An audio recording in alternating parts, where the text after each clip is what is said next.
Secret History of Today, Being Revelations of a Diplomatic Spy, by Alan Upward. You are listening on YouTube channel named Let's Listen Something.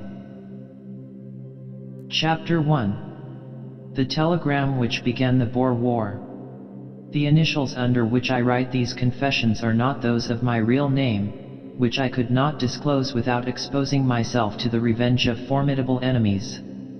As it is, I run a very great risk in making revelations which affect some of the most powerful personages now living, and it is only by the exercise of the utmost discretion that I can hope to avoid giving offense in quarters in which the slightest disrespect is apt to have serious consequences. If I should be found to err on the side of frankness, I can only plead in excuse that I have never yet betrayed the confidence placed in me by the various governments and illustrious families which have employed me from time to time. The late Prince Bismarck once honored me by saying, "To tell secrets to Monsieur V is like putting them into a strong box, with the certainty that they will not come out again until one wants them to." In these reminiscences it is my object to recount some of the services I have rendered to civilization in the course of my career, while abstaining as far as possible from compromising exalted individuals or embittering international relations. That I am not a man who opens his mouth rashly may be gathered from the fact that, although at any time during the long struggle between Britain and Boer for the mastery in South Africa, I might have completely changed the situation with a word, that word was not uttered while a single Boer remained under arms. In order to explain how I came to be concerned in this affair, I had better begin by giving a few particulars about myself, and the almost unique position which I hold among the Secret Service bureaus of Europe and America. By birth I am a citizen of the United States of America, being the son of a Polish father, exiled on account of his political opinions, and a French mother. From my childhood I showed an extraordinary aptitude for languages, so that there is now scarcely a civilized country outside Portugal and Scandinavia in which I am not able to converse with the natives in their own tongue. At the same time, I was possessed, ever since I can remember, with a passion for intrigue and mystery. The romances of Gaboriau were the favorite reading of my boyhood, and it was my ambition to become a famous detective, the Vidocq of America. Fired by these visions, I ran away from the insurance office in which my parents had placed me, when I was little more than 16, and applied for admission to the ranks of the famous Pinkerton police. Although my youth was against me, my phenomenal command of languages turned the scale in my favor, and I was given a trial. Very soon I had opportunities of distinguishing myself in more than one mission to Europe, on the track of absconding criminals, and in this way I earned the favorable notice of the heads of the detective police in London, Paris, Berlin, and other capitals. At length, finding that I possessed unique qualifications for the work of an international secret agent, I decided to quit the Pinkerton service, and set up for myself, making my headquarters in Paris. From that day to this I have had no cause to repent of my audacity. I have been employed at one time or another by nearly every government in the world, and my clients have included nearly every crowned head, from the late Queen Victoria to the Dowager Empress of China. I have been sent for on the same day by the ambassadors of two hostile powers, each of which desired to employ me against the other.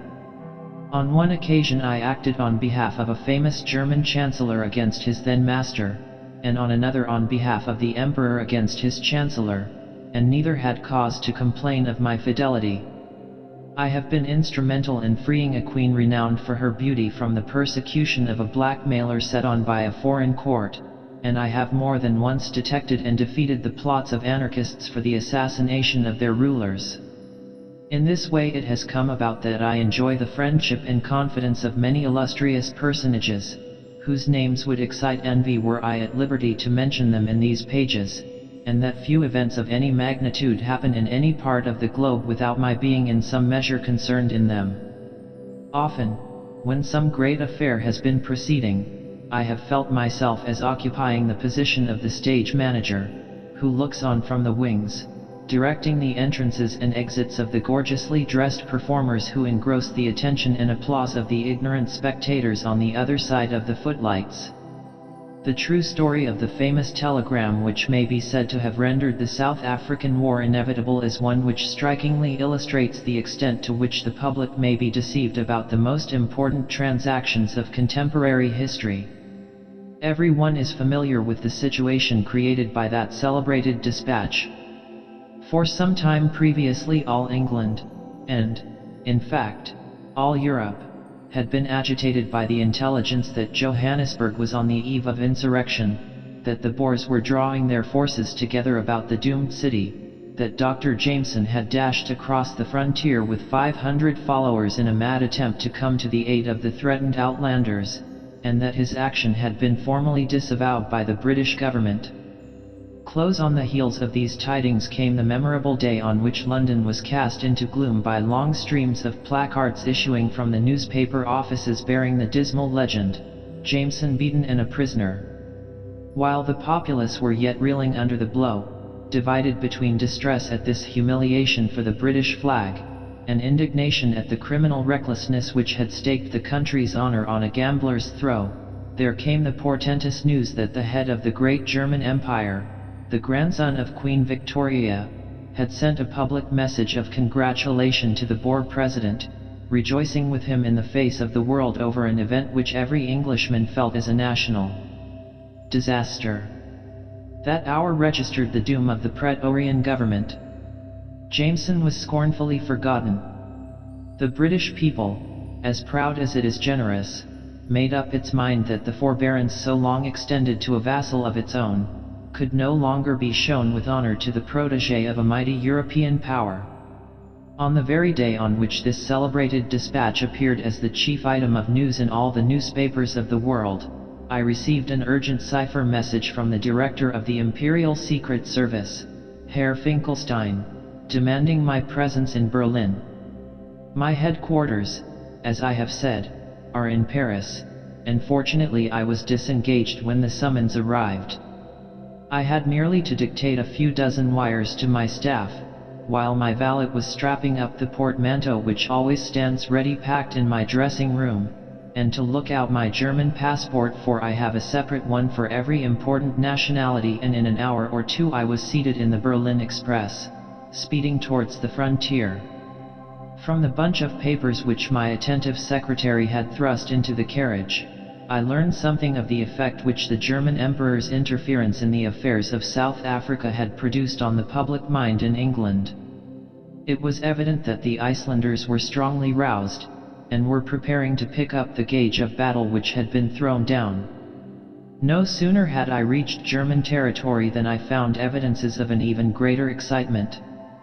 The whole nation seemed to have rallied round the Kaiser, and to be ready to back up his words with martial deeds. By this time I had little doubt that I had been sent for in connection with the outbreak of hostile feeling between the two powers. But it was impossible for me to anticipate the actual nature of the task which awaited me. On reaching Berlin I was met by a private emissary of Finkelstein's, who hurried me off to the director's private house. The first words with which he greeted me convinced me that the business I had come about was of no ordinary kind. "Do not sit down," he said to me, as I was about to drop into a chair, after shaking hands with him. "I must ask you to come to my dressing room at once, where you will transform yourself as quickly as possible into an officer of the Berlin police. The moment that is done, I am to conduct you to the palace, where His Majesty will see you alone." As I followed the director into the dressing room, where I found a uniform suit laid out ready for my wearing, I naturally asked, "Can you tell me what this is about?" Finkelstein shook his head with a mysterious air. "The Kaiser has told me nothing. But he warned me very strictly not to let a single creature in Berlin know of your arrival, and from that fact I have naturally drawn certain conclusions." I gazed at Finkelstein with some suspicion. We were good friends, having worked together on more than one occasion, and I knew he would have no wish to keep me in the dark. On the other hand, if he had been instructed to do so, I knew he would not hesitate to lie to me.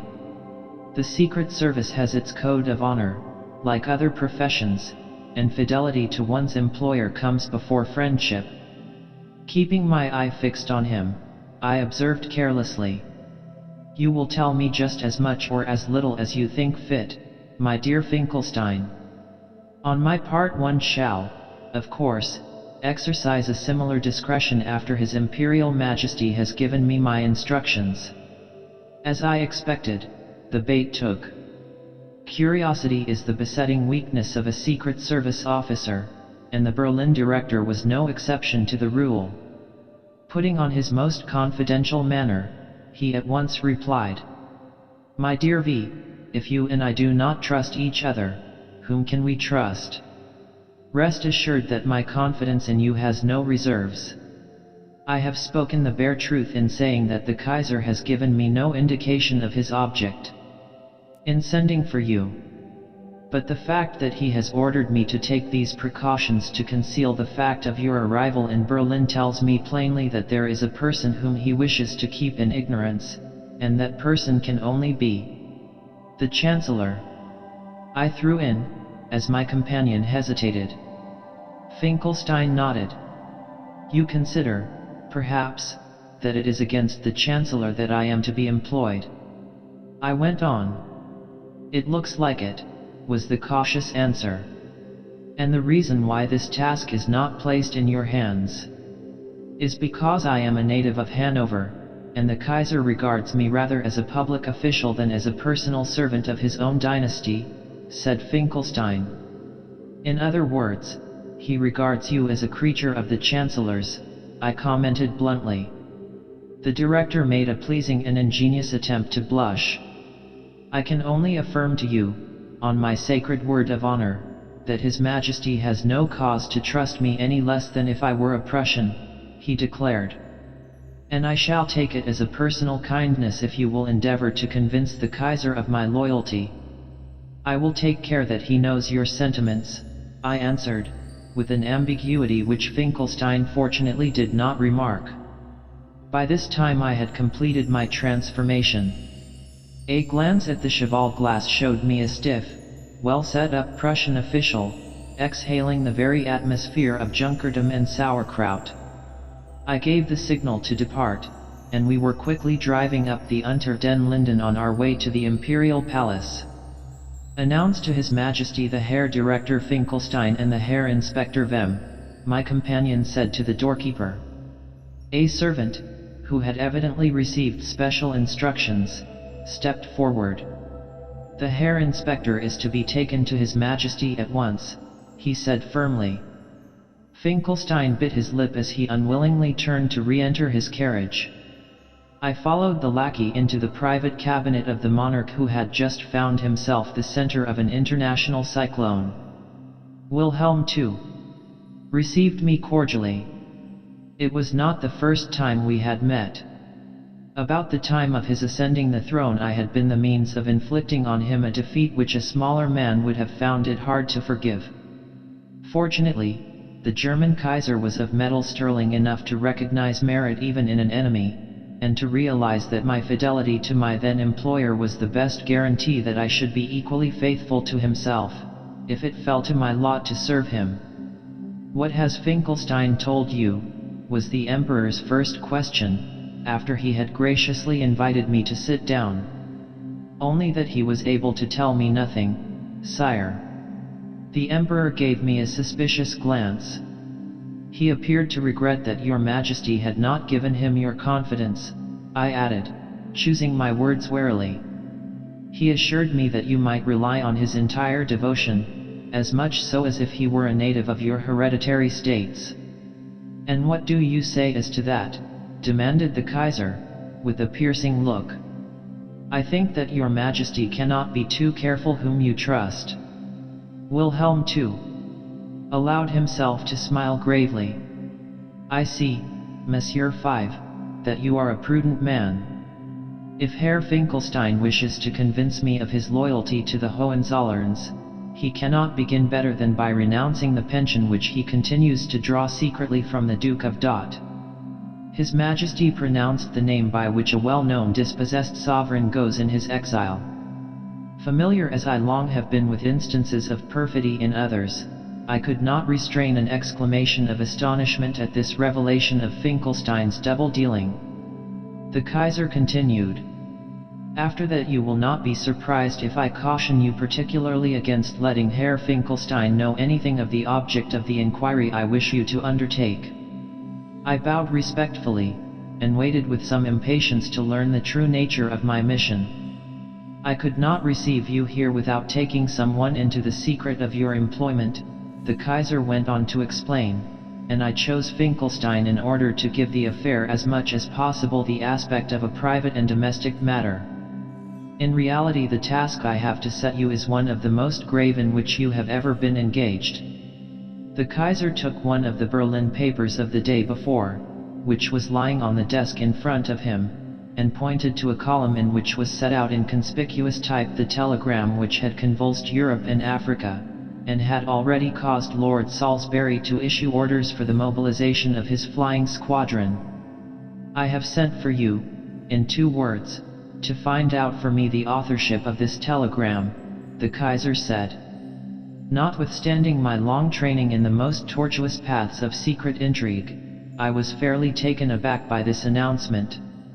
"That telegram!" I could only exclaim. "The one which your Majesty addressed to President Kruger." "I never sent it," Wilhelm II declared gravely. "It is a forgery pure and simple." For a moment I sat still in my chair, almost unable to think. "But what? But who?" I articulated, struggling with my bewilderment. "That is what you have got to find out for me," was the answer. "Let me tell you all I know. The first intimation I had of the existence of such a thing was the sight of it in the press. I sent instantly for the Chancellor, who came here wearing a reproachful expression, and evidently prepared to complain bitterly of my having taken such a step without previously informing him. When I told him that the whole thing was an impudent fabrication, he could scarcely believe his ears. In fact, for some time I believe he was inclined to consider my repudiation of it as a mere official denial. I ventured to raise my eyes to His Majesty's as I observed, "Your Majesty has taken no steps to make your repudiation public." The Kaiser gave an angry frown. "That is the serious part of the affair," he answered.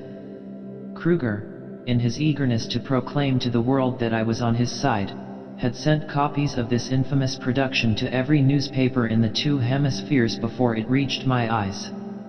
At the moment when I first saw it, it had already been read and commented upon all round the globe. The British newspapers were already threatening war, and my own people had been excited to a pitch of enthusiasm such as no other act of mine has ever called forth. You see the position I was placed in. If I were now to disavow this forgery, my disavowal would be received everywhere with the same skepticism as was felt even by my own Chancellor. The British would triumph over me, and my own subjects would never forgive me for what they would regard as a surrender to British threats. I sat silent. I realized the full difficulty of the Kaiser's position.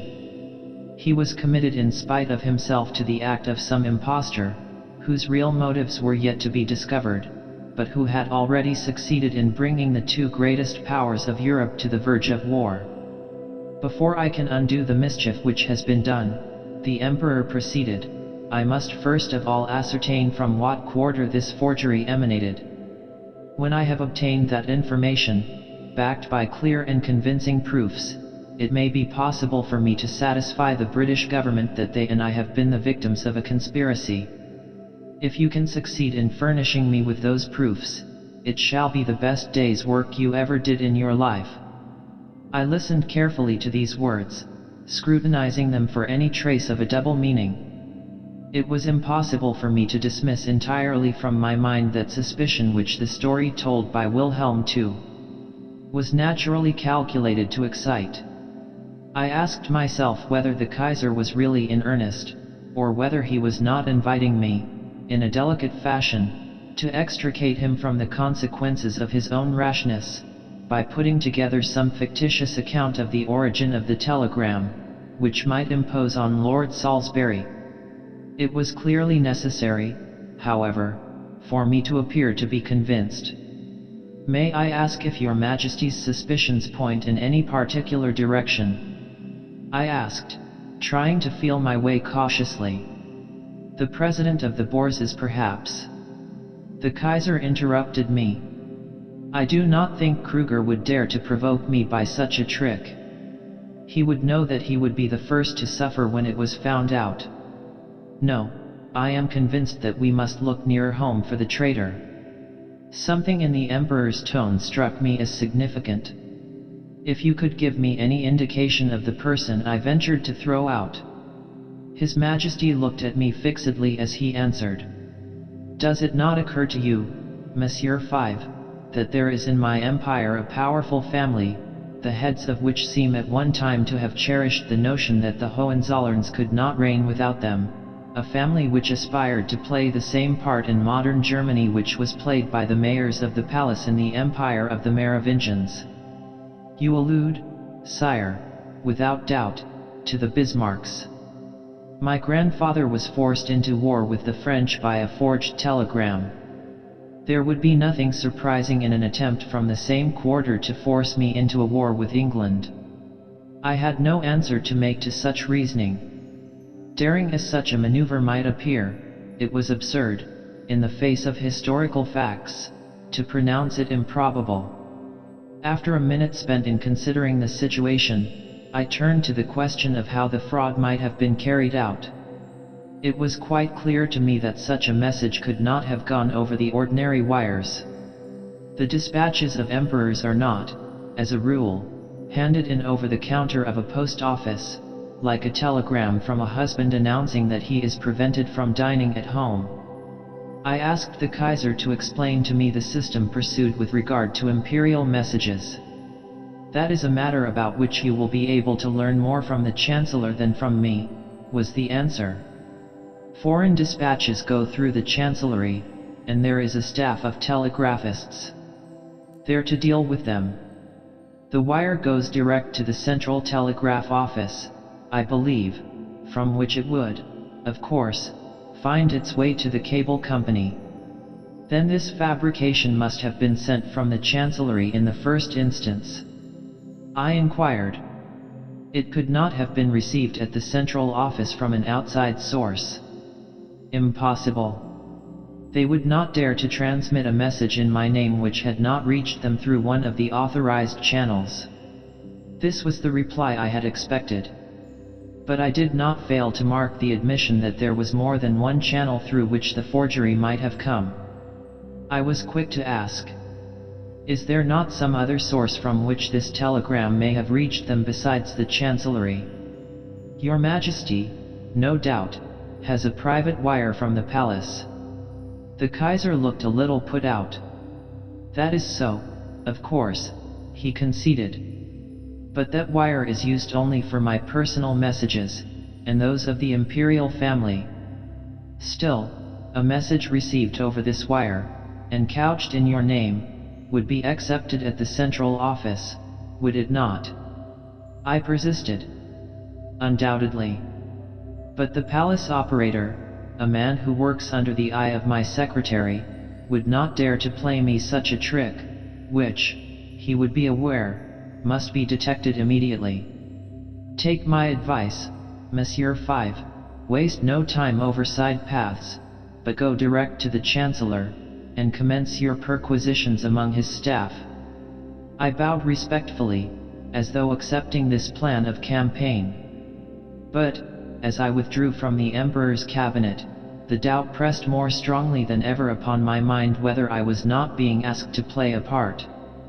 I half expected to find everything prepared for me at the Chancellery, pre-arranged clues leading to the detection of a culprit who would recite a confession which had been put into his mouth beforehand.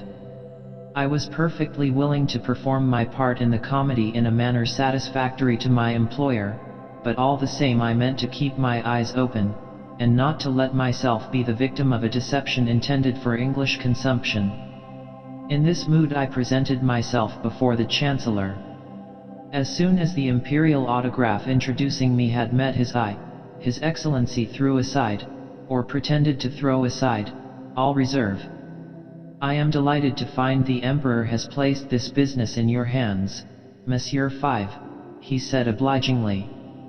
"Your reputation is well known to me, and I am convinced that you will be perfectly discreet." The Emperor is, of course, thoroughly taken aback by the results of his unfortunate impulse, and wishes to relieve himself of the responsibility he has incurred. In that I am quite willing to help him, but not at my own expense, you understand. I murmured something about the Bismarcks. His Excellency gave a smile of contempt. "All that is absurd," he rapped out. "The Emperor is quite foolish about that family, which possesses no more influence today than any Pomeranian squire. No, if His Majesty wants a victim he ought to be content with one of his own staff. I refuse to allow the Imperial Chancellery to be discredited in the eyes of Europe." This reception, so unlike what I had anticipated, made me begin to think that my inquiry would have to be serious. After a little further conversation with the Chancellor I decided to go to work regularly, beginning by tracing the Imperial telegram back from the Central Office. The Chancellor readily furnished me with the necessary authority to produce to the Director of the Telegraph Service, to whom I had merely to explain that I had been instructed to verify the exact wording of the now famous dispatch. It is unnecessary for me to detail my interview with this functionary, whose share in the business was purely formal. Suffice it that within a quarter of an hour after entering his office, I came out with the all-important information that the congratulation to Mr. Kruger had come direct from the Imperial Palace, over the Kaiser's private wire. By this time it was clear to me that either Wilhelm II was playing a very complicated game indeed with me, or he really was the victim of one of the most audacious coups in history. My interest in the investigation was strongly roused, as I made my way to the palace for the second time that day, bent upon a meeting with the telegraphist by whose agency, it now appeared, the war-making dispatch had come over the wires. My recent audience in the Imperial Cabinet had invested me with authority in the eyes of the household, and I had no difficulty in getting a footman to conduct me to the operator's room, which was situated at the far end of the corridor which I had previously passed through on my way to the Kaiser. The room being empty on my arrival, I dismissed the footman in search of the operator, who, he informed me, would most probably be found with the private secretary to the Emperor. The moment I found myself alone I stepped up to the apparatus. I am an expert telegraphist, and the machine speedily clicked off the following dispatch. To the German ambassador, London, see Lord Salisbury privately, at once, and inform him British government entirely deceived as to my sentiments. Proofs will be sent to you shortly. Wilhelm, Kaiser. I had hardly taken my fingers off the instrument when the door opened and the operator walked in. Herr Zeiss. I heard this name at the Central Office appeared to me to be a simple-minded man, more likely to be the victim of a conspiracy than himself a conspirator. I thought it my best plan to assume an air of omniscience at the outset. "How is this, sir?" I demanded with some sternness. "Do your instructions permit you to leave this instrument unguarded for any person who pleases to send his own messages over the Emperor's private wire?" The telegraphist stared at me with a mixture of surprise and alarm. "I don't know who has authorized you, Herr Inspector," he began, when I cut him short. "Am I to go to His Majesty, and ask him if you have permission to leave this room when you please, without taking any precautions against the unauthorized use of the wire?" Herr Zeiss quickly changed his tone. "That is not a thing of which I am ever guilty," he protested. "You have been guilty of it just now," I retorted. "I have not been away 2 minutes. No one could have taken advantage of my absence." "Nevertheless, advantage has been taken of your absence." "I don't believe it." Ask the central office to repeat the message you have just sent them, then. Casting a frightened look at me, the man complied. I have seldom seen an expression of deeper astonishment and terror on a man's face than that which marked the unfortunate operators as my dispatch came back to him, word after word, ending with the imperial signature. My God, he cried out. Who has done this? I shall be ruined. Whether you are ruined or not depends entirely on yourself, I said sharply. It is in my power to save you, but only upon one condition. Herr's eyes turned on me a gaze of mute appeal. You must tell me the exact truth, I proceeded, and you must tell me everything. How often have you left this room without taking precautions against the misuse of the wire in your absence during the last 2 days? Zeiss considered for a moment. Then his face brightened up. Not once, I can assure you positively of that, Herr Inspector. This answer, given so confidently, came as a severe check to me. I looked at the man sternly, as I responded, with assumed confidence. And I am positive that you are mistaken. An unauthorized use has been made of this wire, and I am determined to know by whom. The operator's face fell once more. He appeared to me to be honestly at a loss. Come, I put in, think again. Begin by recalling any occasions on which you have been called away hurriedly, and have perhaps omitted to lock the door. But there has been no such occasion. I swear to you that I have not once left this room without taking ample precautions. I fancied I discerned a touch of hesitation, rather in the operator's tone than in his actual words. Speak more plainly, I said. What do you mean by precautions? Either the door was locked, or else this time the hesitation was palpable. Or else what? It was left in the charge of a trustworthy person. And that trustworthy person, who was he?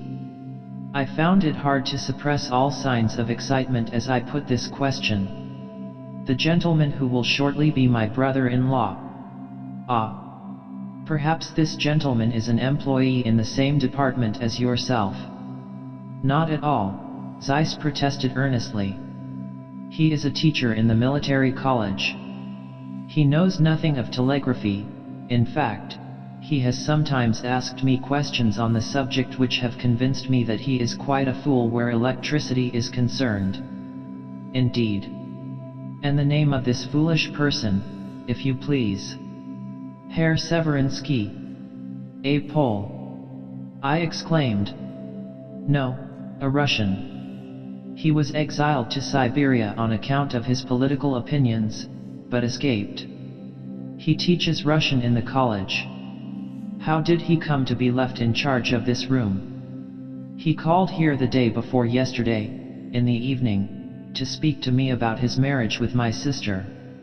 They have been engaged for some time, you must know.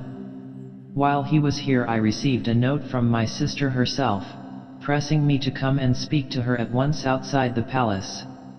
I went, leaving my brother-in-law to wait here during my absence. My sister, I found, merely wished to urge me not to object to any proposal made by her betrothed.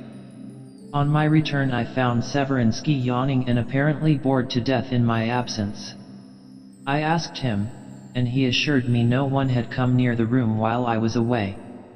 I could scarcely resist smiling as the whole intrigue, so simple, and yet so consummately successful, lay bared to my perception.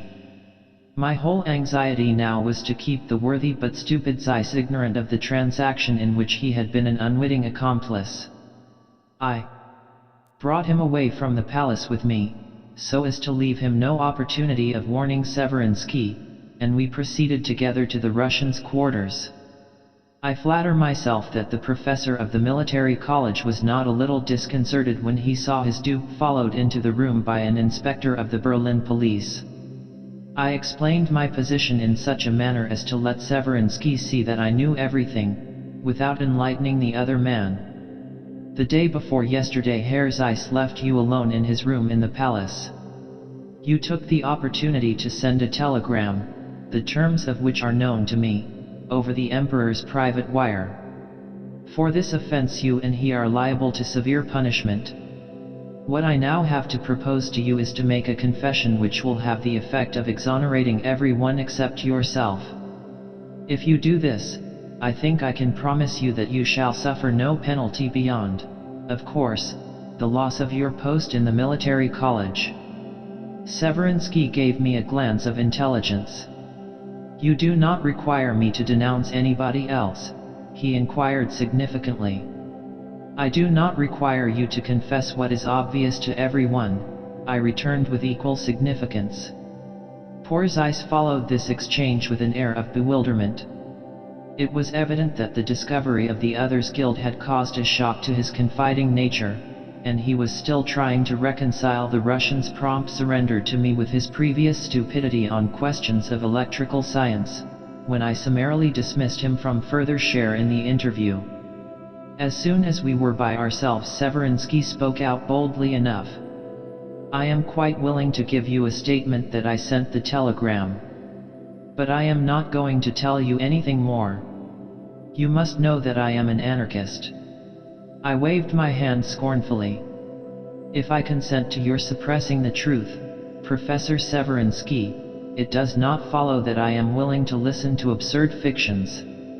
Be good enough to write out and sign a circumstantial account of your own part in this clumsy plot, and I will undertake that you shall not pass tonight in prison." The Russian had the sense to do what he was told without further parley. I got from him more than I expected.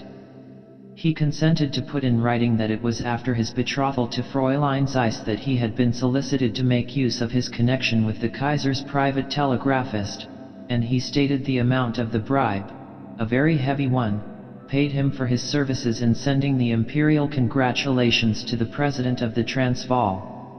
We became so friendly over the discussion that Severinsky, who was bursting with vanity over his success, wanted me at last to let him tell me too much. I was obliged to order him to be silent. "If you tell me that you are an agent of a certain great power, I must repeat what you say to the Kaiser. Then one of two things will happen. Either your government will avow your action, in which case you will be hanged as a spy, or it will disavow you, in which case you will pass the rest of your life in prison as a criminal lunatic." This menace had all the effect which I could have desired, and I was satisfied that the Russian would now hold his tongue. Bidding him a cordial farewell, for I confess the fellow's audacity had inspired me with some admiration, I hastened back to the palace, to lay the results of my investigations before Wilhelm II. "Your Majesty has been victimized by a secret agent whose employers are interested in bringing about a feeling of ill will, if not an actual war, between Germany and Great Britain. The day before yesterday this agent, whose name is Severinsky, and who is employed to teach Russian Wilhelm II, started in the Berlin Military College, visited your private telegraphist in the room at the end of this corridor. He had previously contrived that the telegraphist should be called away during his visit, and he took advantage of this absence to send the message which has caused so much trouble." The Kaiser made no reply until he had finished reading the proofs I laid before him. "And you did not ask this Severinsky by whom he was set on?" demanded His Majesty, giving me a keen glance. "I did not know whether you would wish me to do so," I answered respectfully. "You were right, 1,000 times right," exclaimed the Emperor. "As long as they are in doubt whether I know it is they who have played me this trick, I have the advantage of them, and they will keep silence for their own sakes." He paused in deep consideration for a minute, then he looked up quickly. "All this time I must not forget the English. Tell me, Monsieur V, are you personally known to Lord Salisbury?" "I have that honor, sire. On one occasion." "Enough. There is not a moment to lose. You will leave Berlin by the first train, and proceed straight to the ambassador's house in London. He will take you round to the Prime Minister, and you will offer him the proofs which you have just offered me, explaining at the same time that the excited state of public feeling in both countries makes it impossible for me to take any open action in the matter. I bowed and moved towards the door. "I will wire to the ambassador to expect you," called out the Kaiser. "Pardon me, Your Majesty has done so already." "How?" "I also passed 5 minutes alone in the room of Herr Zeiss," I explained.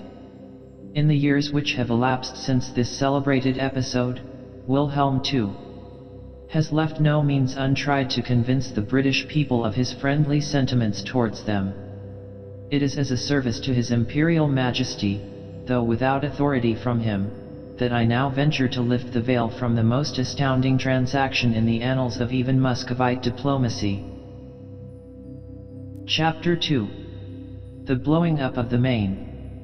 Although the revelations which have been made already in the British House of Commons have thrown some light on the international intrigues which complicated the progress of the Cuban War, the tragic event which caused the United States to draw the sword against Spain has remained a profound mystery to the present hour.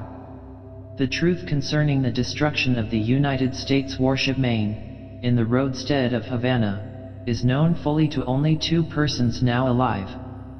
One of these 2 has taken the vow of perpetual silence in the monastery of La Trappe, and his name is already forgotten by the world. I shall cause some surprise, perhaps, when I venture to assert that had I left my hotel 10 minutes earlier on a certain memorable night in the year 1898, the Spanish flag might still be flying over the citadel of Havana. The extraordinary adventure which I am going to relate had its starting point in Paris, which is, to a large extent, the clearinghouse of international politics, the diplomatic exchange where the representatives of the powers meet, and sound each other's minds. For this reason the highest post in the diplomatic service of every country is still the Paris embassy, although France itself scarcely ranks today as a power of the first magnitude. It is Paris, as everyone is aware, which was the scene of the long negotiation between the representatives of the Cuban insurgents and the government of Madrid on the question of the terms to be granted by Spain to her discontented colony. In this negotiation it is equally well known that the Cuban delegates received the moral support of the United States, but it is not generally known that the Spanish government acted throughout in consultation with most of the European powers. I was looking on at the negotiation without any very great interest, sharing, as I did, in the general impression that Spain would give way before long, when I was surprised one morning by receiving a visit from a very remarkable character. Ludwig Keller was a Bavarian, who had begun life as a candidate for the priesthood. A disgraceful affair, the particulars of which I had never learned, had caused his dismissal from the seminary, and, after drifting about the world for a time, and mixing in very shady company, he suddenly appeared in Berlin in the character of a police agent. The exact nature of the services which he rendered to the police was a mystery, but I had formed the theory that he was employed as a spy on the German Catholics, whose attachment to the House of Hohenzollern has always been suspected in Berlin. The presence of this man in Paris was in itself an unusual event. It did not occur to me to connect it with the Spanish-American question, and that for a very simple reason. Germany is the one country in Europe which has never possessed a foot of soil in the New World. Spain, Portugal, England, France, and even Holland and Denmark have planted their flags across the Atlantic, but the German Michael has been content to remain at home while his neighbors were colonizing the globe. I received Keller coldly. My acquaintance with him was a purely professional one, and he was a man whom I profoundly distrusted. As soon as I could do so, without positive rudeness, I invited him to explain the object of his visit.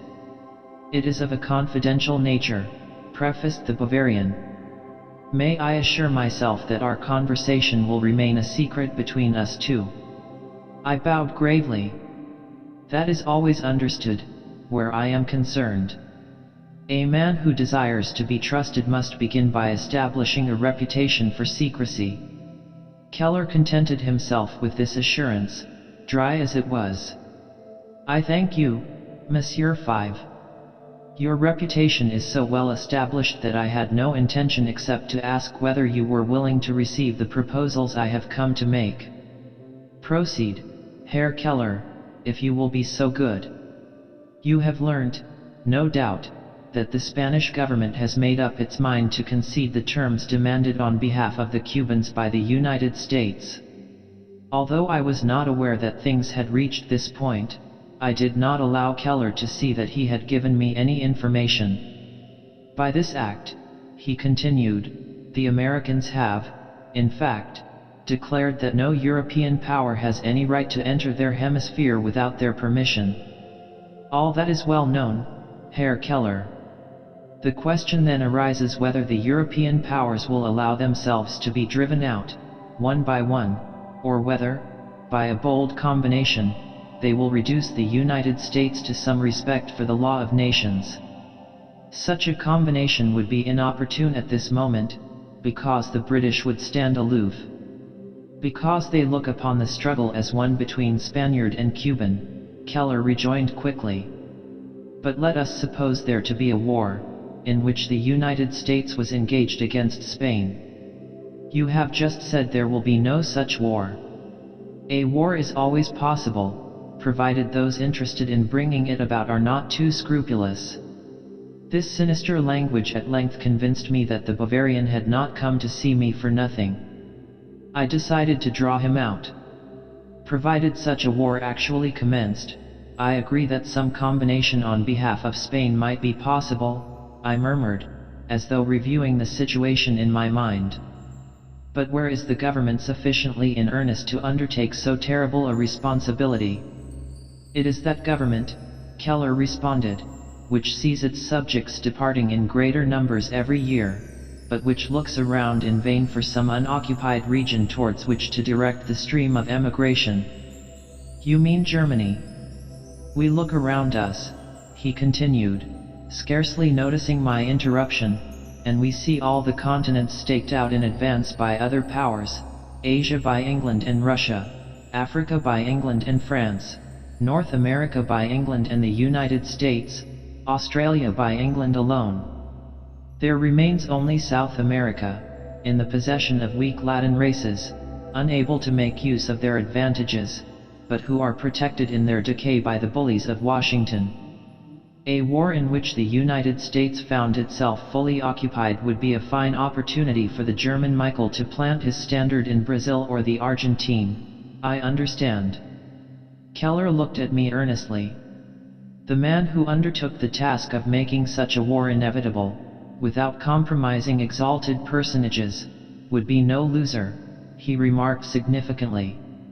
I looked back at the Bavarian before demanding, have you any definite scheme to put before me? Until I know that you accept, he demurred.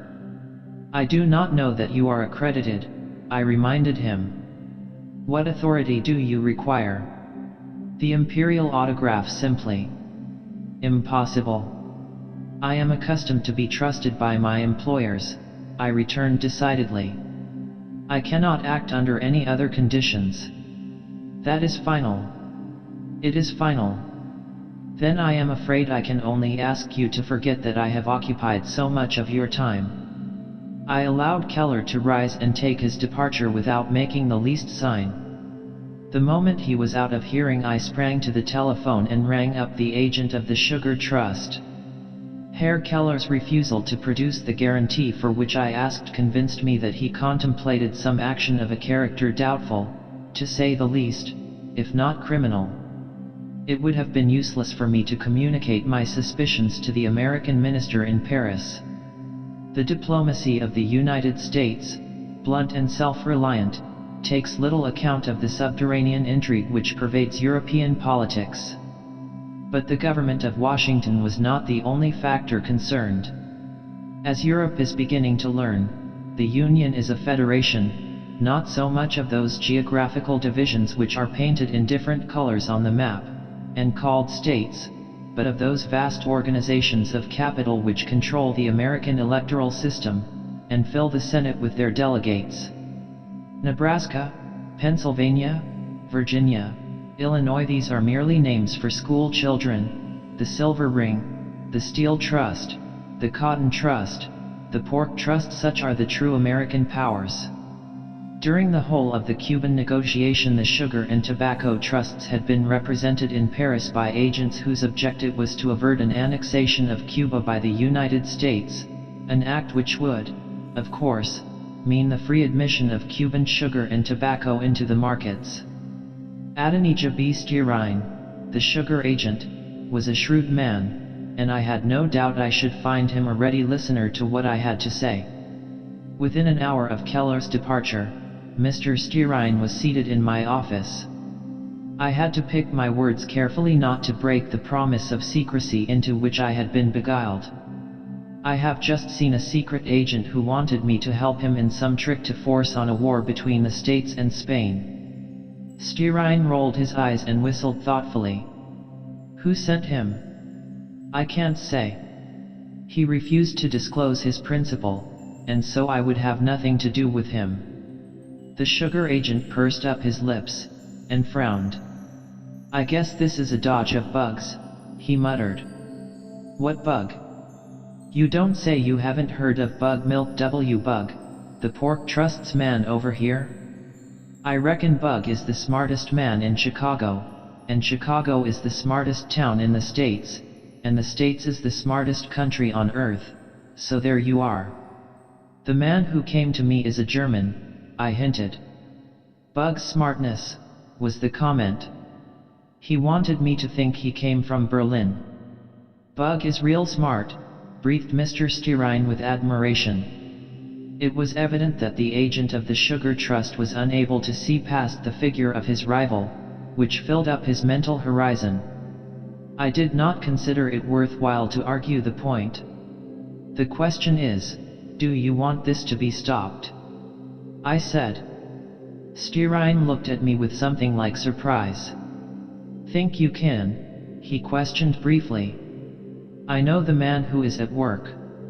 I can shadow him and find out what he is doing. You will have to be almighty quick about it, retorted the other. When did this man get away? Only an hour ago. Mr. Stierine gazed at me with a disconcerting scrutiny. Then he remarked slowly and emphatically. If this is Bug's game, and you have given him an hour's start, I calculate he will be opening a store in Havana this day 6 months. The Pork Trust, it was clear, had everything to gain by a war by which the Sugar Trust had everything to lose. But, in spite of Mr. Stierine's confident assurances, I continued to have my own opinion about the power behind Herr Keller. Do you want me to act? I demanded briefly. I want you to take a hand, yes. The sugar agent took out his pocketbook, and counted out bills to the amount of $10,000. You can play up to that, he added, and then you can let me know how the game stands. I guess I shall buy pork consoles. With this discouraging observation, Stierine left. It did not take me long to decide on my plans.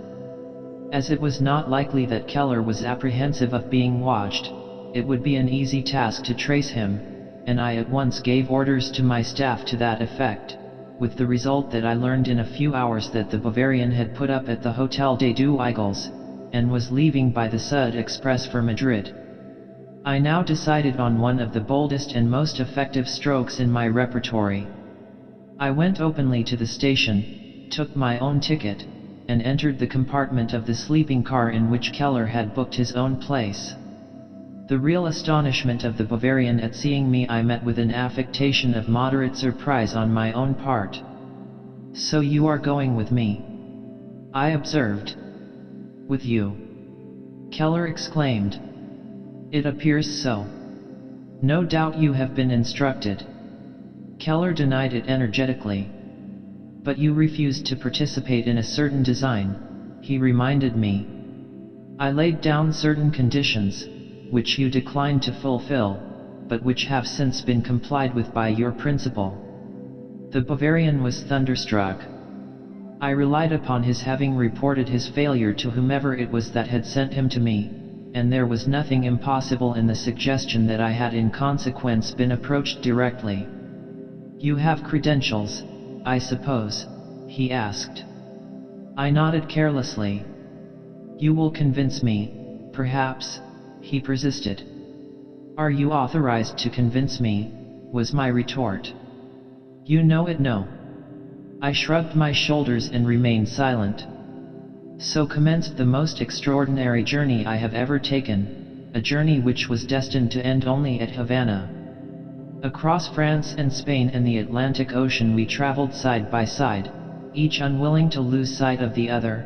I resolved to find out and if possible thwart the designs of my companion, Keller, unable to determine whether I was an opponent, a rival, or a spy set over him by those on whose behalf he was engaged. On the frontier, at Hendaye, a dispatch was handed in to me through the carriage window. It was from Stearine, and contained these words, whose terrible significance I was designed to learn later. United States warship MAINE arrived harbor Havana. The agent of the Sugar Trust had been too careful to say more. But it was clear that he regarded this event as a move in the game played by the great exporting trusts. From the moment of our arrival in Madrid I was no longer able to keep a close watch on Keller, though by a sort of tacit agreement we stayed at the same hotel. I found out that he was paying visits to the provincials of the Jesuit and Franciscan orders, and had been admitted as a visitor to 1 or 2 convents, and for a time I was tempted to relax my suspicions, and to think that the Bavarian was engaged in some Catholic espionage. These doubts were suddenly dissipated by my meeting him one day in the courtyard of the hotel attired in the habit of a priest, the dress of which he had been deprived on account of his youthful misconduct. I could not doubt that this dress was a mere disguise, and that it had been assumed for a political purpose. I went up to him and whispered, "Do we still recognize each other, or do you prefer that we meet as strangers?" "As fellow travelers simply, I should prefer," he responded. The next day he had disappeared from the hotel. I set the agencies at my command to work, and learned without much difficulty that passages had been reserved for the false priest and a sister of mercy traveling under his protection, on board a Spanish steamer sailing from Cadiz to Havana. Needless to add, I was on board the same steamer when she quitted her moorings and breasted the waves of the open sea. During the voyage I had many opportunities of watching Keller and his companion, who were constantly together, holding long private conversations in retired corners of the vessel. The nun, who was presented to me as Sister Marie Joseph, was a pale, delicate-looking girl of about 20, with that abstracted look in her eyes which betokens a mind wavering between earnestness and hallucination. Dimly, and through clouds of uncertainty, I began to perceive that Keller had ransacked the convents of Madrid for a suitable instrument, and that he was hard at work hypnotizing the unfortunate girl's mind, so as to prepare it for any suggestion he might have to make. Before we reached Cuba I contrived to speak to the sister apart. I found her reserved and distrustful of a heretic, as she had evidently been told to consider me. On my satisfying her that I had been brought up a Catholic, she became slightly more communicative, and revealed a disposition singularly sincere and devoted, but almost morbid in its detestation of Protestantism.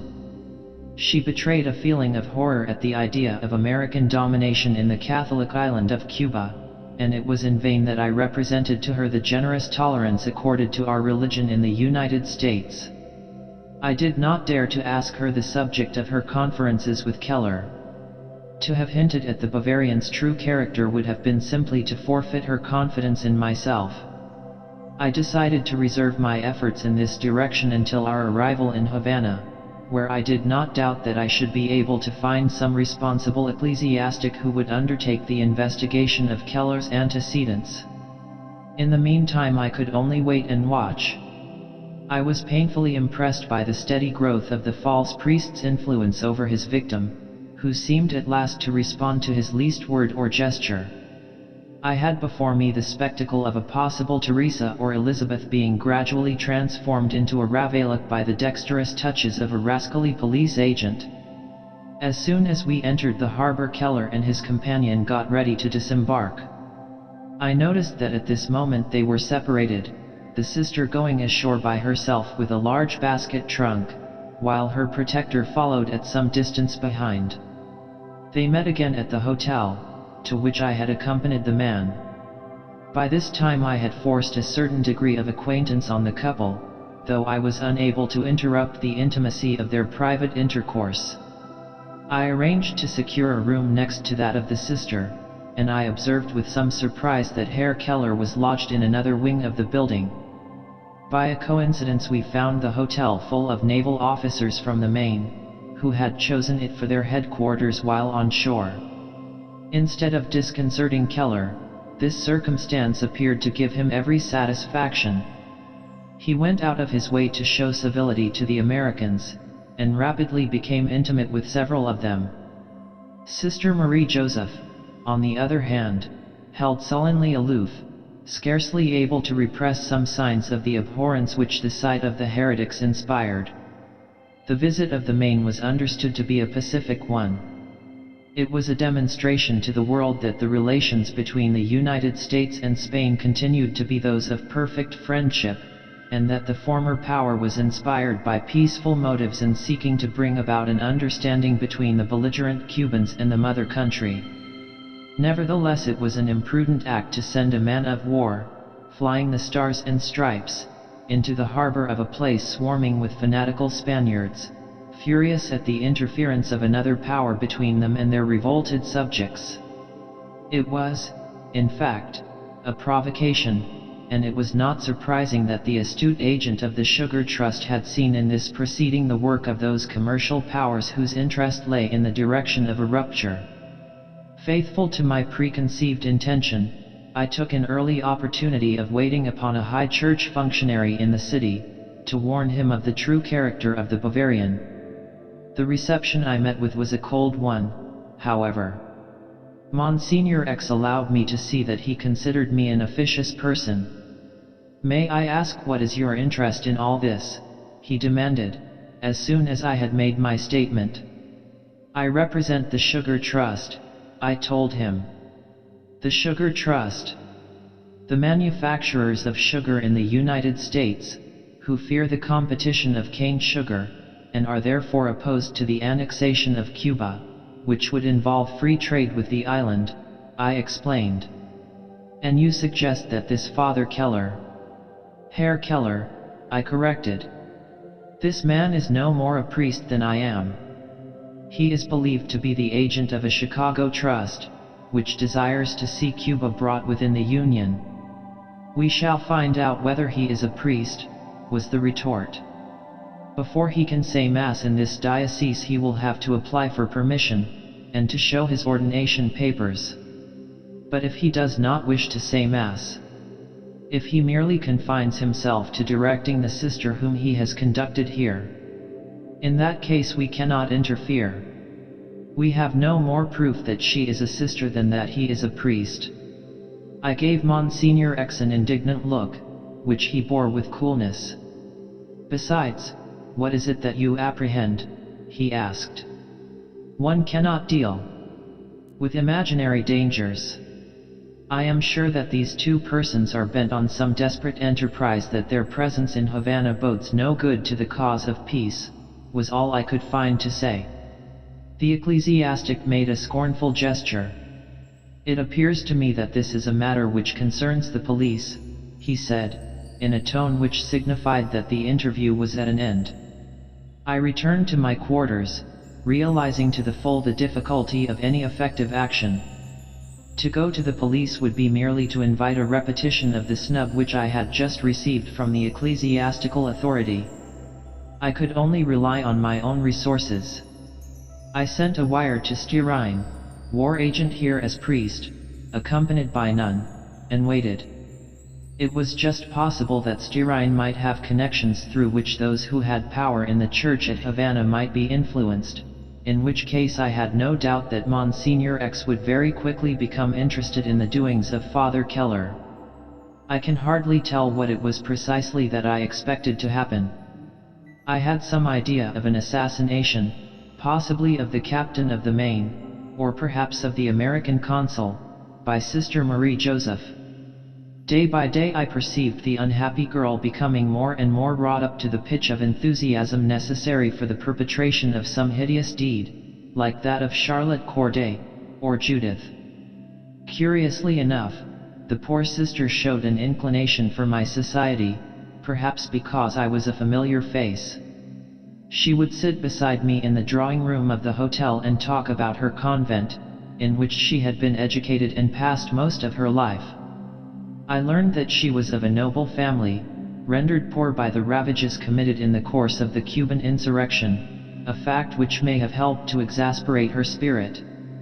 But I sought in vain to draw her into any confidences on the subject of her mission to Havana. The moment I touched on that topic she became dumb, and made an excuse to leave me. During the next few days I observed the intimacy between Keller and the American officers becoming closer.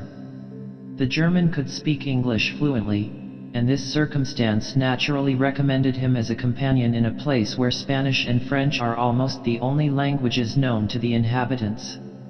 There was a young lieutenant, or sub-lieutenant, in particular, who was constantly in Keller's company, viewing the sights of the town, or smoking with him on the hotel veranda. Suspecting that my man had some object in cultivating this lieutenant, I endeavored to make his acquaintance myself, only to find my advances rebuffed in a manner which showed me plainly that Keller had been at work disparaging me beforehand.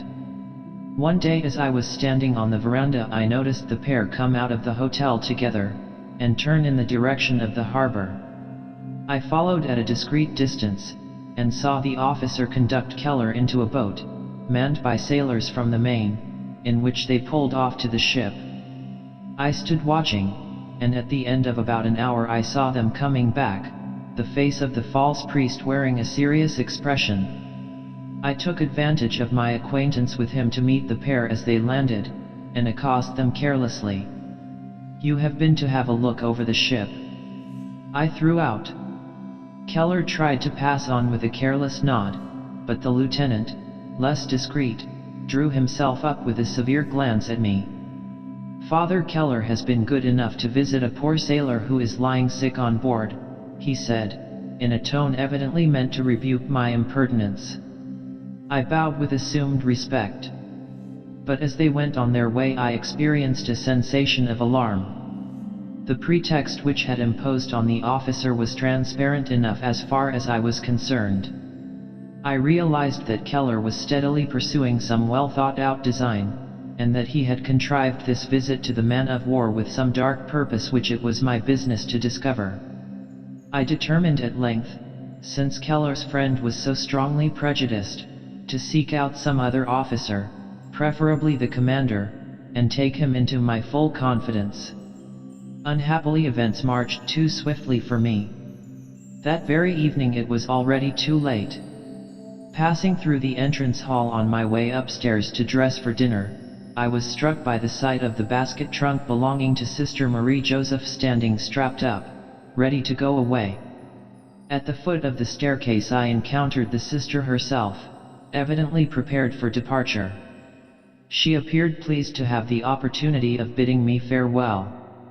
"I shall not forget you where I am going," she said with a mournful smile, as she extended her hand. "May one inquire where that will be?" I ventured to ask. She shook her head. "It is an affair of duty. I am going a very long way, and you will never see me again." "And Father Keller," I forced myself to say, "does he accompany you?" A momentary expression of repugnance, almost of loathing, flashed out on her pale face. "No, no. The Padre has done his part in conducting me so far, and finding me the situation of which I was in search. I have parted with him now, and we have nothing more to do with one another." This answer relieved my mind of a burden. I came hastily to the conclusion that Keller, finding himself able to carry out his projects without assistance, had decided to dispense with an embarrassing ally, and I was glad to think that this poor girl would be delivered from his evil influence. What blindness are we capable of towards those very things which seem the clearest to our after recollections? I took the precaution to ascertain at the bureau that Keller was still staying on in the hotel, and I came down to dinner with a light heart.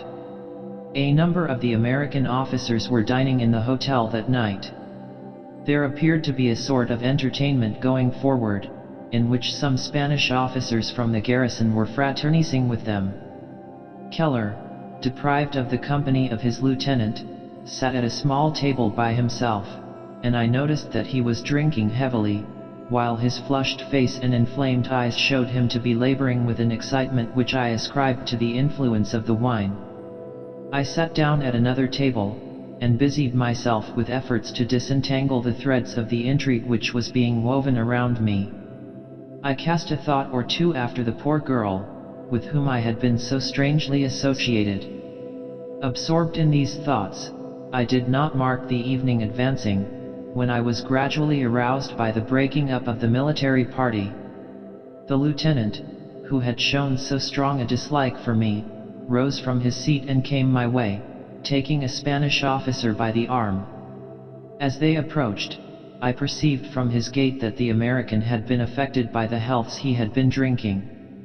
I saw him point me out to his companion as they approached, and he muttered something in the other's ear, which caused the Spaniard to turn on me a glance of grave disgust. Stung by this insufferable insolence, I sprang to my feet, and placed myself in front of the lieutenant. "Have you anything to say to me, sir?" I said sternly. "Nothing. I do not talk with spies," was the coarse retort.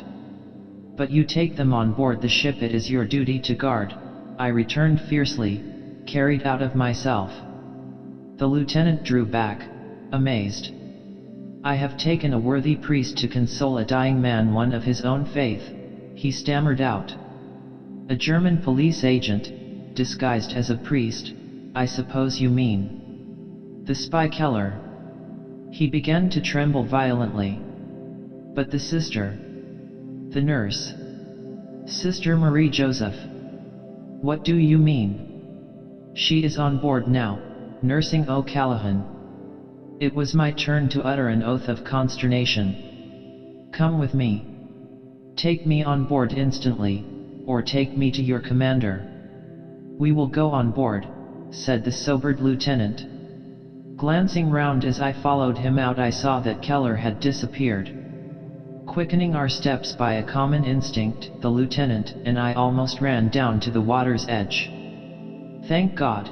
burst from his lips as we came in sight of the majestic vessel lying peacefully at her anchors in the calm waters of the bay, her spars and turrets outlined against the clear, starlit sky, and only a few twinkling lights betraying the presence of the 200 men who slept below her decks.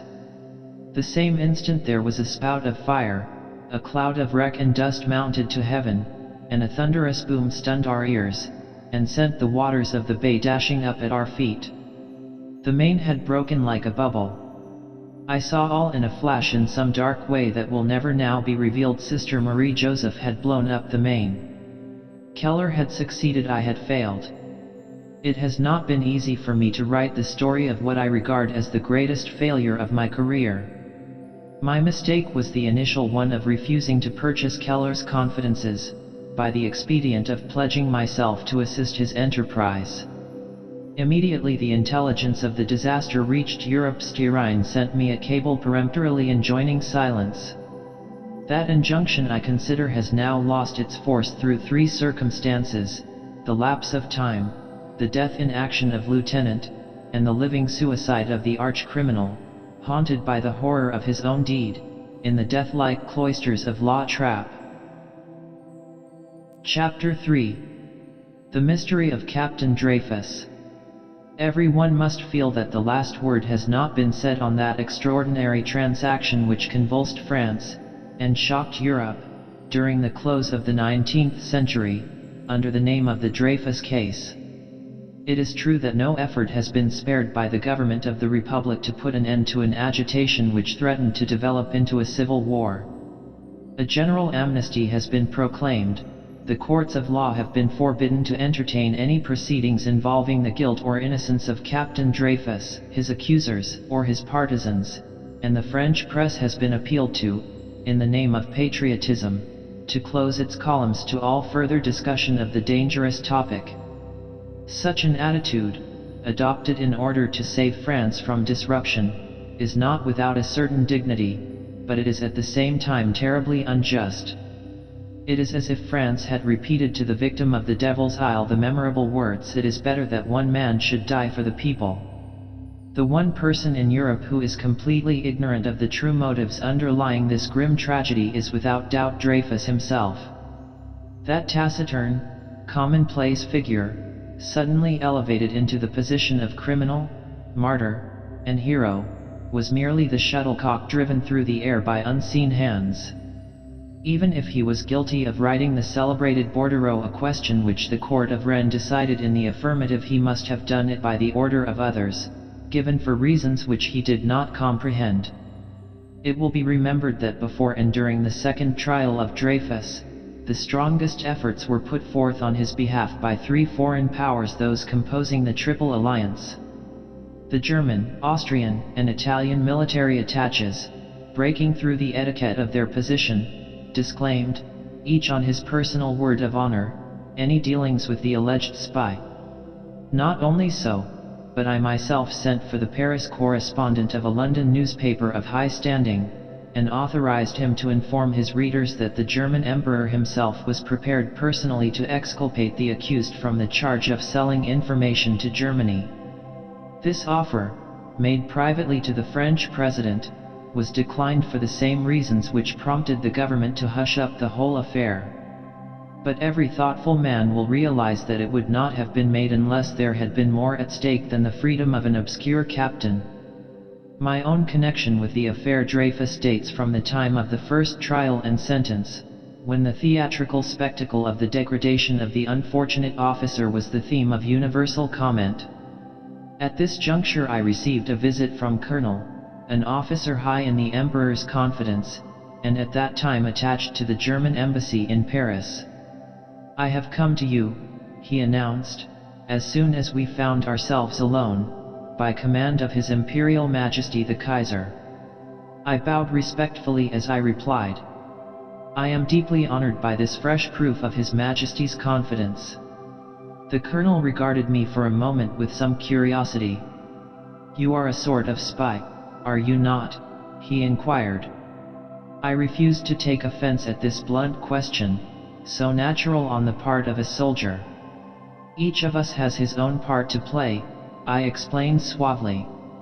"The soldier fights with the enemy in the open field, the man of my profession has to encounter the foes who burrow underground." Colonel appeared satisfied.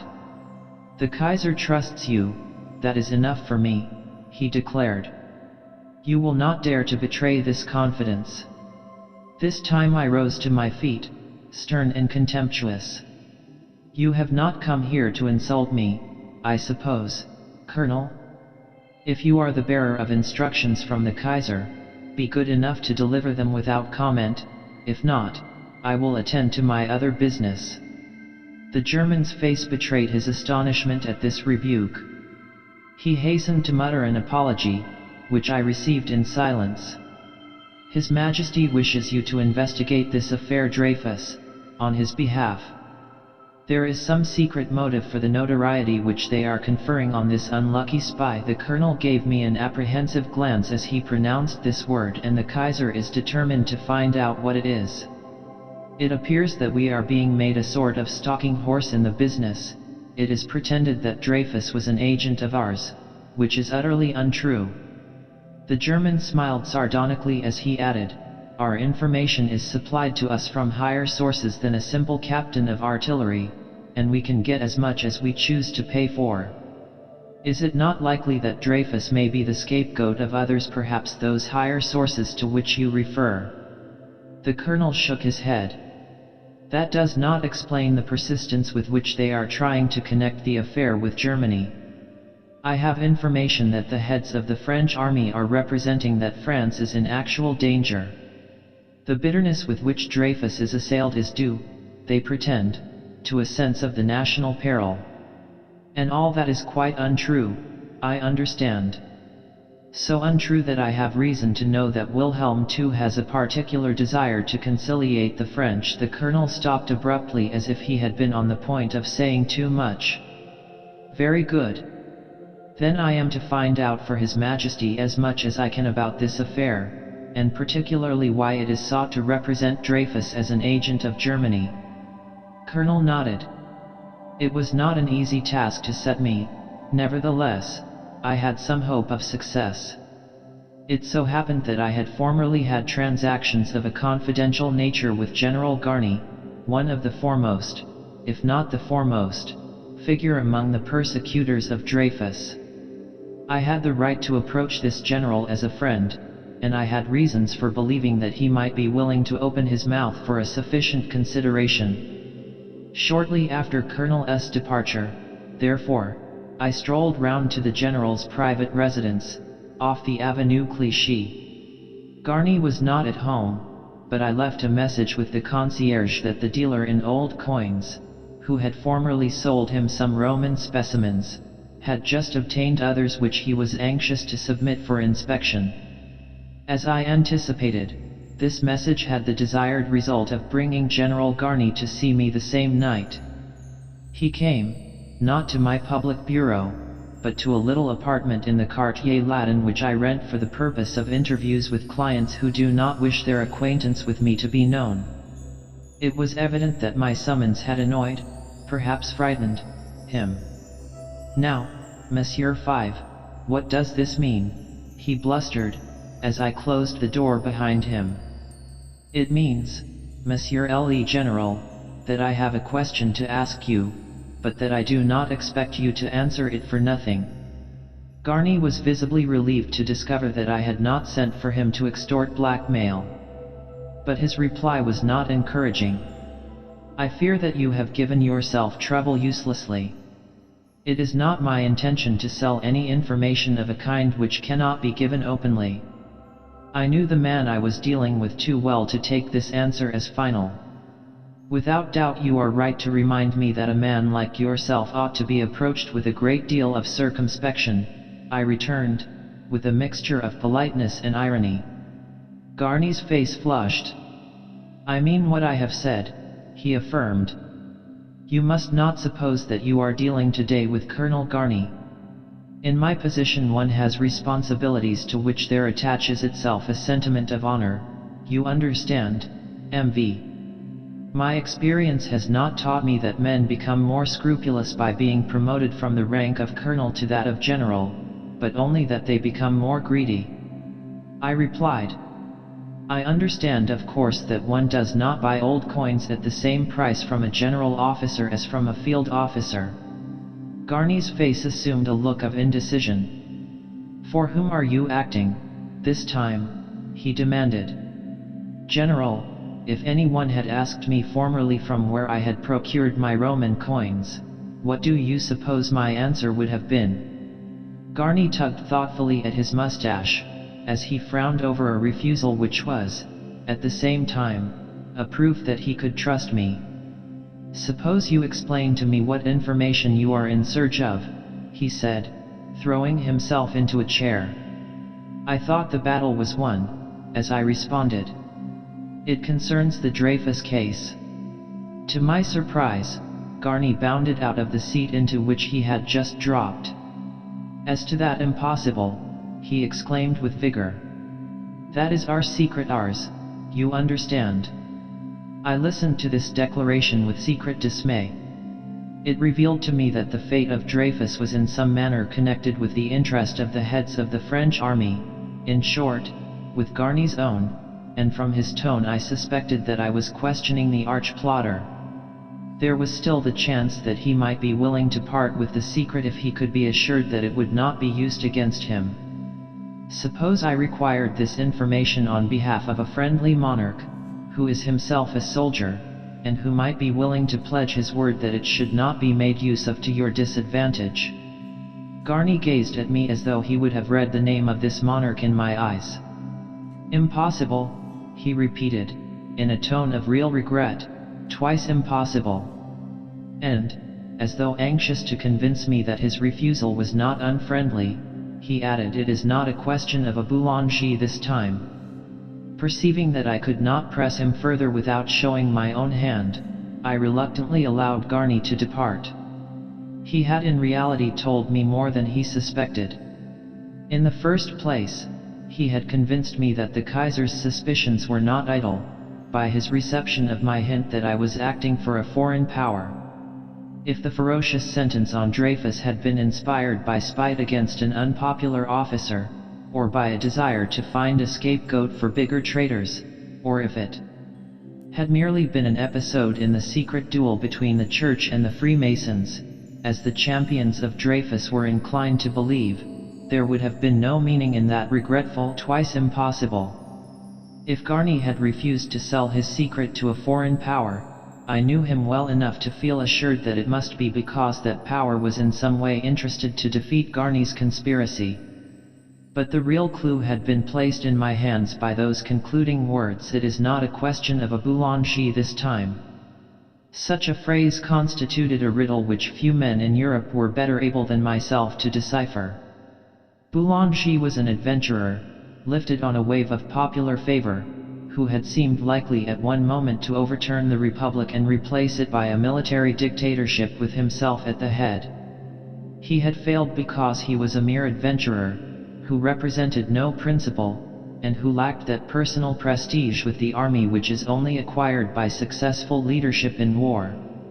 Nevertheless, his career had revealed the weakness of the Republic, and proved that all that was necessary to bring about its downfall was an alliance between the military caste and some pretender with more substantial claims than those conferred by the shouts of the Paris mob.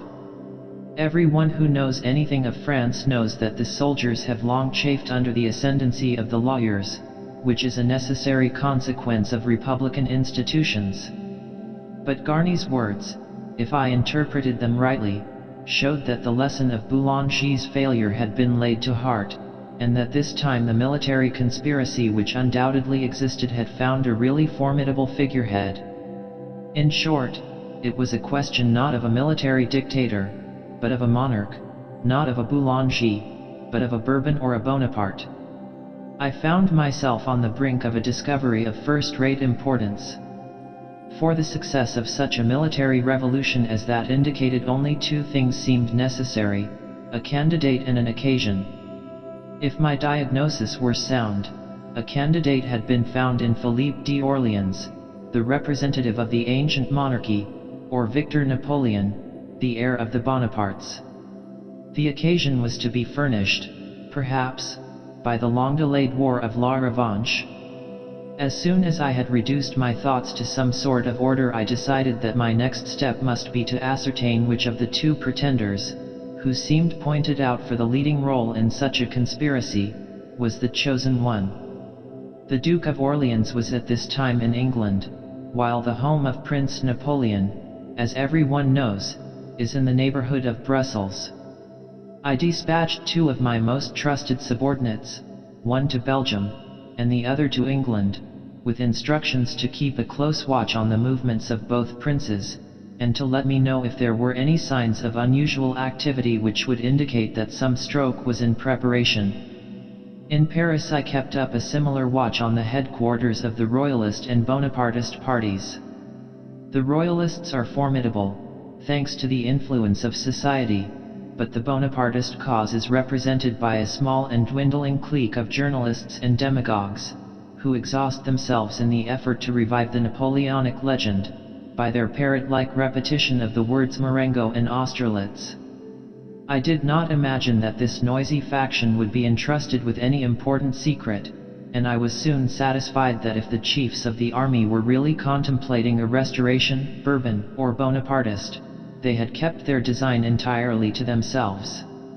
The first reports which I received from my agents abroad were discouraging. The Bourbon pretender, who is without reticence, and seeks every opportunity of advertising his personality, appeared to be quite passive for the moment. Prince Victor Napoleon, a man of a very different character, who withdraws himself as much as possible from public notice, conscious, perhaps, that he has inherited some of his father's unpopularity, was also leading his usual quiet life, and no evidence was forthcoming of any secret intelligence between him and the group of generals who controlled the French army. Things were in this position, and I was beginning to feel dissatisfied with the slow progress I was making, when I was suddenly called to the telephone one evening by my agent in Brussels, who had at last some important news for me. "Prince Victor is going to England," he announced, after we had exchanged the password. To England? Was it possible that the two rivals were about to meet? I asked myself. When does he depart? Perhaps tomorrow. His secretary has been to the Belgian Foreign Office to procure passports. There are no passports required in England, I returned, my suspicions instantly roused. You have been deceived. Have you seen the passport? No. It was from the servants that I learned the prince was going to England. It is a blind, rest assured. Keep the strictest watch, and do not allow him to leave Brussels without you. I shall come by the next train. I rang off the communication, and hastened to make the necessary preparations for a journey of which I could not foresee the end.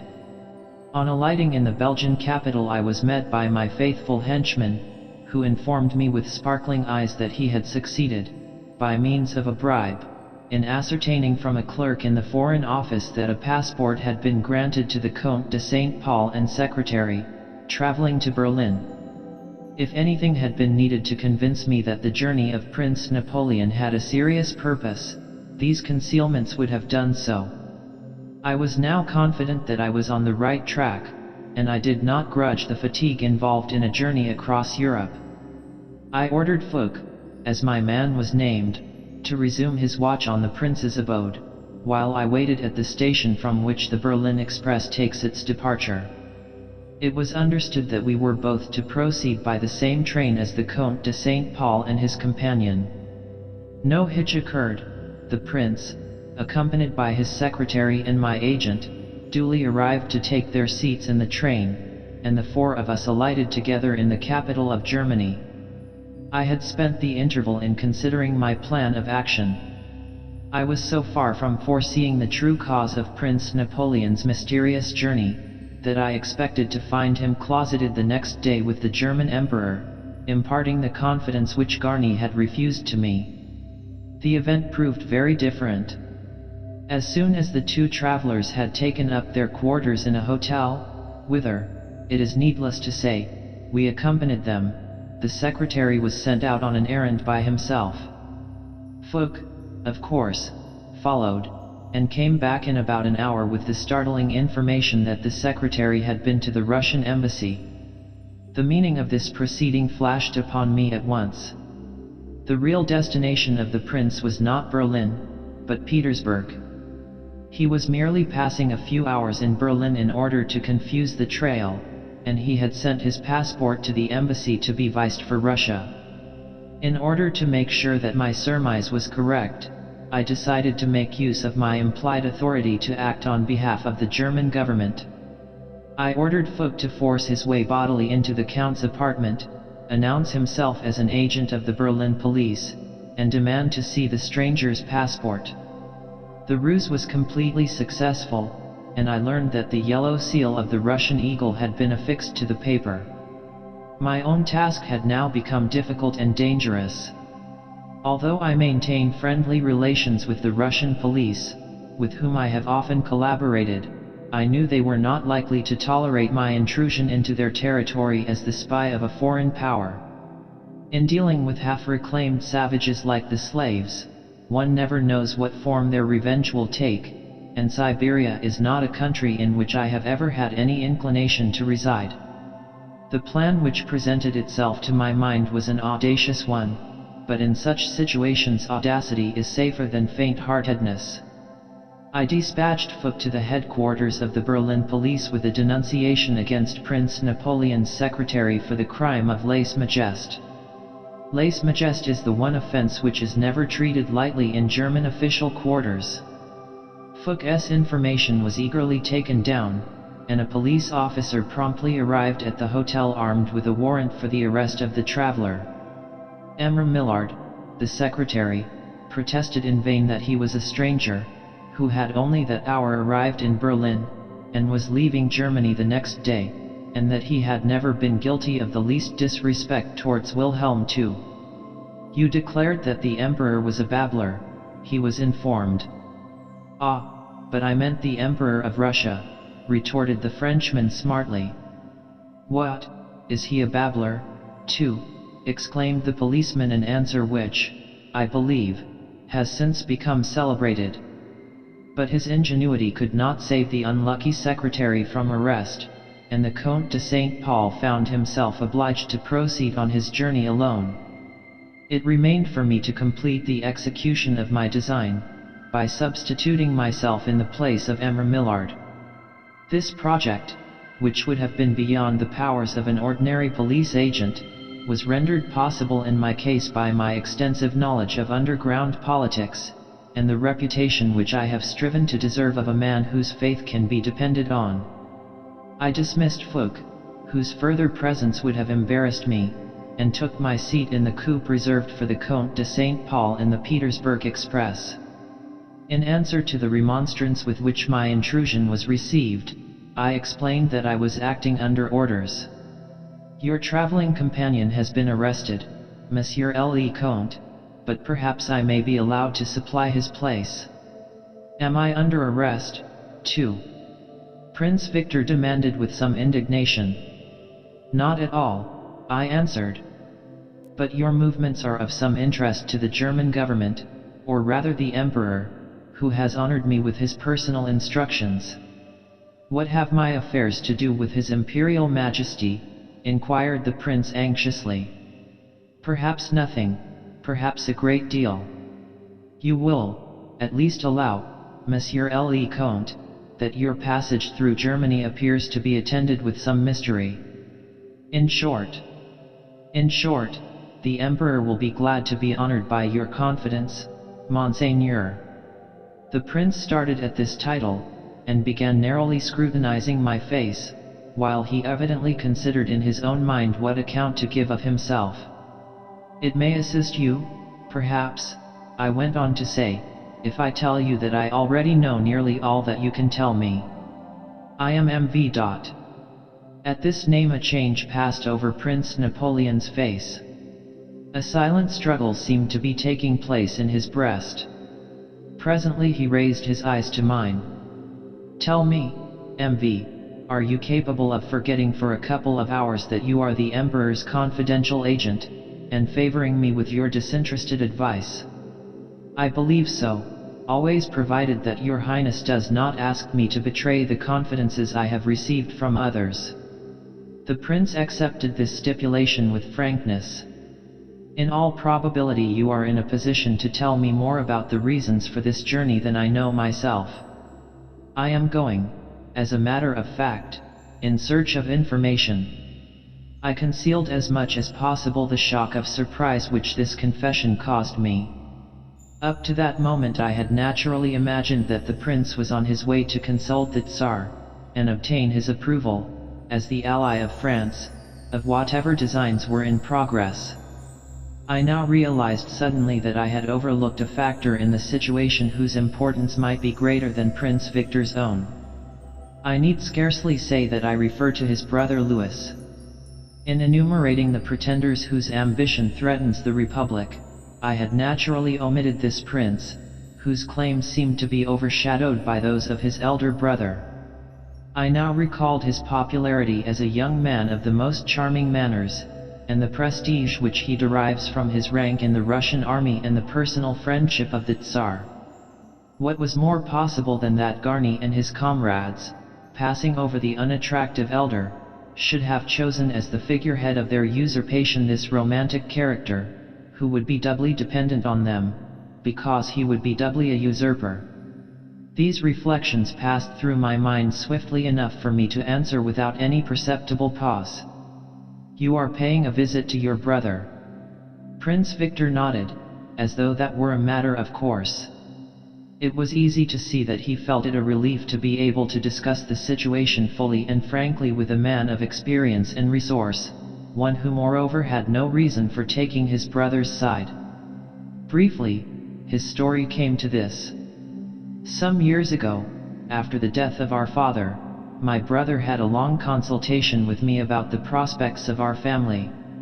He asserted that he was more popular in France than I was, and suggested that the chance of a Bonaparte restoration would be improved if I would consent to abdicate in his favor.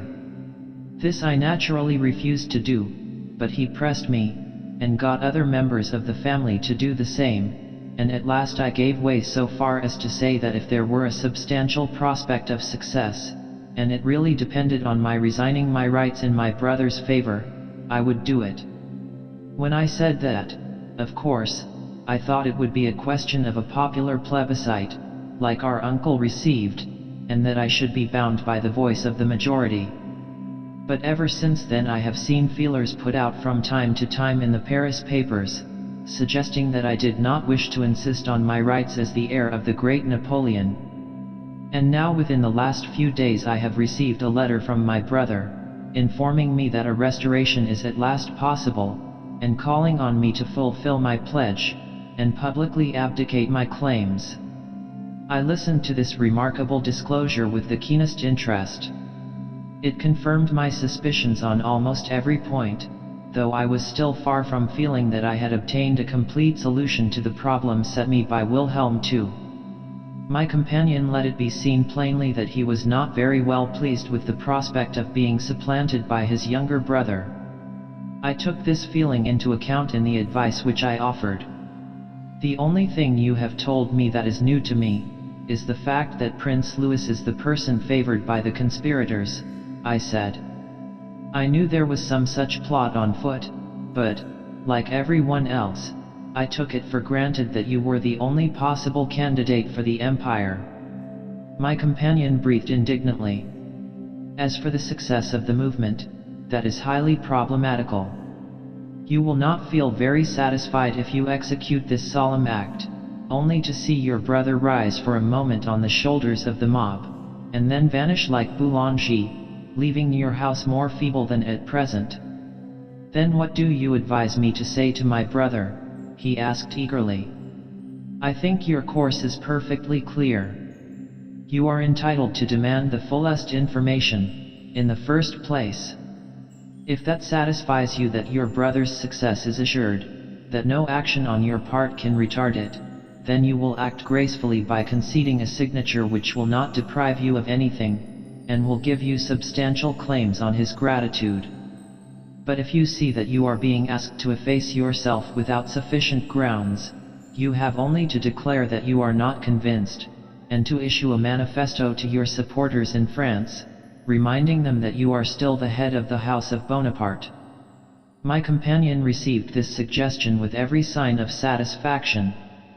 During the remainder of the journey I lost no opportunity of playing on the same string, and making him feel that I was, as it were, his ally, engaging in defeating a plot which was much more against him than against the Republic.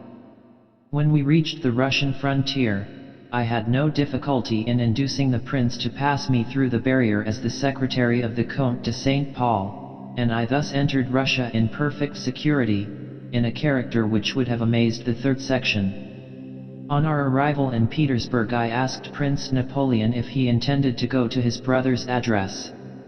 He answered proudly, I am still the head of my house, I believe. It would be more suitable for me to let my brother know of my arrival in order that he may wait upon me. I willingly charged myself with the delivery of the summons. The announcement that I came from Brussels secured my instant admission to Prince Louis's presence. I have the honor to act as secretary to His Imperial Highness, Prince Victor Napoleon, I explained. Ah. In that case you bring me a letter from him, no doubt. I bring your Highness a message simply. The Prince desires to see you. But I cannot leave Petersburg, surely my brother knows that. He knows it so well that he is in Petersburg. Prince Louis sprang to his feet, thunderstruck. "Victor is here, already," he exclaimed in confusion. For answer I named the hotel at which we had put up, explaining at the same time that the prince wished to preserve his incognito strictly. Prince Louis prepared to accompany me to the hotel in the carriage which had brought me to his house. As we drove along, he inquired, "Are you in my brother's confidence?" "I believe I enjoy that honor," was my reply. "At least I am acquainted with the business which has brought him here." "Perhaps you can tell me something of my brother's views," he said, feeling his way. "I think His Highness expects to receive full information before he takes a step which will be irrevocable." "Ah. He thinks, perhaps, that you may have been deceived by exaggerated promises, and that he has the right to forbid any premature attempt whose failure would damage the Bonapartist cause." Prince Louis gnawed his mustache with some impatience. "My brother must not be unreasonable," he murmured. "One is never certain of success in these attempts. If you will allow me to advise you, you will give him the fullest opportunity of judging of your prospects. It would be a serious thing for everybody if he were provoked into any public demonstration against you." The younger prince changed color. "Is it so serious as that?" he exclaimed. And during the remainder of the drive he continued wrapped in thought, only the working of his brow betraying the anxiety within. The greeting between the brothers was cordial, if not affectionate. I took it for granted that I was to be a party to the conference, and as each brother believed that I was secretly friendly to him, neither suggested that I should retire. As soon as we were seated round the table, on which I had laid out some paper, pens, and ink, Prince Victor formally opened the discussion. He spoke with a good deal of dignity and some eloquence. He treated it as a matter beyond dispute that he was the sole depository of the authority of the great Napoleon, entitled to the absolute obedience of every member of his house. He disclaimed any personal ambition, and referred to his former pledge, which he described as a promise to abdicate if he were convinced that such a step on his part was really likely to result in the restoration of the empire. He then laid it down that he retained the sole right to decide if and when the time for this step had arrived, and hinted that it was his duty, as well as his right, to interfere actively to check any designs of which he disapproved. He concluded by professing a sincere and hearty interest in his brother's fortunes, and inviting Prince Louis to confide in him fully, as in his best friend. This statesmanlike deliverance appeared to inspire the younger prince with genuine respect. He appeared to be a good deal embarrassed in the beginning of his reply. It was a difficult task to tell his elder brother that he had been rejected in favor of Louis himself. After acknowledging in the most ample manner his brother's claims on his obedience and gratitude, Prince Louis proceeded. "The state of France shows clearly that our house has no chance of success by constitutional means. The Republic can only be subverted by the action of the army, which embodies the spirit of the nation more truly than the collection of provincial advocates and financiers which calls itself the Chamber of Deputies.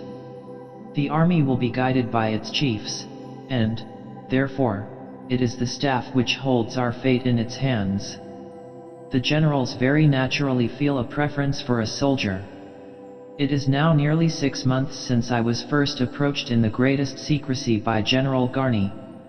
I had the utmost difficulty in not betraying my emotion at the sound of this name, so inseparably connected with the Dreyfus case. Garny conveyed to me that he and his brother generals had decided that the time was ripe for a revolution, in which they anticipated receiving the support of the church and the noblesse. He said they were determined to avoid a second catastrophe like that of the mountebank Boulanger, and therefore they meant to abolish the Republic by a military pronunciamento, and declare France a monarchy under their protection. And, in short, he offered me the crown in the name of the French army. You reminded him of my existence, perhaps, put in the elder brother with some bitterness. I refused to entertain the offer until it had been made to, and refused by, you, Louis protested earnestly. Garni replied that in no event would his brother generals agree to your nomination, and that, if I declined, the offer would be made to the Duke of Orleans, who commanded the support of the clerical faction. It was a question of Bonaparte or Bourbon, and I relied on our compact that in such a case you would relinquish your rights in my favor. Prince Victor turned to me as though he wished me to express his sentiments. I accepted the task. It would have been better if you had taken Prince Napoleon into your confidence before giving any definite answer, I said. General Garni might have paid your elder brother the compliment of explaining the reasons for setting him aside. I did not consider the project sufficiently mature at that time, was the answer. I thought it better to wait till the affair assumed a tangible shape. And this stage has now been reached? I inquired. It has. My brother will understand that a pretext was necessary for the action of the army, and that pretext could only be the danger of war. For a long time we were troubled with the difficulty that neither in Germany nor in England was there any disposition to attack France, and our treaty with Russia laid it down in the most explicit manner that the Tsar would only come to our assistance in the event of our being attacked. But at last, thanks to the vigilance of Garni and the other chiefs of the staff, it has been discovered that Germany is secretly preparing for a stealthy spring. She is covering France with her spies, and, but for the timely arrest of this Dreyfus. I could not resist a subdued exclamation of triumph as the utterance of this name completed the chain of discovery. The whole intrigue engineered by the artful and unscrupulous French generals lay displayed to my eye, as on a map. I listened like one in a dream as Prince Louis continued explaining to his brother the peril of the French nation, the justification for the army's taking command of the state, and the consequent certainty of a Bonaparte restoration. Victor listened silently, unable to think of any objection, and seeing his own chance of ever reigning as Emperor of the French slipping from him. It was I who put the decisive question. You have, I suppose, taken the Tsar into your confidence, and convinced him of the reality of the danger. We have obtained the promise of his support, Louis answered. Good. In that case you will not refuse your brother the reasonable proofs which it is his right to demand, that you have not been deceived. What proofs do you expect? I respectfully advise Prince Napoleon to request an interview with the Tsar. This advice was received with very different feelings by the two brothers. Prince Louis cast on me a look of surprise and annoyance. His elder brother's eyes glistened with pleasure at a suggestion whose value was at once apparent to him. You cannot object to my following my secretary's advice, said Prince Victor, after a moment's pause. The interests of my house are at stake, and before I resign the prospect of a throne I have a right to be thoroughly satisfied.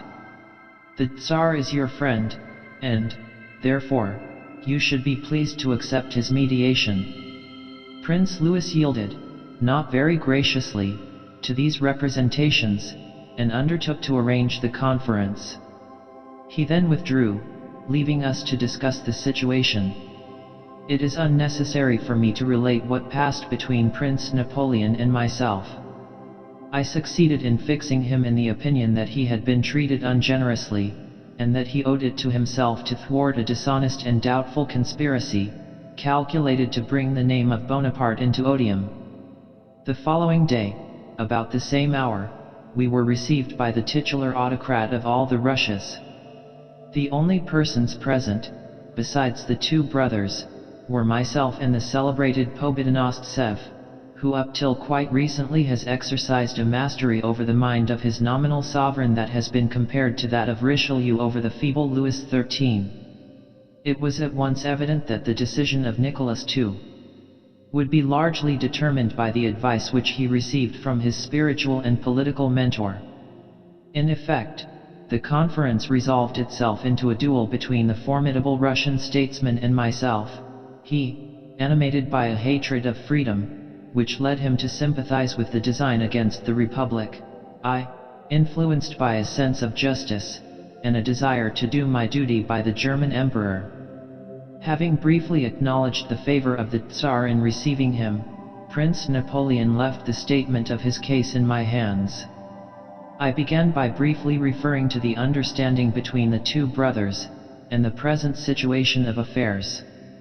What Prince Napoleon desires, I went on, addressing myself to Pobedonostsev, is to understand whether he is being asked to abdicate on sufficient grounds. Is he dealing with a mere hole-and-corner conspiracy, which may end in a fiasco, or is it true that His Imperial Majesty the Emperor of Russia is committed to the approval and support of his brother's enterprise? The Tsar glanced from my face to that of his minister, as I concluded, with an expression which convinced me that His Majesty knew very little about the affair, in which he had no doubt blindly accepted the guidance of Pobedonostsev. The procurator of the Holy Synod had evidently come prepared with an ambiguous reply. His Majesty is a friend of France, and, as such, he naturally views with concern the weakness of the Republic, a weakness inseparable from governments which rest on the authority of the mob. The Emperor is at the same time a friend of the House of Bonaparte, though, of course, he has no wish to interfere in favor of any particular candidate for the French throne rather than another. He is pledged by treaty to come to the assistance of France in the case of an unprovoked attack by the three powers, or by the English. It follows that where the danger of such an attack exists, His Majesty is ready to encourage any prudent measure in the interests of France, such as this appears to be. Prince Louis smiled, well pleased at this skillful answer. His brother gave me an expectant glance. Am I to understand, then, or, rather, is Prince Napoleon to understand that it is the threatening attitude of Germany which has weighed with His Imperial Majesty? You may say the treacherous intrigues of Germany. The Germans have been careful to avoid any open provocation. His Majesty has received satisfactory proofs, no doubt, that such intrigues exist. Undoubtedly. General Garny, on behalf of the staff of the French army, has laid before the Emperor's advisers documents which prove up to the hilt that Germany is merely waiting for the psychological moment to spring upon France, disarm her, and erase her from the list of the great powers. Would it not have been more in accordance with precedent if these documents had been submitted to you by the President of the French Republic through the medium of the French ambassador? I was glad to notice the Tsar turn a questioning look on his minister as I delivered this thrust, for which Pobedonostsev was evidently not prepared. I do not understand your objection, he said, in some surprise. Prince Napoleon is surely not interested on behalf of the Republican government. The interest of Prince Napoleon is to know the truth, I responded sternly. Conspirators are not always scrupulous about the means they employ. General Garny is not a man who can be pronounced incapable of manufacturing evidence in favor of his schemes. The procurator's face flushed. You venture to insinuate that General Garny is a forger, he cried wrathfully. Listen, M. Pobedonostsev. In the time of the late Tsar I was employed by the Russian government, before it concluded the Treaty of Alliance with France, to obtain secret and precise information concerning the military strength of that country. I have never revealed the name of the officer from whom I purchased that information. Shall I do so now? The Russian minister gazed at me in consternation, and his master appeared equally surprised. Glancing at a slip of paper which lay before him, Pobedonostsev asked, Who are you, then? Your name cannot be Millard. It is V. I answered. The procurator threw himself back in his seat, astonished. Your police have not shown their usual astuteness, I am afraid, I observed, smiling. The Tsar now interposed in a tone of more authority than I had ventured to hope from his not very strong face. Do you suggest, MV, that the whole staff of the French army are engaged in a conspiracy to forge documents? Something of the kind, I am afraid, sire. But this notorious case, which has excited the attention of the whole of Europe, the affair Dreyfus. I am in a position to assure your Majesty that Captain Dreyfus had no more to do with Germany than M. Pobedonostsev here. The procurator of the Holy Synod raised his head. You are very confident, it seems to me, MV, he sneered.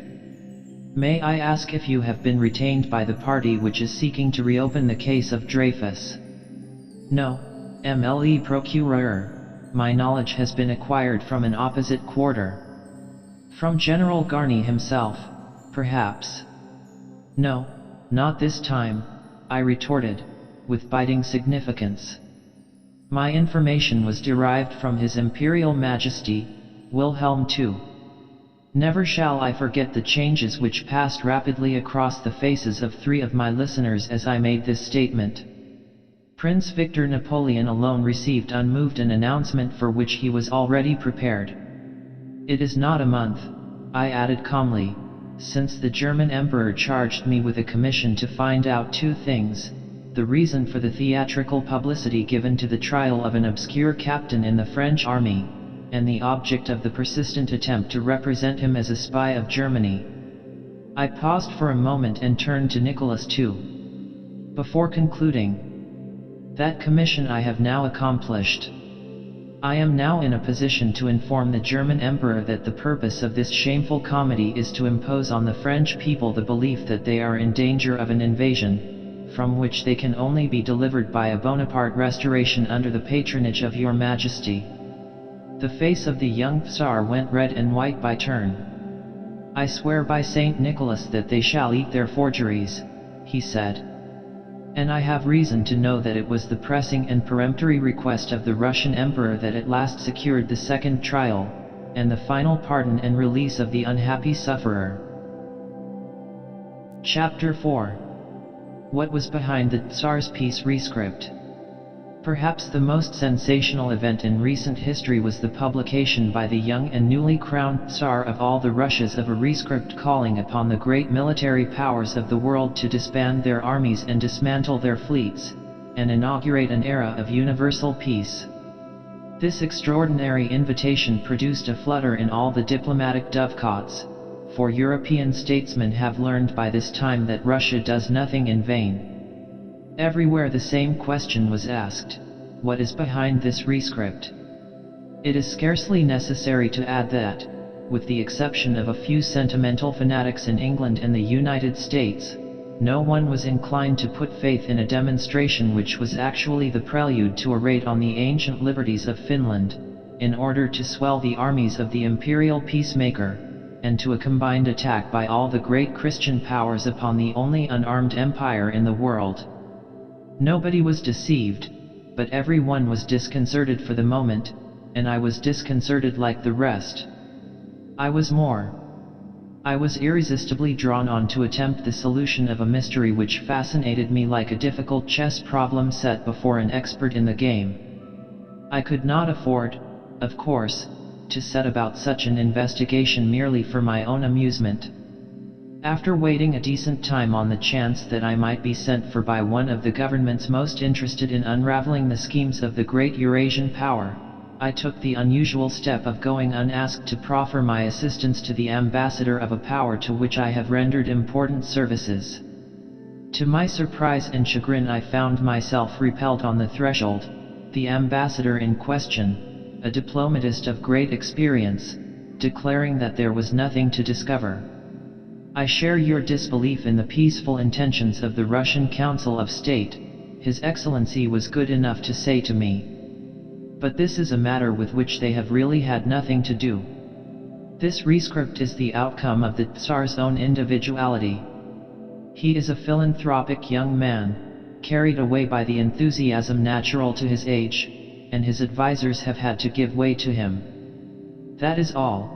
And it only remains to see whether his idea is practicable. The explanation was a plausible one, and all the more so because by this time the character of the new ruler of Russia was fairly well known to those whose business it is to reckon up the personalities of sovereigns and statesmen. Still, I was not convinced. That is exactly the explanation which I should offer to the foreign offices of Europe, if I were MWIT, I ventured to observe. The ambassador smiled with good humor.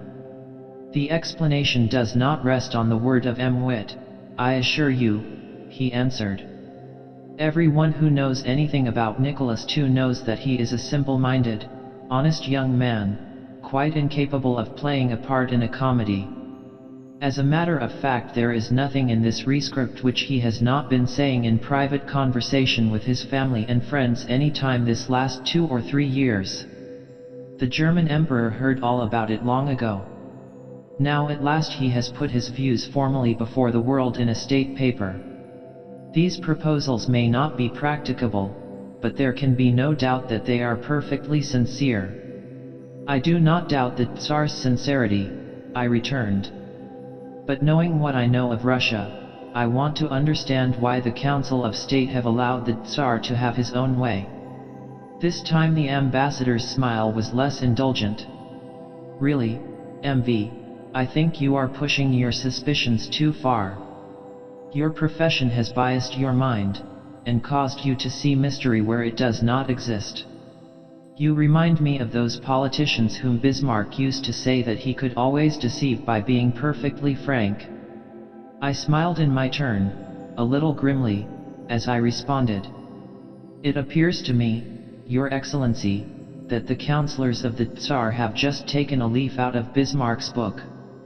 Baffled in this direction, I was casting about me for another client, when my secretary came into me one morning with a dispatch marked urgent, calling me to proceed immediately to Constantinople, where my services were required by Muzaffar Effendi, the eunuch highest in the confidence of Abdul Hamid. I snatched at the opening with the assurance of triumph. Of all states, Turkey was the one most deeply concerned in the foreign policy of Russia. Of all possible clients, the most desirable was the ruler whose secret hoards had dazzled the imagination of every secret service agent in the world for a quarter of a century. What the business might be on which Muzaffar wanted me I neither knew nor greatly cared. I took my seat in the train that was to bear me towards the Balkan Peninsula, firmly resolved that his business should give way to mine. On my way across Central Europe I found the papers already full of the touching story of the benevolent young despot and his triumph over the worldly wisdom of his counselors. I could not blame the journalists for being taken in by a story which had imposed on one of the most hard-headed diplomatists in Paris. I could only marvel at the astuteness and daring of the Muscovite statesmen who had contrived to turn the personal idiosyncrasies of their sovereign to use in their Machiavellian politics. On reaching the shores of the Bosphorus I found, as I had anticipated, that I was wanted to disentangle a miserable intrigue of the harem, the kind of work more suited to a private detective than to a man in my unique position. Under any other circumstances I should have declined the task without more ado. As it was, I turned Muzaffar's difficulty into my opportunity. "Listen to me," I said to the trembling eunuch. As soon as he had finished confiding his tale to me, "I can save you, and I will save you, but only on one condition. And that is, that you procure me a private and confidential audience of the Sultan, and that you use your influence with him to make him grant the request I have to make." Muzaffar, who, like all his tribe, was a miser, seemed overjoyed at this cheap method of rewarding me. Of course, he wished to know the object I had in view. "I am going to ask the Sultan to employ me on a secret political mission outside the Turkish Empire, a mission from which you have nothing to fear. Your business is to persuade the Sultan to trust me, let that be enough." Twist and wriggle as he would, the eunuch found he could get nothing more out of me. He gave in, and his influence over the mind of Abdul Hamid being unbounded, I quickly found myself face to face with the lean, dark, gaunt-eyed Asiatic who styles himself commander of the faithful and shadow of God on earth. Abdul Hamid proved to be in a more suspicious mood than my friend in Paris. As soon as I mentioned the peace rescript he interrupted me. "I am not going to disarm. I know what the Christian powers are by this time. They always begin to talk about peace when they are secretly preparing to attack somebody. I am afraid your Majesty is right. The question is, what is the real design underlying this particular piece of hypocrisy? I know that, too, was the unexpected reply. The Russians have decided to turn their attention to China. There they can do all that they want with 100,000 men. So it is to their interest to get rid of the burden of a great army which will not be wanted for a generation. This was an ingenious idea, but it did not satisfy me, any more than the semi-official one had done. I ventured to object. If that were all, sire, there would be no occasion for this melodramatic appeal to the other powers. There is nothing to hinder Russia from reducing her armaments by 1/2 tomorrow.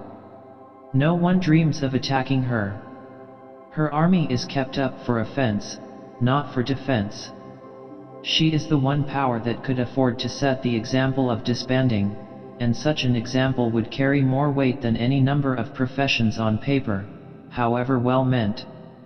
The Sultan appeared struck by this reasoning. Then what do you say is the object behind this rescript? He demanded. I do not know. But I undertake to find out if your Majesty will furnish me with the necessary means. Abdul Hamid gave me a distrustful glance.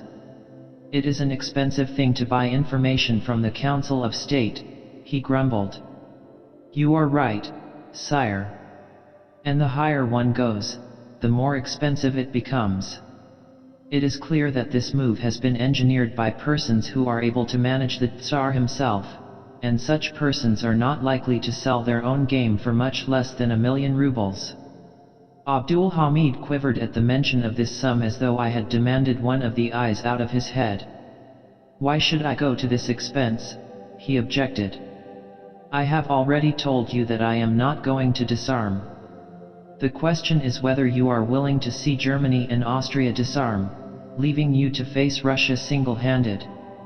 Surely it is worth 100,000 pounds to Turkey to prevent her allies from falling into such a trap. The Sultan still hesitated. How do I know that I shall get anything in return, if I trust you with this money? He asked suspiciously. Your Majesty must judge me by what I have done already. 2 days ago you had never heard my name. Now I am here alone with you. With a loaded revolver in my pocket, the Sultan started violently discussing the secrets of your foreign policy. Does that look as though I were a fool? The commander of the faithful sat silent, attentively regarding me for some minutes. Finally he dismissed me, promising to consider my proposal.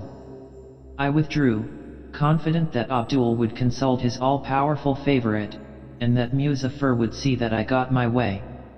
A week later I was back in Paris, with an autograph letter from the Sultan to his ambassador in Russia, and a draft on the Ottoman Bank which I took the precaution to exchange for a letter of credit from a private Parisian banking firm to the EMPRESS of Petersburg.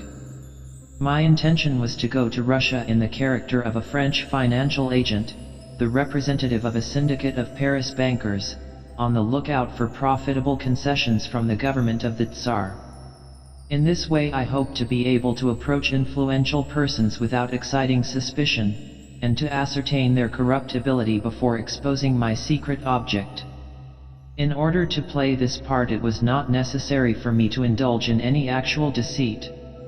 As a matter of fact, the demand for foreign capital to develop Russian properties is a steadily increasing one, and I had no difficulty in meeting with financiers willing to constitute me their agent, to inquire into the character of some of the undertakings submitted to them. The only person I proposed to take into my confidence was the Turkish ambassador in Petersburg, on whom I relied for information as to the personal influences at work in the Russian court. It was to the ambassador, therefore, that I paid my first visit on arriving in the northern capital. His Excellency received me at first with some reserve, which was quickly dissipated by a perusal of the Sultan's missive. You have come to learn the truth about this rescript, he remarked. It is certainly a new departure. You disbelieve in the sincerity of the Tsar, I suppose. Not in the sincerity of the Tsar, but in the sincerity of those who make his benevolent sentiments the cloak of their own secret policy, I corrected. The ambassador nodded approvingly. "You have put your finger on the weak spot," he responded. "The danger in dealing with this rescript is that the other powers may take it seriously owing to their trust in the personal character of Nicholas. In reality, Nicholas is merely an instrument in the hands of 3 persons, without whose advice he does nothing, and 2 of those 3 are themselves creatures of the Council of State. And the 3 persons are.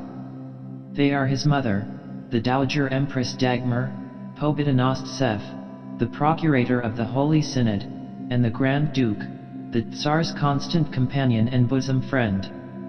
At the sound of such names as these I was almost appalled at the outset. The character of the Dowager Empress, as much as her rank, rendered her unapproachable. Pobedonostsev, although a bigot, was not likely to be a traitor. The Grand Duke was an unknown quantity, as far as I was concerned, but it did not seem very probable that a personage in his position would prove accessible to a bribe. It never does to despair too soon. I put the question which long experience of the dark side of human nature has rendered habitual with me. "Has the Grand Duke any vices?" "He gambles a good deal in the yacht club." I drew a breath of satisfaction. Of all men the gambler is the easiest to corrupt, because to him alone money is everything, and because there comes a time to every gambler when money is not to be had. "Who are his gambling companions?" was my next question. The ambassador named several Russian nobles of high rank, among whom the leading spirit seemed to be a Prince Boris Mendeleev. I was going on with my inquiries when His Excellency checked me. "I have told you enough, it seems to me, to enable you to go on by yourself. In the meantime I am the ambassador of the Sultan, not his Secret Service agent, and I wish to know nothing that might compromise me." I respected his scruples, though they were such as some Russian diplomatists would scarcely have understood, and proceeded to form my own plans for making the acquaintance of Prince Mendeleev. Fortunately, the Russians are as unsuspicious in private life as they are suspicious in politics.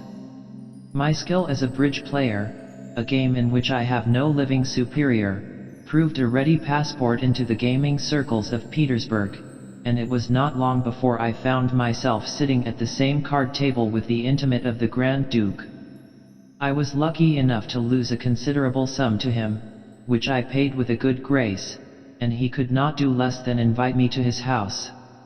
I accepted the invitation with an eagerness which must have struck him as rather ill-bred, and we drove there together.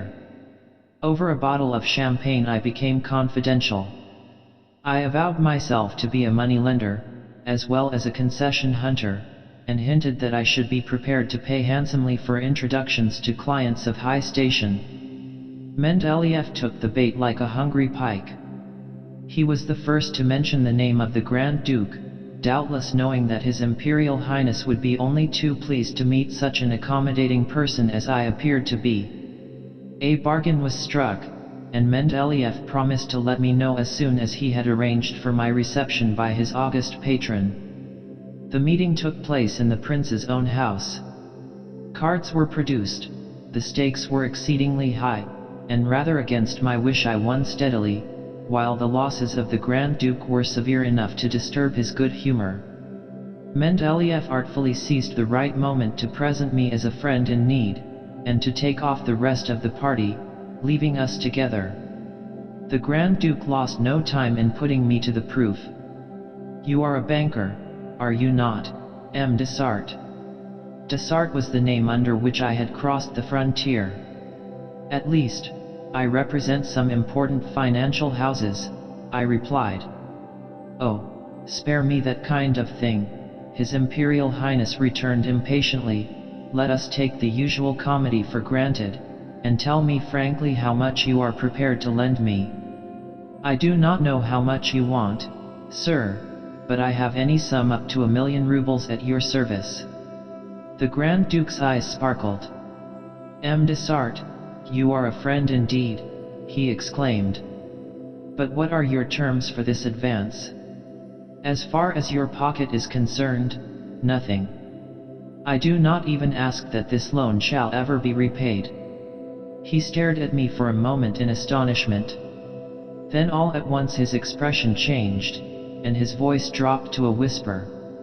"Ah, I understand. This is some affair of the Secret Service.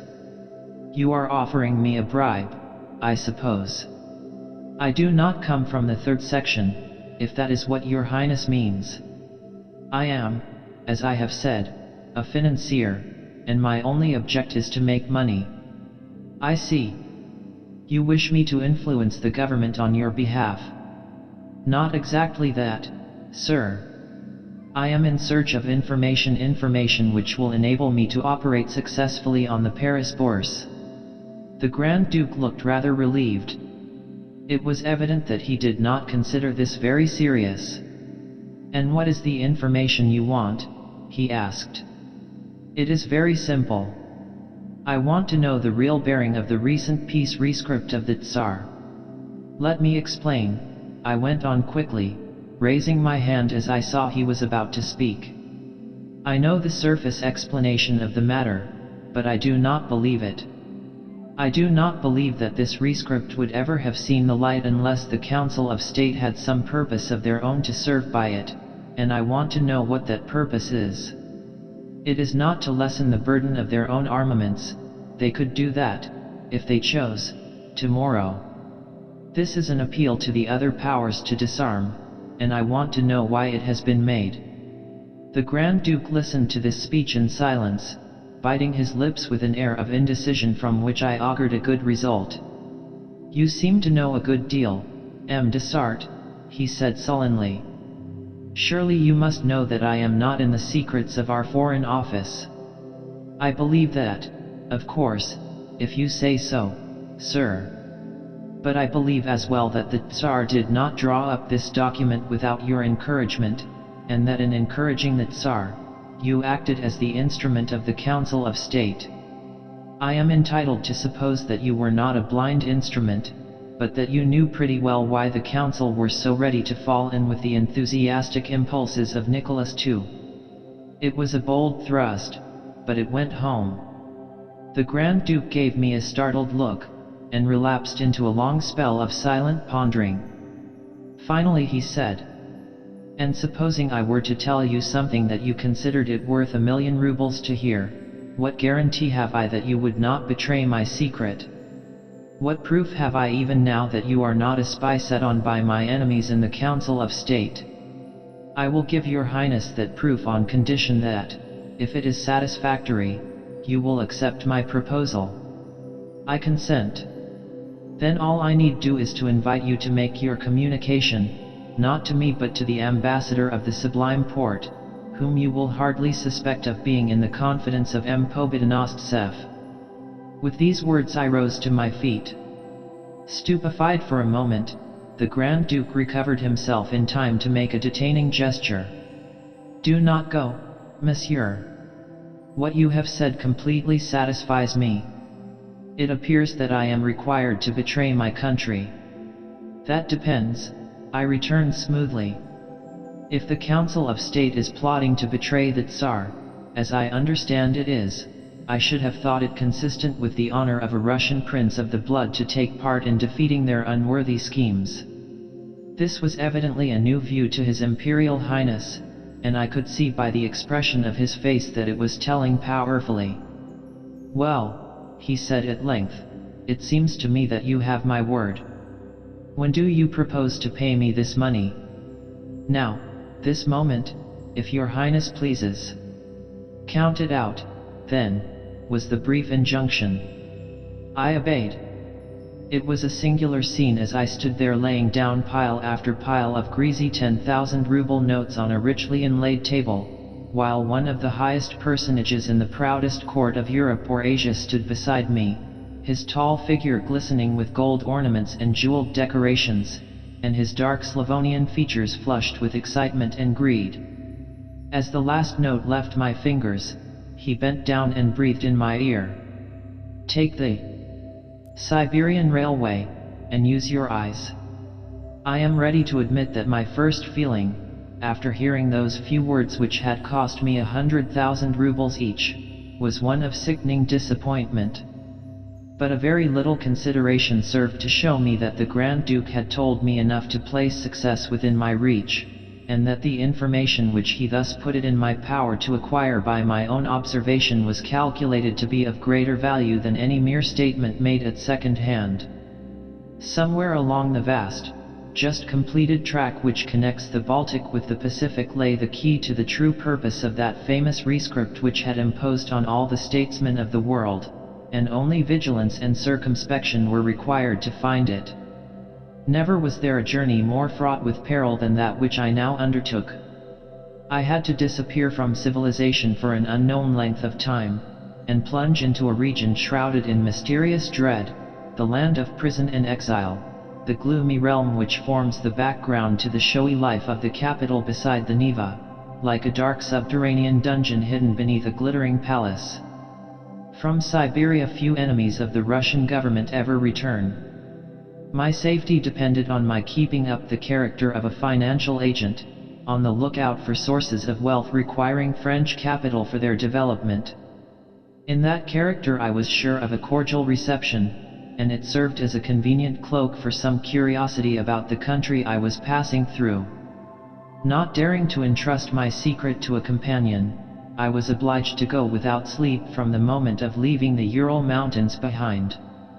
The utmost indulgence I could allow myself was such a light doze as left the attention ready to leap into activity at the least provocation. At every stopping place I got out and made a careful examination of the neighborhood. The one thing I had to fear was the night. In the Cimmerian darkness of a northern winter I might have been carried past an army without perceiving it. The train by which I traveled was a long one, and it was increased before we entered Asia by the addition of an open car like a cattle truck, containing peasants whom I took to be prisoners. I had to be careful not to show myself too inquisitive, but I noticed at the various stations along the track that they were all young men of about the same age, and that they got in and out in obedience to orders given by officials who were armed, and whom I imagined to be warders or police. I did not consider it safe to hold much conversation with my fellow passengers. It was probable that more than one spy was among them. I had an uneasy sensation of being watched by invisible eyes, and I knew that if I once aroused real suspicion by my behavior, my doom was sealed. So the days and nights passed, and the train crept on its way across the silence of the frozen continent. I strained my eyes in vain across the blinding waste, and strained my ears through the night. No sight or sound rewarded me, save the solitary huts of the railwaymen and the monotonous tinkle of sleigh bells. According to my reckoning we had got nearly halfway from the Ural to the Amur when the longest stage of all was reached. We ran from the sunset of one day to nearly noon of the next, only halting to take in water and fuel. Then at last the train entered a town of considerable importance, apparently a sort of depot of the line, there being many side rails on which trucks were standing as though waiting till they should be required. As soon as the train stopped, I got out as usual with the other passengers, to stretch my legs and look about me. The long journey and the lack of proper rest had so exhausted me that it was some time before I realized that there was an unusual lack of bustle about this particular halt. When at last the fact of this strange stillness was borne in upon my consciousness, I roused myself to observation.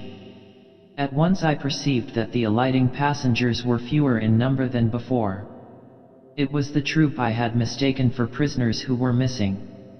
I looked at the end of the train for their car. It was no longer there. We had silently slipped the wagon in the course of the night. This discovery acted on my tired brain like magic. In an instant I was again the alert, cautious investigator whose decisions were as swift as his intuitions were unerring. Without hesitating I returned to my carriage, removed my luggage with the aid of a porter, and ordered a sleigh to drive me to the hotel. The guard of the train came up to me, as I was making these preparations, and asked me if I were not going on. "Not by your train," I replied blandly. "I shall break my journey here, and look about me. By what I can see, this place seems likely to be an important commercial center, such as I have come in search of." "Your Excellency is mistaken," the man answered roughly. "This place is nothing at all, only a dumping place for spare wagons. Tomorrow we shall come to a really important town, where much business is done." I gave the fellow my most supercilious stare. Then, pulling out a note for 50 rubles, I handed it to him, saying haughtily, "I am obliged to you for your trouble. Good day." He drew back astonished and abashed, and I made my way out of the station, without once turning to see if I were followed. Directly I reached the hotel, I threw myself on a bed, and slept soundly for 24 hours. I awoke refreshed and vigorous, and ready to carry out my task with coolness and resolution. Knowing myself to be in a land where every second man was a spy, I thought it idle to attempt any concealment of my actions. I was there as an explorer, and I determined to explore boldly. If the agents of the government took it on themselves to stop me, I knew well enough how to deal with them. My first step was to ask the landlord of the hotel to recommend me a guide. The man whom he presented to me was a typical mushard, with spy written on every line of his countenance. This was just what I expected. I engaged him at a liberal salary, and ordered him to fit out an expedition for a journey of some days into the interior. "Where do you want to go?" the man asked. "Where I please," I replied sharply. "Keep your curiosity to yourself, or take another master. I want a guide, not a partner." This rebuke had the desired effect.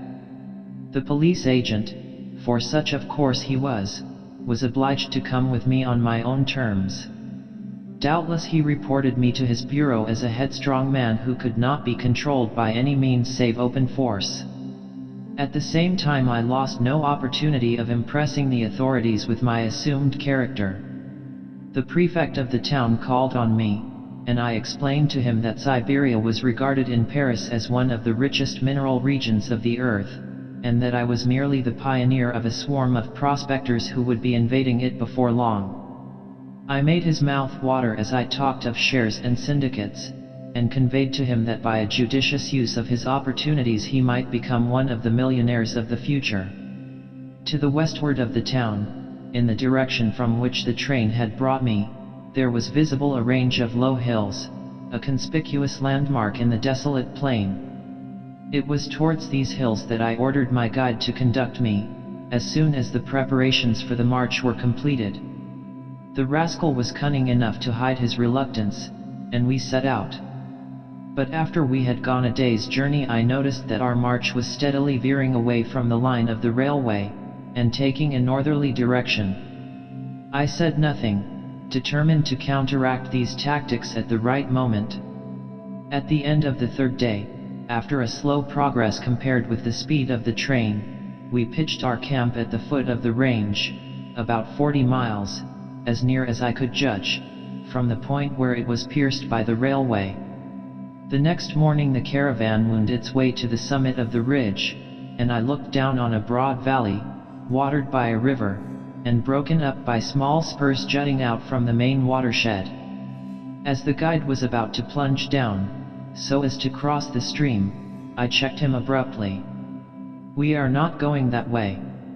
I shall turn southward now, and keep along the summit of the ridge till we come to the railway." The man's face turned as black as a thundercloud. "You cannot go that way," he snorted. "Why?" He hesitated. "Because it is impassable. The horses will break down." "We will go on till they do," I answered sternly. "And let this be your last attempt to disobey me. At the next I send you back, and go on without you." The man slunk forward, muttering curses, which I affected not to hear. But I had not yet frightened him sufficiently. At the next halt one of the drivers came to me and reported that a horse had gone lame. "Bring it here," I commanded. He went away, and returned leading the animal.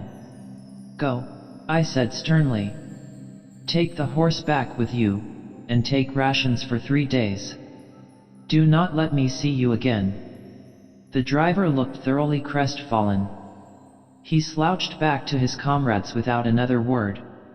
I waited till half an hour had passed, then I rose and walked over to the campfire, round which my followers were seated, the driver among them.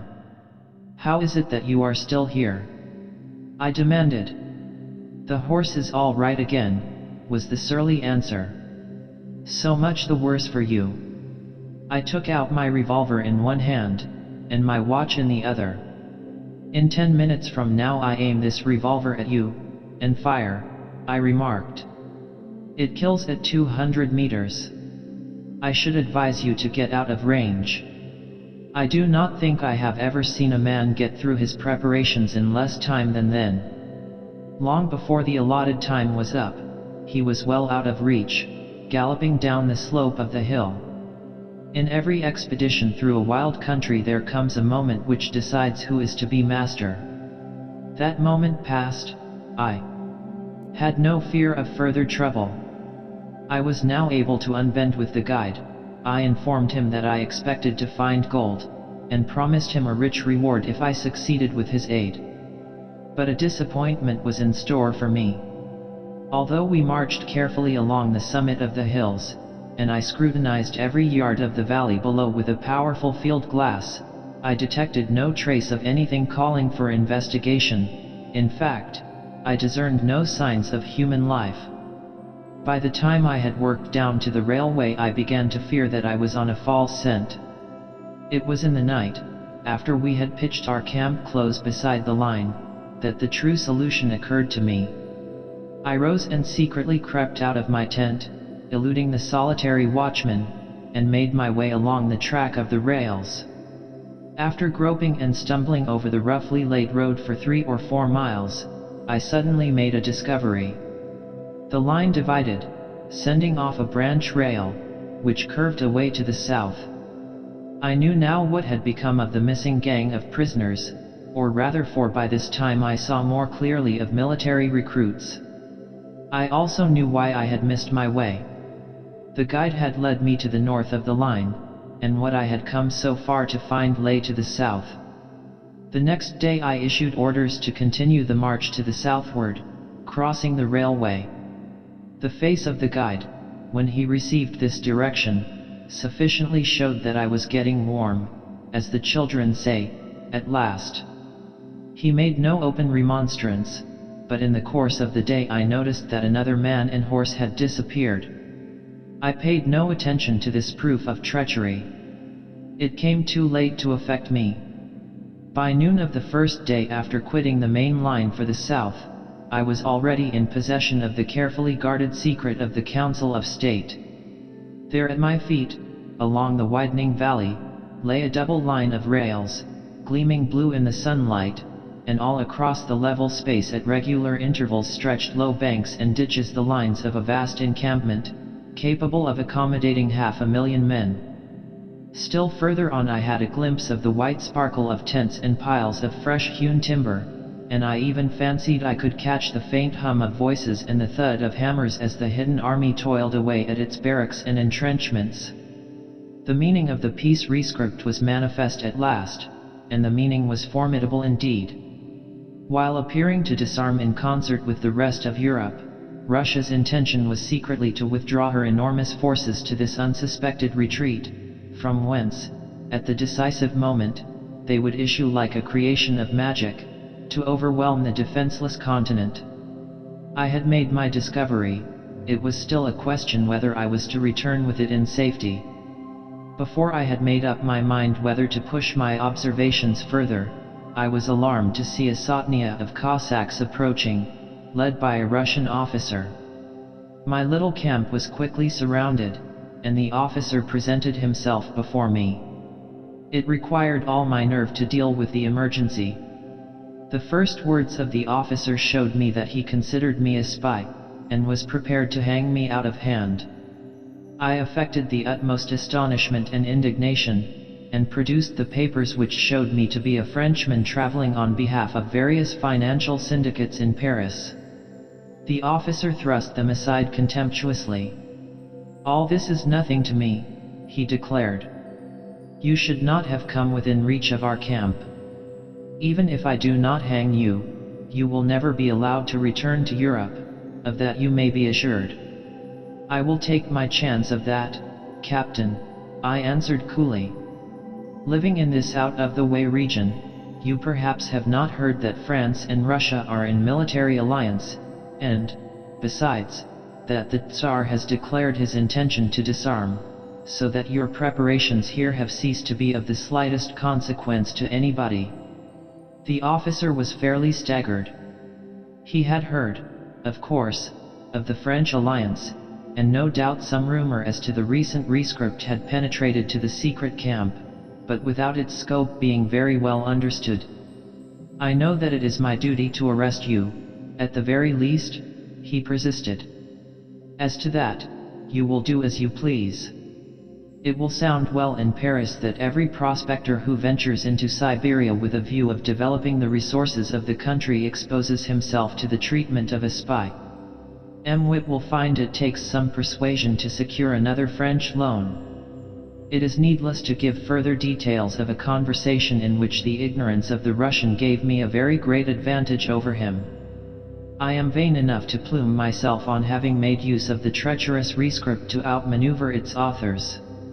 In saying that, of course, I do not refer to Nicholas II, who perhaps did not even know of the existence of the hidden camp. In the end, the Cossack officer decided to escort me back to the town where I had left the train, and hand me over to the civil authorities, a decision which was assisted by the usual methods of persuasion in the East. My friend the prefect, already predisposed in my favor, required a somewhat heavier bribe, and finally I made assurance doubly sure by resuming my journey eastward, and leaving Russian territory by way of the Chinese frontier. It was from the first telegraph station in the Celestial Empire that I sent the cipher dispatch to Constantinople, which was destined to render abortive the much talked-of conference at The Hague. Russia preparing enormous concealed camp in Siberia, beside railway, to hide forces when nominally disbanded. I have seen it. Abdul Hamid was too shrewd to take any open part in opposing the Russian proposals, but when I saw the firm stand made against them by the German representatives, I knew that he had not thrown my telegram into the waste paper basket.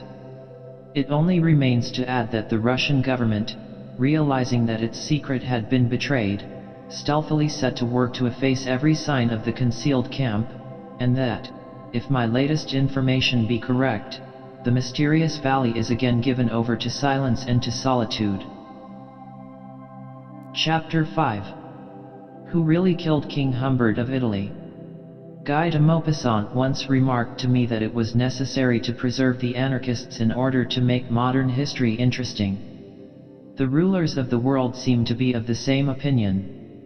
Over and over again scientists and men of common sense have told them that the anarchist is simply a diseased mind, requiring to be dealt with like other brain-sick creatures. But statesmen and police alike have persisted in treating the anarchist as a serious politician, with results which are, unfortunately, too well known. It is true that, after the death of Elizabeth of Austria, the chivalrous King of Italy, Humbert, summoned a conference of diplomatists and police directors in Venice to consider methods for dealing with the anarchists. But he would have done better to call in Professor Lombroso. I myself would undertake to guarantee the life of every ruler in Europe and America, for the sum of £20,000 a year, provided I were allowed to incarcerate in an asylum every man whom I could prove to be a sufferer from homicidal mania. As it was, I foreboded that the only result of King Humbert's gallant action would be to point him out to these creatures as their next victim. Yet I must now so far confess myself mistaken as to declare that the death of the late King of Italy does not really lie at the door of anarchism. It was another European sovereign, more alive to the realities of the situation than Humbert, who secretly commissioned me to make an investigation into the organization of the anarchist sect and the trend of its operations. I must not disclose the name of this monarch. To do so would be to point him out to the vengeance of the assassins. As soon as I had received his commission, I laid aside all my other work and prepared to disappear for an indefinite period. My first step was to transform myself into a workman, or rather a loafer, for an industrious workman is seldom found among the active anarchists. I secured a few jobs in Paris as a house painter's laborer, that is to say, I did the scraping and cleaning before the skilled workmen applied the fresh coats of paint. I took care to show no zeal in my employment, and in the intervals of work I hung about the brasseries and grumbled at the smallness of my earnings. By these tactics I quickly earned the reputation of a good comrade, and a true-hearted republican. The socialists of the quarter I had chosen to work in quickly recognized me as a likely convert, and I allowed them to enroll me in one of the most advanced societies. All these measures were mere preliminaries to the final one of blossoming forth as a declared anarchist. It is from the ranks of socialism that anarchism draws its recruits. Though the two theories are utterly opposed, they express the same discontent with civilization. An anarchist is little more than a socialist who has gone out of his mind. By going over to the anarchist group from the arms of their rivals, I ensured myself a welcome which would never have been given to me had I attempted to force myself upon them at the outset. Among the anarchists it was necessary to adopt rather different tactics. I had now to play the part of a dangerous lunatic, only awaiting direction from some superior mind to commit an act of violence. Paris itself is not an important anarchist center. The French police are too quick-witted for their capital to be a comfortable residence for these desperados. The three great centers, as most people know, are Zurich, London, and Jersey City, USA. Zurich is the Russian headquarters, and is rather a place for nihilists than international anarchists. I therefore decided to cross over to London, in the hope of coming into touch with the leading minds of the sect. In London I found myself received without the least suspicion. My carefully prepared record stood me in good stead. I was introduced by my Parisian comrades as a promising convert from socialism, and no one inquired further. I found the London anarchists torn by internal dissensions which left them no time to think of attacking kings and queens. The first man I was asked to murder was Prince, the leader of the idealist group, whose sole offense was his refusal to concur in the homicidal program of the active anarchists.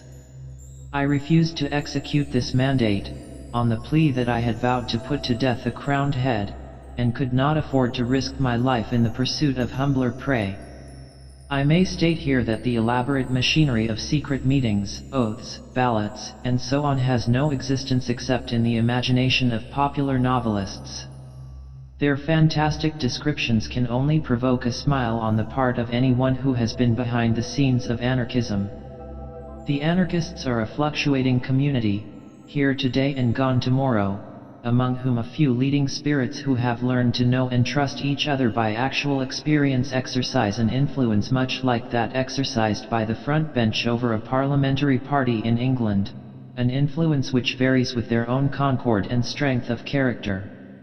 When these leaders find a man whom they see to be a suitable instrument, they bring their influence to bear on him to carry out whatever object they may agree upon. In some cases perhaps a pantomimic scene is arranged, such as we read of in romances, to impress a weak mind. I can only say that I never saw anything of the sort. A well-known anarchist, whose name would be recognized immediately were I to mention it, took me aside one night, and suggested to me the removal of the prince. I gave the answer I have mentioned, and the proposal was instantly dropped. My refusal was followed, naturally enough, by an attempt on my own life. 2 days afterwards the editor of an anarchist paper, who had taken rather a fancy to me, came round to my lodgings before daybreak and advised me to leave for America. He gave me no reason for this advice, but he was very urgent with me, and insisted on writing me a letter of introduction to a man living in Jersey City. I promised to consider the matter, and he bade me farewell. On leaving my lodging an hour later to go and look for a job, the customary pretense, I discovered immediately that I was being followed. I need scarcely say that for me to baffle the clumsy espionage of such blunderers would have been the easiest thing in the world. But I wished to see how far they would go, and I allowed my tracker to follow me all day. At night I went down to the Thames embankment. I placed myself on the edge of the river steps by Cleopatra's Needle, and waited. I am a good swimmer, and I did not think it likely that my enemy would use a weapon if he thought he could get rid of me by the simple method of pushing me into the water. A pistol would be too dangerous for himself on account of the report. I had seen that he did not carry a stick. He was probably armed with a knife, and he might try and give me a thrust with it as he pushed me over, but a knife thrust in the back is not a very serious thing to a man who has been in the habit of wearing a mail shirt for 20 years. I am ready to confess that my heart beat faster as I heard the stealthy tread coming up behind me. To my surprise, the would-be assassin paused before he had got within striking distance, and shuffled with his feet on the flags.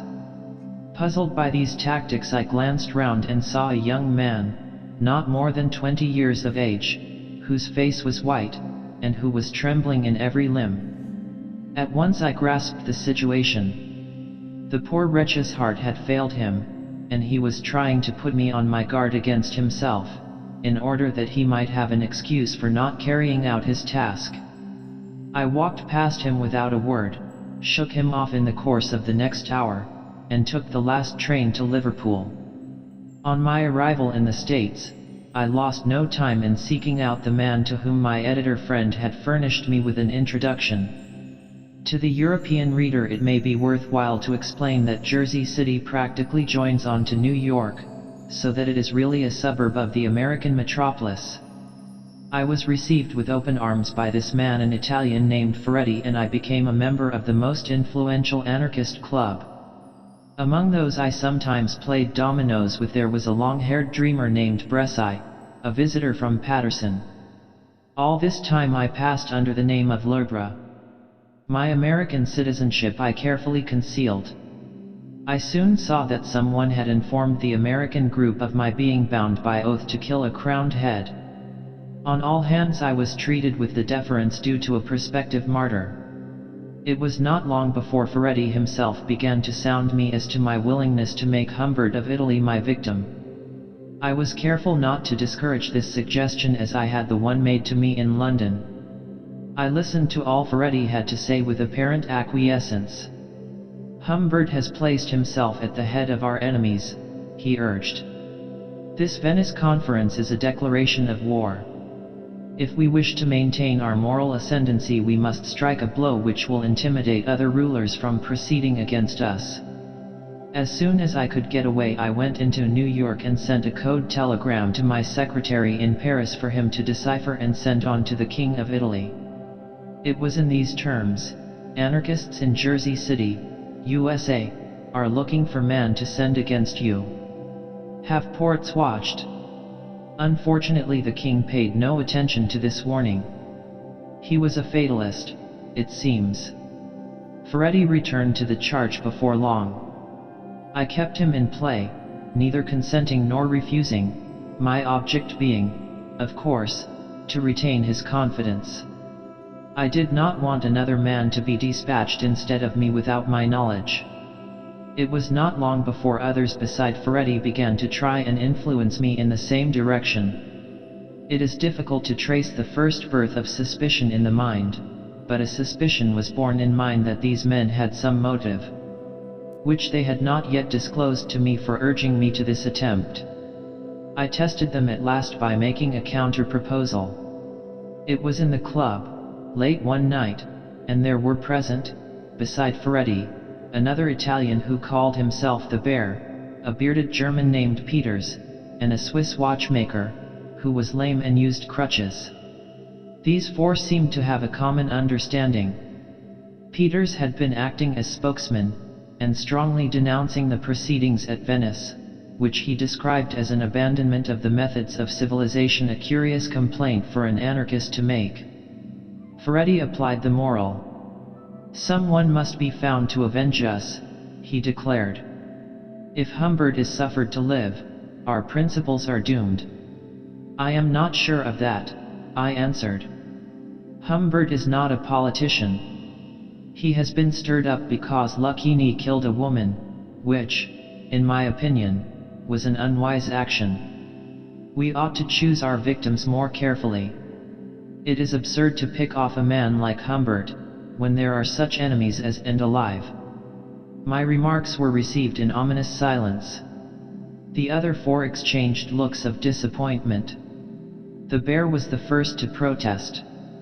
"It is the curse of anarchism that everyone wants to have his own opinion. It seems to me that when men like ourselves, who have guided the movement for years, are agreed on the right course of action, a new comrade ought to accept our decision." I did not retort that the word anarchist, if it meant anything, meant one who had his own opinion and refused to be guided by the agreement of others. There is nothing a fanatic resents so much as reason, except ridicule. Instead, I affected to be surprised. "Do you mean that you disapprove of the execution of?" I demanded, naming a man whose reputation for cruelty and bigotry was worldwide. "The removal of Humbert ought to come first," was the answer. "Do you say that deliberately? Have all our comrades made up their minds, or is it merely your own opinion?" "It is the judgment of us four," said the bear. "That ought to be enough.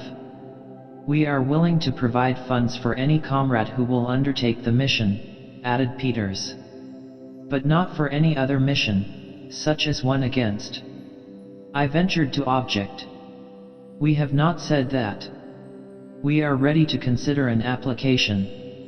The last answer came from the lame watchmaker, who had kept his eyes fixed on me with a close scrutiny during the whole conversation. It was evident that this man was more cautious than the other three, and that he had begun to distrust me. Perhaps he thought I was a boaster, perhaps his suspicions went deeper. "Well, I am not under anybody's orders," I said, rising to my feet. "Show me that I can serve the cause better by Humbert's removal than anyone else's, and I will take the mission." The four let me come away in silence. I had now no doubt whatever that there was some very strong motive in the background behind all this talk about the Venice conference, and I sent a fresh wire to the threatened King American group absolutely determined on your death, and offering bribes. This telegram was treated with the same indifference as its predecessor. Ferretti was naturally more inclined to trust me than were the others, thanks to my London friend's recommendation. I was, therefore, not surprised to receive a call from him the next day, and to find that he was at last going to show his hand. "It is right, is it not," he began, "that you are prepared to undertake the removal of one of our enemies, provided you are satisfied that you are doing good to the cause?" "That is all I ask," I responded. "Humbert or another, what does it matter to me? You don't consider that the fact that Humbert has taken a leading part against us marks him out for destruction?" "No, I don't. I don't believe he is any worse than the others." "Very well, admitting that, for the sake of argument, if I were to prove to you that Humbert's death would benefit the cause specially in other ways, what would you say?" "If I believed that, I should most likely consent." "Good. That is what I expected.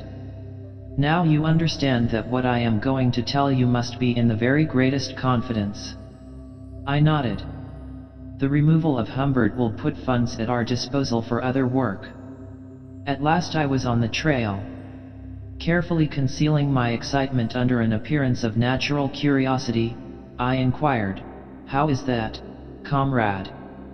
"You must not ask too much. I have only got authority to tell you that it is so. A sum of money will be ours as soon as Humbert is dead.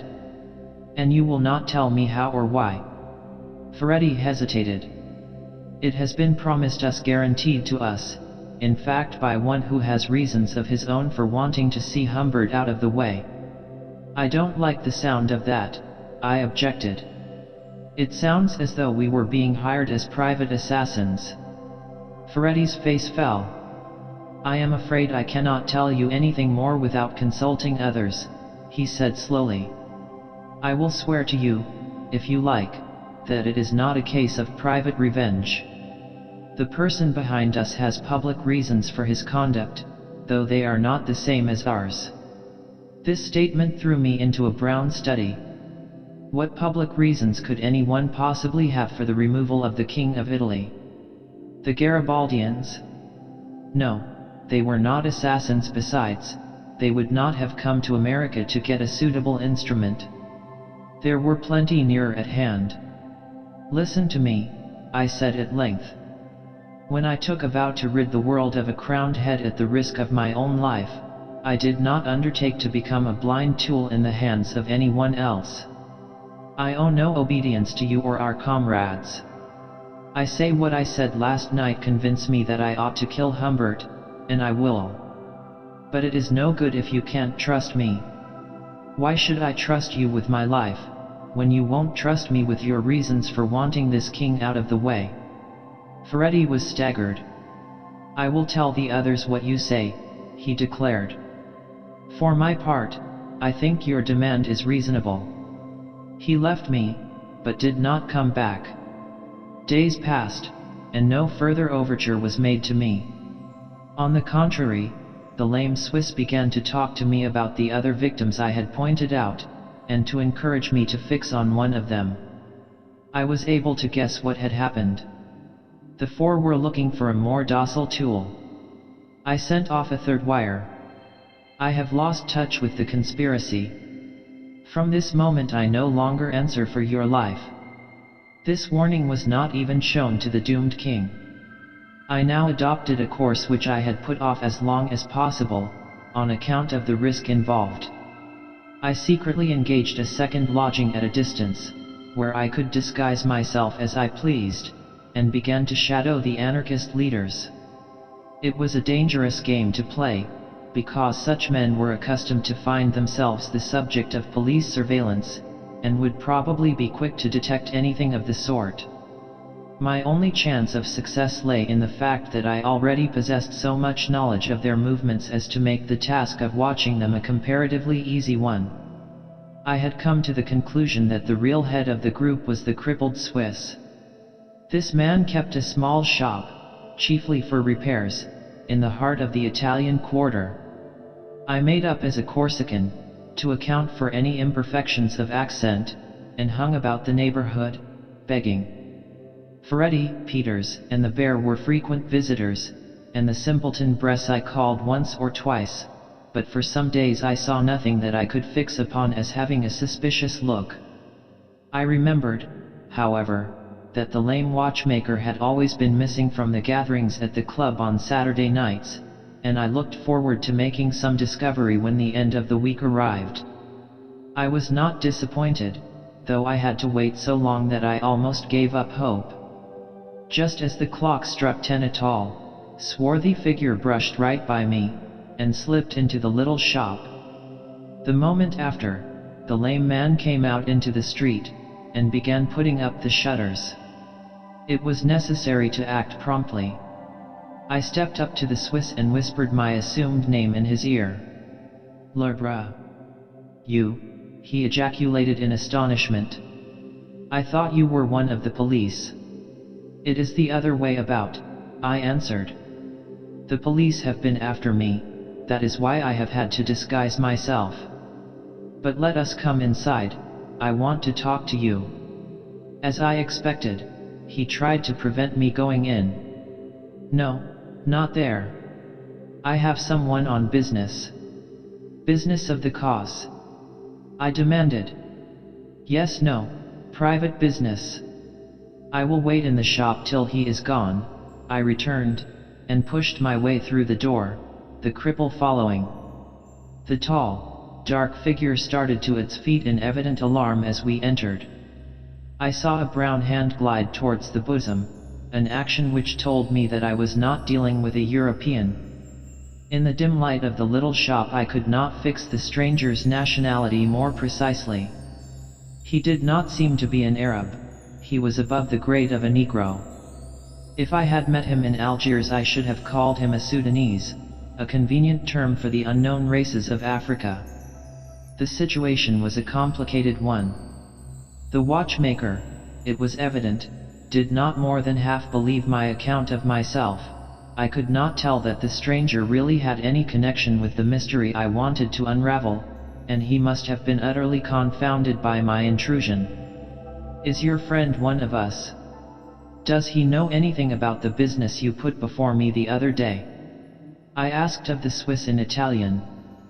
Before the Swiss could do more than give me a warning gesture, the unknown had addressed him in the sort of Italian which forms the common speech of seamen in the Levant. "Is this the man you thought you could persuade to undertake the work?" The watchmaker was fairly cornered. "Go inside and I will speak to you," he said to the swarthy outlander. Then he added, speaking in quick French to me, "I must have some explanation with you before I trust you again." "That will not do for me," I returned, sticking to my Italian and trying to render it intelligible to the unknown. "You have asked me to do a dangerous work on behalf of the cause? Very well, I am ready to do it, but first I insist on knowing who is going to provide the sinews of war." "That is fair, it seems to me." This time the stranger's tone became peremptory. "Why do not you wish me to speak to this man?" he asked. The shopkeeper scowled at both of us by turns. "Because I don't know that he is right," he muttered. "How do I know that you are right?" I retorted. "It appears you are going to have a big price for this business, and you want me to shut my eyes and not ask what becomes of the money." The Swiss wrung his hands in despair. I believe that he was quite honest, and that he wished for the money in order to spread his atrocious principles, while his distrust of me was only too well founded. I addressed myself boldly to the unknown. "I am your man, I believe. Tell me who you are, and why you want this job carried out, and I will undertake it.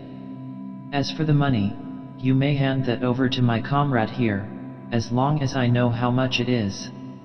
This last offer turned the balance. The Swiss himself proposed that we should come into the back shop and talk things over in confidence. When we were all three seated together, it was the watchmaker who gave me the long-sought explanation in a few words. "This man is an Abyssinian. He has come here on behalf of the Emperor Menelik." "Menelik?" I exclaimed in astonishment. "What has he got to do with us?" "Nothing directly, but if you have read the papers you must know that Humbert was the moving spirit in the Abyssinian War. He made peace after Ottawa, under pressure from the Crown Prince, who told him the dynasty was in danger. But Menelik believes that the king is secretly preparing for a fresh attack. He is in league with the British, who are advancing from the Sudan. The Abyssinians want to clear the Italians out of their country altogether, and they can never do that while Humbert is alive. That is how it stands, isn't it?" This last question was addressed to Menelik's agent. The Abyssinian answered by a smile that showed his formidable white teeth. "The King of Italy is the enemy of Abyssinia. The King of Italy must die. If an Abyssinian tries to kill him, he will be suspected, and stopped, therefore he must be killed by a European. The Negus has sent me to find a European who will do this for money. I have been in Italy and France, and there they told me that it was best for me to apply to the followers of your religion, which teaches that all kings ought to be killed. Is it not so? Therefore I come here, to the headquarters of your sect. If one of you will accept the task, on that day I pay him in the money of this country $1,000. On the day I hear that King Humbert is dead I pay you $4,000. Divide it how you like, that is nothing to me." Improbable as a fairy tale though all this sounded, I could not resist the evidence of my own senses, which showed me the Abyssinian envoy there in the flesh. I knew, of course, that assassination has always been one of the recognized political methods of Asiatic and African states, but this alliance between a half-civilized despot and the extreme revolutionaries of Europe struck me as altogether without precedent in the history of the world. Certainly my own experience, fertile as it naturally had been in surprising incidents, had never brought to light a more singular intrigue than this. My position now became an extremely difficult one. I had practically agreed to accept the commission to assassinate the King of Italy, but it was not that which troubled me. I foresaw that as soon as Menelik's agent realized that he had been played with by me, he would endeavor to find some other and more trustworthy tool. To denounce him to the police of New York would have been perfectly idle. In the first place, he could buy the police, and in the second place, no American court would punish a political conspiracy, unless, indeed, it were against the United States. I contented myself for the moment with formally undertaking the required murder. The Abyssinian arranged to bring the first installment of the blood money to the watchmaker's house on the following Saturday night, and we all three parted apparently on the best of terms. The next day I sent off a long telegraphic dispatch summarizing the whole situation. The proposal I made was that the Italian government should cable me authority and funds to enable me to have the Abyssinian envoy privately kidnapped, and returned to his own country, via Massoa. They had the incredible folly to wire instead to their minister in Washington, instructing him to demand the arrest and expulsion of Menelik's agent. The net result of this ill-considered action was to flood the Italian quarter of Jersey City for several days with sham detectives, to cause $1,000 or $2 to pass into the pockets of the local Tammany, and to compel me to hasten my departure for Europe on my supposed mission, in order to rebut the suspicions of the anarchists and, in fact, to escape their vengeance. The night before my departure there was a little supper at the club, at which the four were present. No open reference was made to the object of my journey. But after supper the half-witted Bresci, who had been one of the party, asked leave to walk home with me. "I wish I were going with you," he said suddenly. "I wish I could put you in an asylum, where you would be taken care of," was my thought and answer. I said aloud that I had reasons for going alone. "I know those reasons," the enthusiast declared. "Let me come with you. I am not afraid." For a moment I hesitated. A king's life was in the balance, though I did not know it. I made the clever man's common mistake. I underrated the strength of the fool. "Take my advice," I said to Bresci, "leave this work to men like me. You are not suited for it, you would betray yourself directly." His face became overcast, and he relapsed into a sullen silence which lasted till I parted from him at my own door. An hour before stepping on board the steamer that was to convey me to Havre I sent off a final wire: "Am leaving today for Europe, pledged to kill King Humbert." This bitter shaft of contempt roused even the Italian police into activity. On landing at the French port I was met by a detective sent from Rome. I took him with me to a hotel, where we discussed the situation in a private room. "It seems to me that we are all right for the present," he urged. "As long as they think you are going to carry out the work they are not likely to send anyone else." "Do not be too sure," I answered. "There is a lame watchmaker over there who does not quite trust me." "What do you propose to do?" asked the detective. "To shoot King Humbert," I replied. The man gasped at me in sheer amazement. "I am going to put you to a practical test," I explained. "I am going to try and discharge a blank cartridge at the king. If you can prevent my doing so, I shall hope that his life is safe. But what do you expect us to do? We cannot arrest you." "No, that is my point. You know that I am going to kill your king, and yet the law does not permit you to interfere till you see me put my finger to the trigger of my revolver. We can stop you at the frontier." "Try," I said drily. He tried. A week later I was in Rome. In reality I did not intend to go quite so far as I had threatened. To do so would have been offensive to His Majesty. What I desired was to put the police thoroughly on the alert. I hoped to stimulate them into taking precautions which would be effective against a real assassin.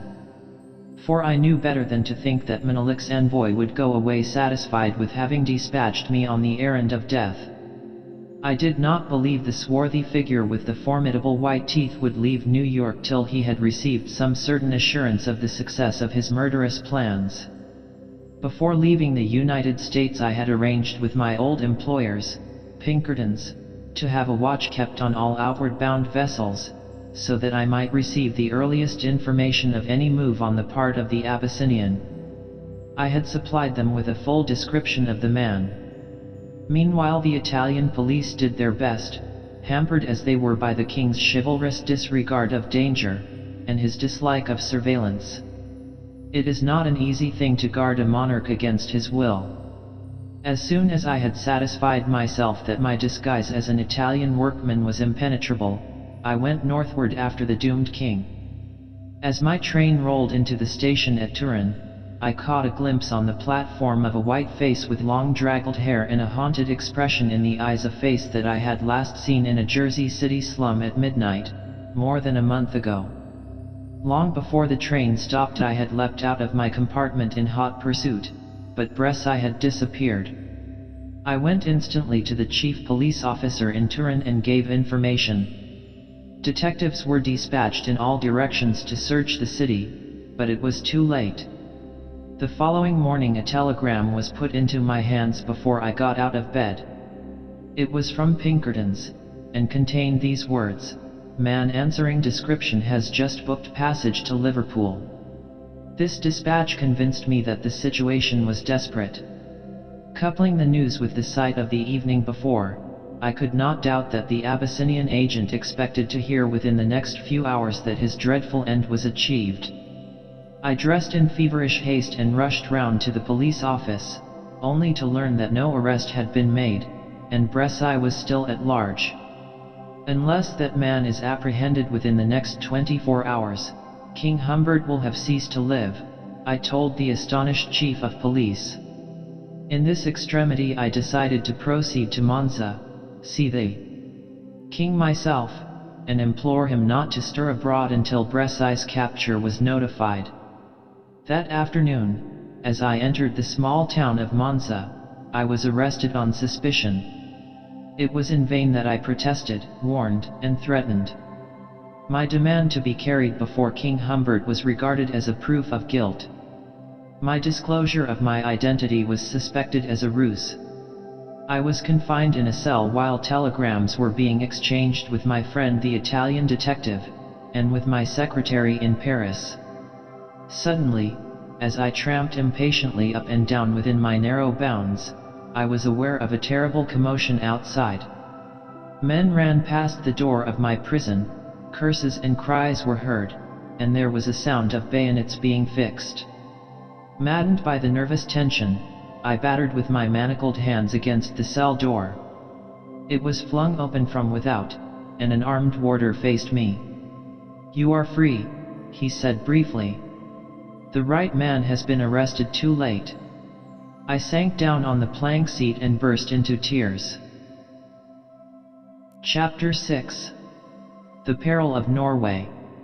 The readers of my previous revelations will have noticed that I have constantly been engaged in thwarting the schemes of the cunning rulers of Russia. This has been to me a labor of love. My father, as I have said, was a native of Poland, and I have avenged his wrongs on the government which drove him forth to exile. I have already related how I exposed and defeated the insidious design concealed under the peace rescript of Nicholas II. Hardly had this audacious intrigue miscarried when Europe was startled to hear that the ministers of the imperial peacemaker had overthrown the ancient liberties of Finland, in order to swell the Finnish contingent to the armies of the Tsar. This time I admit that I was deceived, like everybody else. The brutal frankness of the proceeding disarmed suspicion. When Russia openly declares herself a tyrant, it is difficult to believe she is dissembling. But there was one man in Europe who saw that there was more in the proceedings against Finland than met the eye. This was a monarch whose genius and nobility of character would have placed him at the head of living rulers had he been born to the command of a great power instead of a small and distracted state. I need scarcely say that I refer to His Majesty, King Oscar of Sweden and Norway. It was with peculiar satisfaction that I received a confidential summons from this king, whose fine qualities I had long admired, and by whom I felt it a distinction to be trusted. I was far from guessing the real nature of the business on which I was to be employed. As the message did not come to me through the Scandinavian minister in Paris, but was a private autograph communication from King Oscar himself, I was disposed to think His Majesty wanted me to adjust some family affair. It is well known that the Bernadottes are not more free from such anxieties than other royal houses. On my arrival at the beautiful capital of Sweden, I put up at the Hotel Rydberg, entering myself as the Baron de Neuville, on tour. The same evening I was called upon by one of the king's intimate friends, the Count Soderhelm, who took me across to the palace, and introduced me into King Oscar's private cabinet. I noticed as we crossed the Place Gustavus Adolphus that the flag was not hoisted on the palace. His Majesty was supposed to be at Drottningholm, from which place he had come secretly in a small launch for the purpose of our interview. As soon as Count Soderhelm had presented me to His Majesty, he retired to the antechamber, leaving us together. Perhaps you are wondering what I have sent for you to do. King Oscar began. At least, I do not doubt that any service on which your Majesty employs me will be an honorable one, I answered respectfully. The king smiled. I have not sent for you to pay me compliments, he said rebukingly. Let me first ask if it is true that you are no friend to the Russian government. I looked at the king in some surprise. It is better for me to tell you, sire, that I do not allow my private feelings to enter into my work. The Russian government has employed me before now, and may do so again, in which case I should serve it as loyally as I hope to do your Majesty. The king did not seem ill-pleased by this frankness. I respect you for that answer, he said graciously. I ought not to have asked you for your personal confidence. I am a Pole by my father's side, sire, I threw in. King Oscar thanked me for this hint by a nod. Let us come to business. You have taken note, I expect, of this determination to Rusianus Finland. I bowed, restraining my curiosity at this unexpected opening.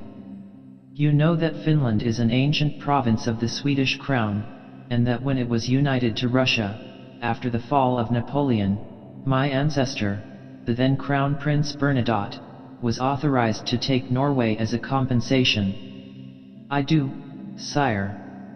Perhaps you know also that the exchange has been a disastrous one for Sweden. The Finns were contented and happy under our rule, while the Norwegians have done nothing but quarrel with the Swedes for a century. I have heard something of this, I responded. Now as long as Finland held the position of a semi-independent state, over which the Tsar ruled as Grand Duke of Finland, it was possible for us to regard her as a buffer between us and Russia. We had every reason to hope that if the Russians wished to attack us, they would have to subdue Finland first. I was hardly aware of that, sire. It is the fact. The Finnish civilization is really Swedish, our language is spoken there, and the Swedish element in the population looks on Sweden as its real home. Very good. That being so, the Russians have decided to conquer Finland in time of peace, under the cloak of administrative measures. Your Majesty means that this attack on Finland is really an attack on Sweden and Norway. It is the first step towards an attack on Sweden, King Oscar answered, with significance. The question of Norway is the matter about which I have sent for you. I gazed at the king in astonishment. I am the king of Norway as well as of Sweden, His Majesty pursued, and you must not think I favor one country more than the other. But I might as well be king at the same time of France and Germany, for any real harmony there is between the two countries.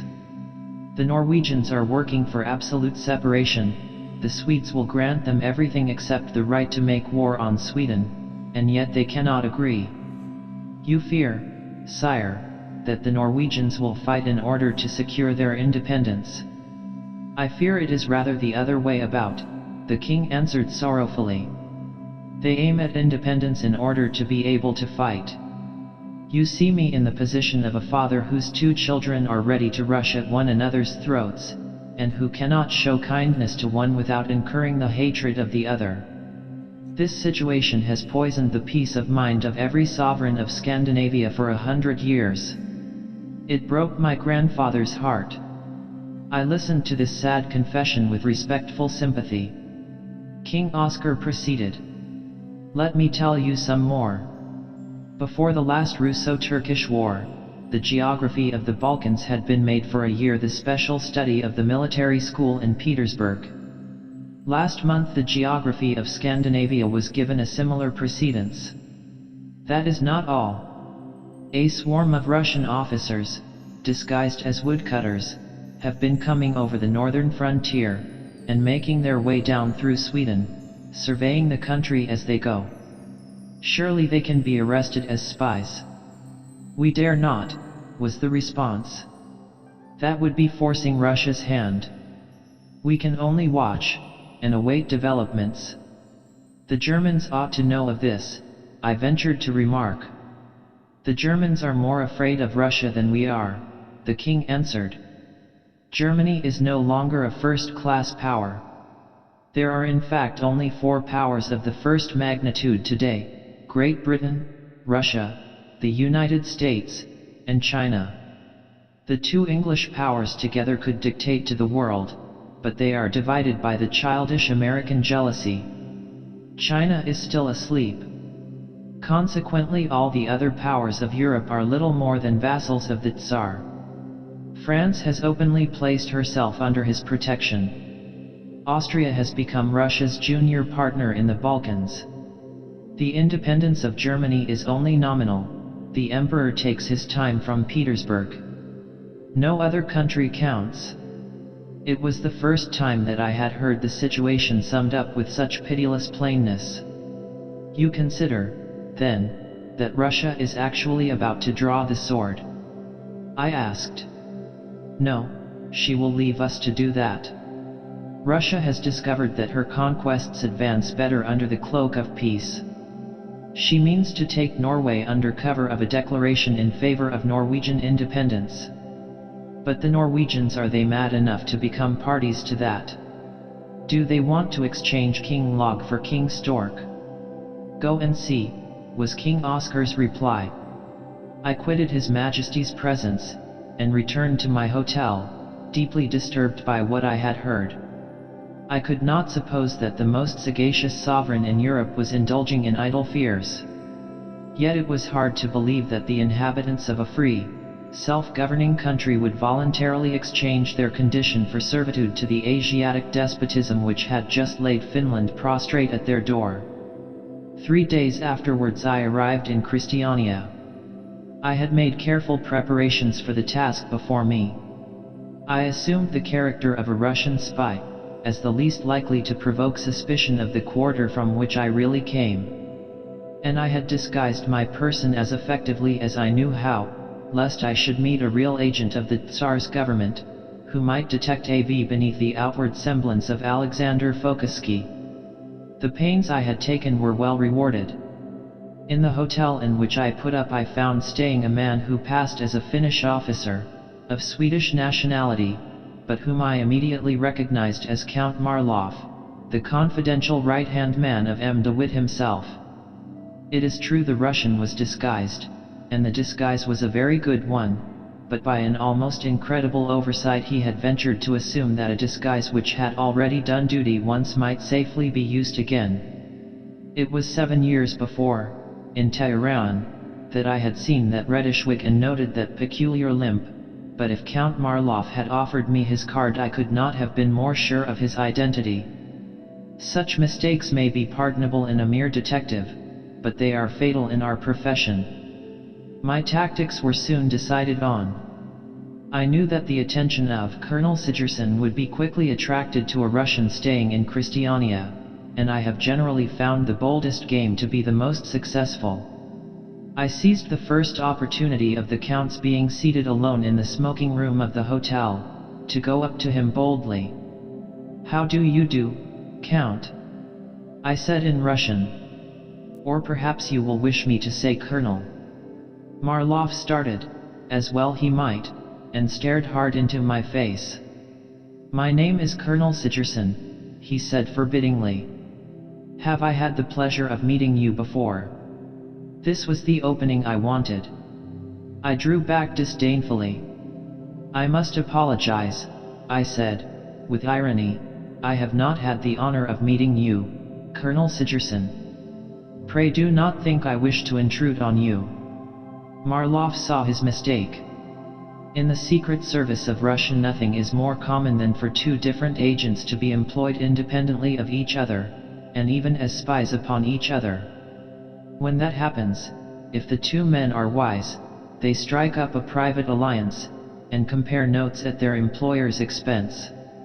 When they keep each other at arm's length, each has it in his power to cause annoyance to the other. Marloff was now in the position of having refused my overture towards friendship, without knowing who I was. This left me free to watch him, without rendering any explanations. He was consequently furious with himself. The fact is the man was a mere amateur, as one who drops into a profession from above generally is. De Witt had taken him out of a cavalry regiment, and made a diplomatist of him, but when it came to Secret Service work he was a child in the hands of a man like myself. I saw the pretended colonel get up and limp out of the room, no doubt to send a cipher dispatch to the minister, complaining of my arrival. I went to the manager of the hotel, introduced myself as a Russian police agent on the track of a great ruble forgery, and wormed out of him a mass of particulars with regard to Sigerson's movements. I gathered that he had been in Christiania about a month, having toured through Norway first as far north as Trondheim. He had made numerous friends in the Norwegian capital, including several prominent members of the Storthing, as they call their parliament. But his chosen intimate appeared to be a judge named, who was regarded as a guiding spirit of the party most strongly hostile to the Swedish connection. It was Judge who had prompted the erection of a fortress on the Swedish-Norwegian frontier, guarding the approach to Christiania. The same warlike functionary had decided on the judicial bench that no native of Sweden could exercise the rights of a citizen in Norway until he had taken out letters of naturalization. In short, this judge had carefully taught his countrymen to treat the Swedes as Englishmen were treated by the Boers in the days of the Transvaal Republic. All this was nothing more than I had been prepared for by King Oscar. The task now before me was to ascertain if possible what was the nature of the understanding between Judge and the agent of the Russian government. I asked the hotel manager, "How does Colonel Sigerson pay your bill?" "By check," was the ready answer. "By check on the Bergen and Christiania Bank." "Is it usual for foreign visitors to have a banking account open in Christiania?" I inquired, keeping up the part of a detective. The manager admitted it was not. Evidently, now I had drawn his attention to the point, it struck him as suspicious. I left him, feeling that I had secured an ally in my watch on Marloff, and made my way to the offices of the bank. The director of this institution received me with every courtesy. Bankers are too often victimized for them to regard the police with any feeling but gratitude. The tale I brought was received with open ears. "I have reason to think that an account has been opened with you for purposes of fraud. If I am right, the swindlers have endeavored to gain your confidence at the outset by a large credit. This credit has been opened in the name of Colonel Sigerson, a pretended Finlander." The manager was visibly alarmed.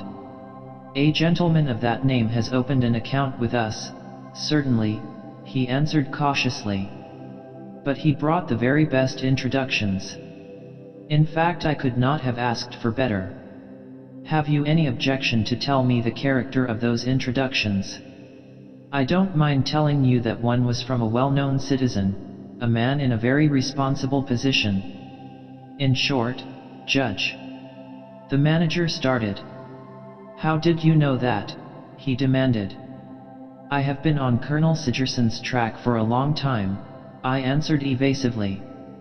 I venture to think that if you make inquiries, you will find that His Honor, Judge, knows very little about him really, and nothing at all about his financial standing. I will communicate with His Honor, and let you know the result. Do so, by all means. In the meanwhile, perhaps, you may be willing to tell me how this man's credit is supplied. The manager hesitated. I hardly know whether I ought to betray his affairs until I have something more to go upon. Perhaps you will let me ask you if Sigerson has yet made a large payment in ruble notes. I can answer that no. Then I think you may be safe for the present, I said.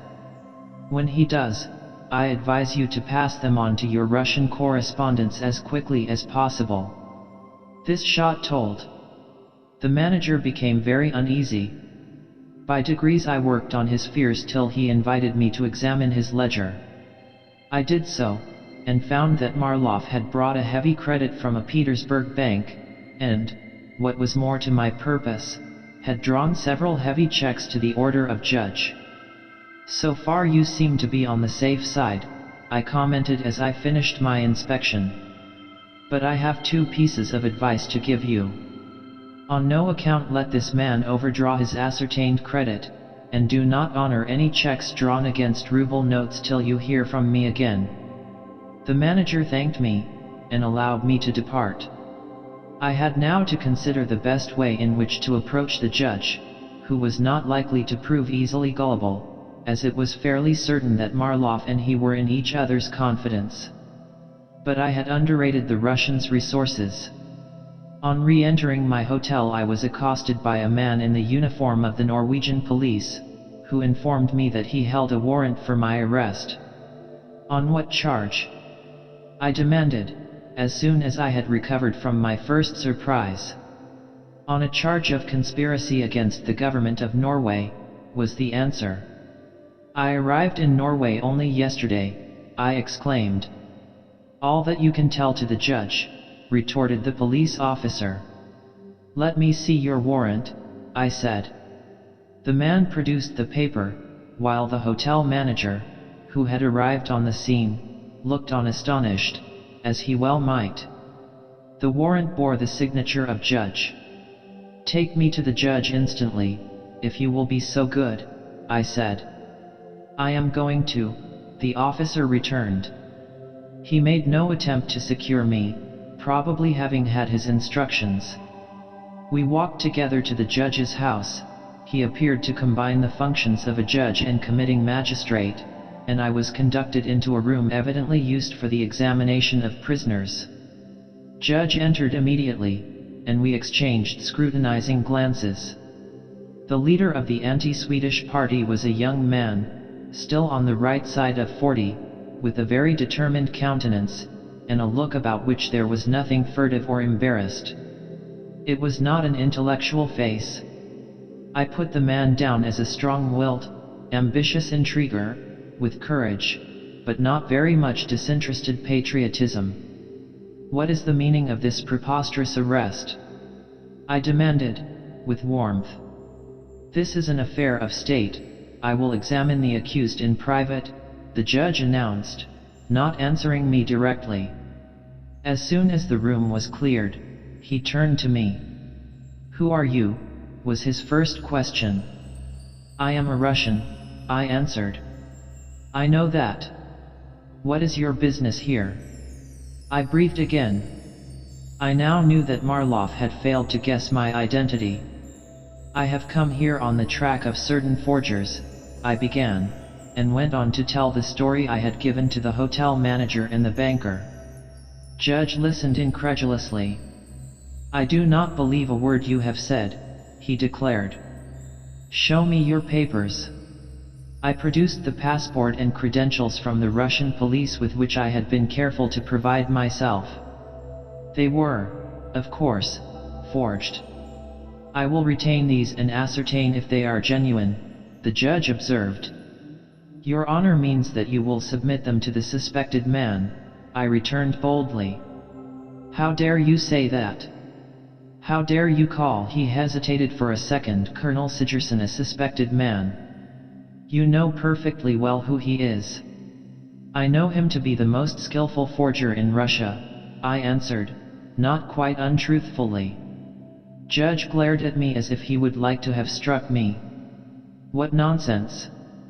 You know his real name. What difference does that make, Your Honor? You know he is a man in high position, in the confidence of his government. I know he was, till recently. I have no doubt he is capable of pretending he is still. The judge was plainly disconcerted by the line I was taking. He had hoped, no doubt, that I should meet him halfway. On your arrival here you recognized the Count, and greeted him. He rebuffed you, as he had a perfect right to do, and denounced you to me as a spy. It is too late for you to turn round and pretend that he is a criminal. It is you who are on your defense, not he. Your Honor has been imposed upon. But it is of no consequence. Tell me what I am charged with, and I will defend myself. You are a spy. In a sense that is true. I am a detective. By whom are you employed? Your Honor has my papers. The judge bit his lip. He clearly did not know how to proceed. I, of course, could see that it was not his game to bring me to a public trial. It seems to me, sir, that it is a mistake for us to quarrel, I said after giving him a minute for reflection. If I have annoyed Count Marloff by recognizing him, that is not an offense against the law of Norway, I presume. On the other hand, if I am right in my conjectures, or rather my instructions, the Count himself should be the last man to provoke a public inquiry into his business here. Your Honor knows the law better than I, but I should have thought there might be something in the business transacted between you and the Count which would not look well. He interrupted me. I want to know why you are here. If you are a friend, of course there is no need to quarrel. If not, he shrugged his shoulders. I came as a friend, I replied. I came prepared to cooperate with you, to assist you, in fact. But I must first know how you stand with regard to Marloff.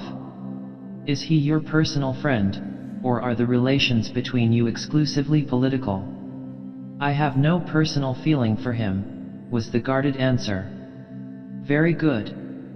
In that case your Honor shall see my real credentials.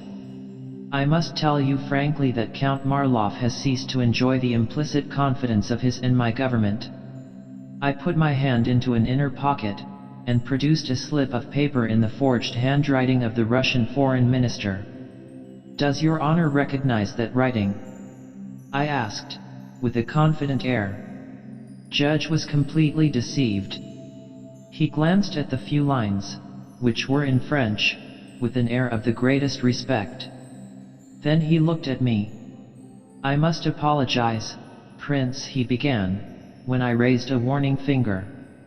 Hush. Not my real name, please. I took back the paper with an air as if my life depended on its preservation, and restored it to my pocket. I am exceedingly sorry to have had to show you this, I said gravely. I have, in fact, exceeded my instructions, which were simply to watch Count Marloff and report on the progress he was making. His own violent action has forced me to go further than I wished. I am sorry to say it confirms the suspicion entertained in the Foreign Office that he is playing a double game. He is a protégé of M. de Witt's, but M. de Witt is not infallible.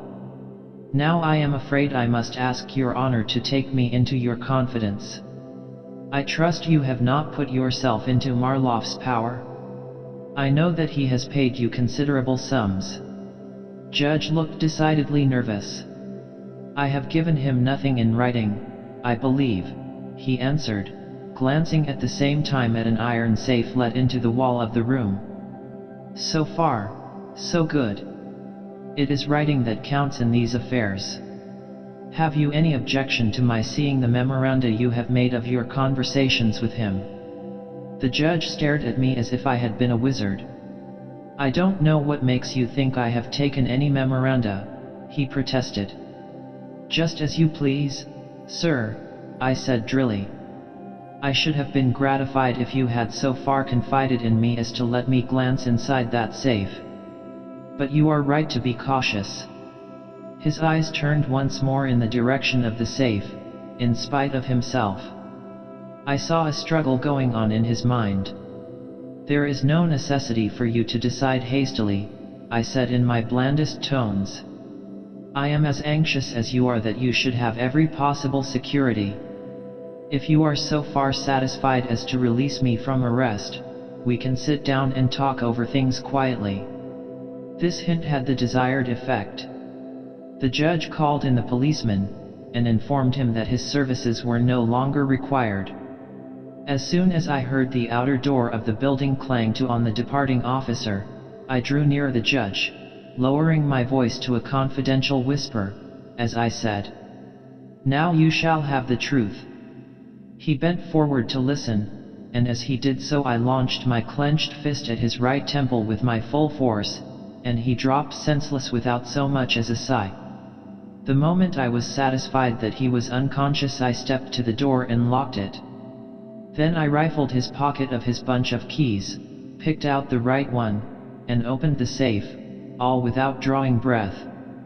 The contents of the safe were chiefly official law papers, which I did not waste time over.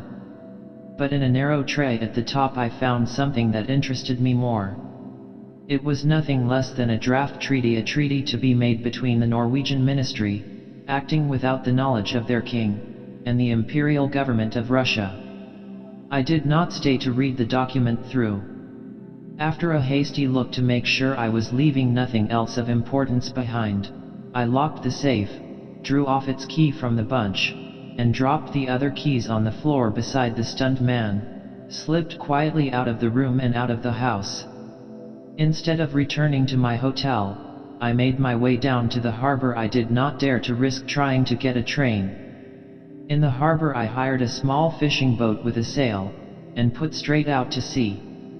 It was on the tossing waters of the Kattegat by moonlight that I took in the provisions of the extraordinary compact between the Norwegian conspirators and their imperial ally. The document had been carefully drawn up, evidently with an eye to the public opinion of Europe, which would naturally be scandalized by an alliance between the great slave despotism and a Teutonic commonwealth. The treaty began by reciting that the union between Sweden and Norway had been forced on the Norwegians against their will, by the Swedes aided by Russia's authority. It went on to state that the union had failed to benefit either country, and that Russia had consented to undo her past injury to Norway by helping her to annul the bond. Then followed the particulars of the aid to be rendered. Norway pledged herself not to make any open move till the signal was given from Petersburg, which was to be as soon as Finland had settled down into the condition of a Russian province. In the meantime the Norwegians were to strengthen themselves in every possible way, and to keep up a steady pressure of agitation against Sweden. As soon as all was ready, the Norwegian Storthing was to meet in secret session and proclaim Norway a free and independent republic, under the protection of the Tsar, and mass her troops on the frontier. 2 Russian army corps were to be ready in Finland, on the pretext of maneuvers, and these were to be hurled across the frontier to the north of the Gulf of Bothnia. At the same time the Russian fleet was to cross the Baltic, occupy the island of Gotland, and blockade Stockholm and the Swedish ports. All these measures were to be taken merely as precautions. If the Swedes accepted the inevitable, the Russians were to retire again. If the Swedes took up arms, war was to be declared, and Russia was to annex Gothland to her empire, the Norwegians receiving territory in the north. And what was the price which the Tsar was to receive for this mighty demonstration? It was not a nominal one. The Norwegian Republic bound itself to grant to His Imperial Majesty a lease for 25 years, that is to say, forever, of a warm water port on the Atlantic Ocean, to be used as a depot and coaling station for the Russian fleet. It was the dream of 6 generations of Muscovite statesmen realized at last. Russia, with one foot on the Atlantic and another on the Pacific, would dominate the old world. All that night the fishing boat carried me along in the track of the Baltic steamers.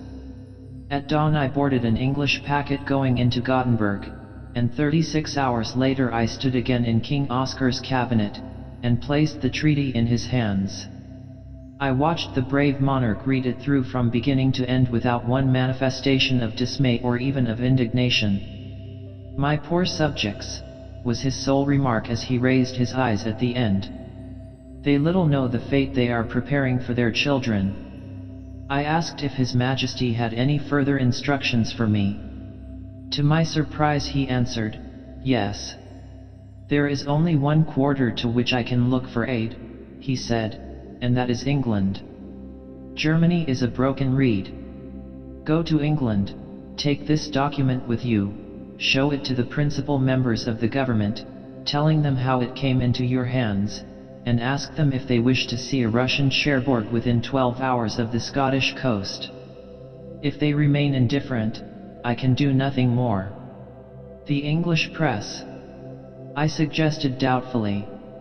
"The Norwegians have captured it, I fear," objected His Majesty. "Norway is the playground of the British tourist, and, besides, the English consider themselves half Norwegian by race. No, popular sentiment in Great Britain is on the side of Norway. Nevertheless, sire, if thoughtful Englishmen could be made to realize that, for the sake of pique for a mere whim, the Norwegians were about to place the keys of the Atlantic in the hands of Britain's most formidable foe, they might make their influence felt." "Do what you think best, MV," the king said wearily. "I am getting an old man, and I wish for peace. I have ventured to take His Majesty at his word." Chapter 7. The Ruse of the Dowager Empress. Some 2 or 3 years back, that is, shortly before the great Boxer rising in China, the careless Parisians were amused to hear of the existence in their midst of an association styling itself the Company of the Joyous Peach Blossom. This body professed to be a literary guild or brotherhood formed for the purpose of studying the Chinese poets, and transplanting some of the poetical flowers of the East into the garden of Western literature. All this sounded a trifle fantastic, and Paris, accustomed to the caprices of its youthful literary coteries, shrugged its shoulders and asked with a smile whether the guild possessed more than 2 members in all, or whether it were not a pure myth, and the Company of the Joyous Peach Blossom a device of some budding poet, anxious to seek notoriety. The announcement of the guild's existence struck me in a different light.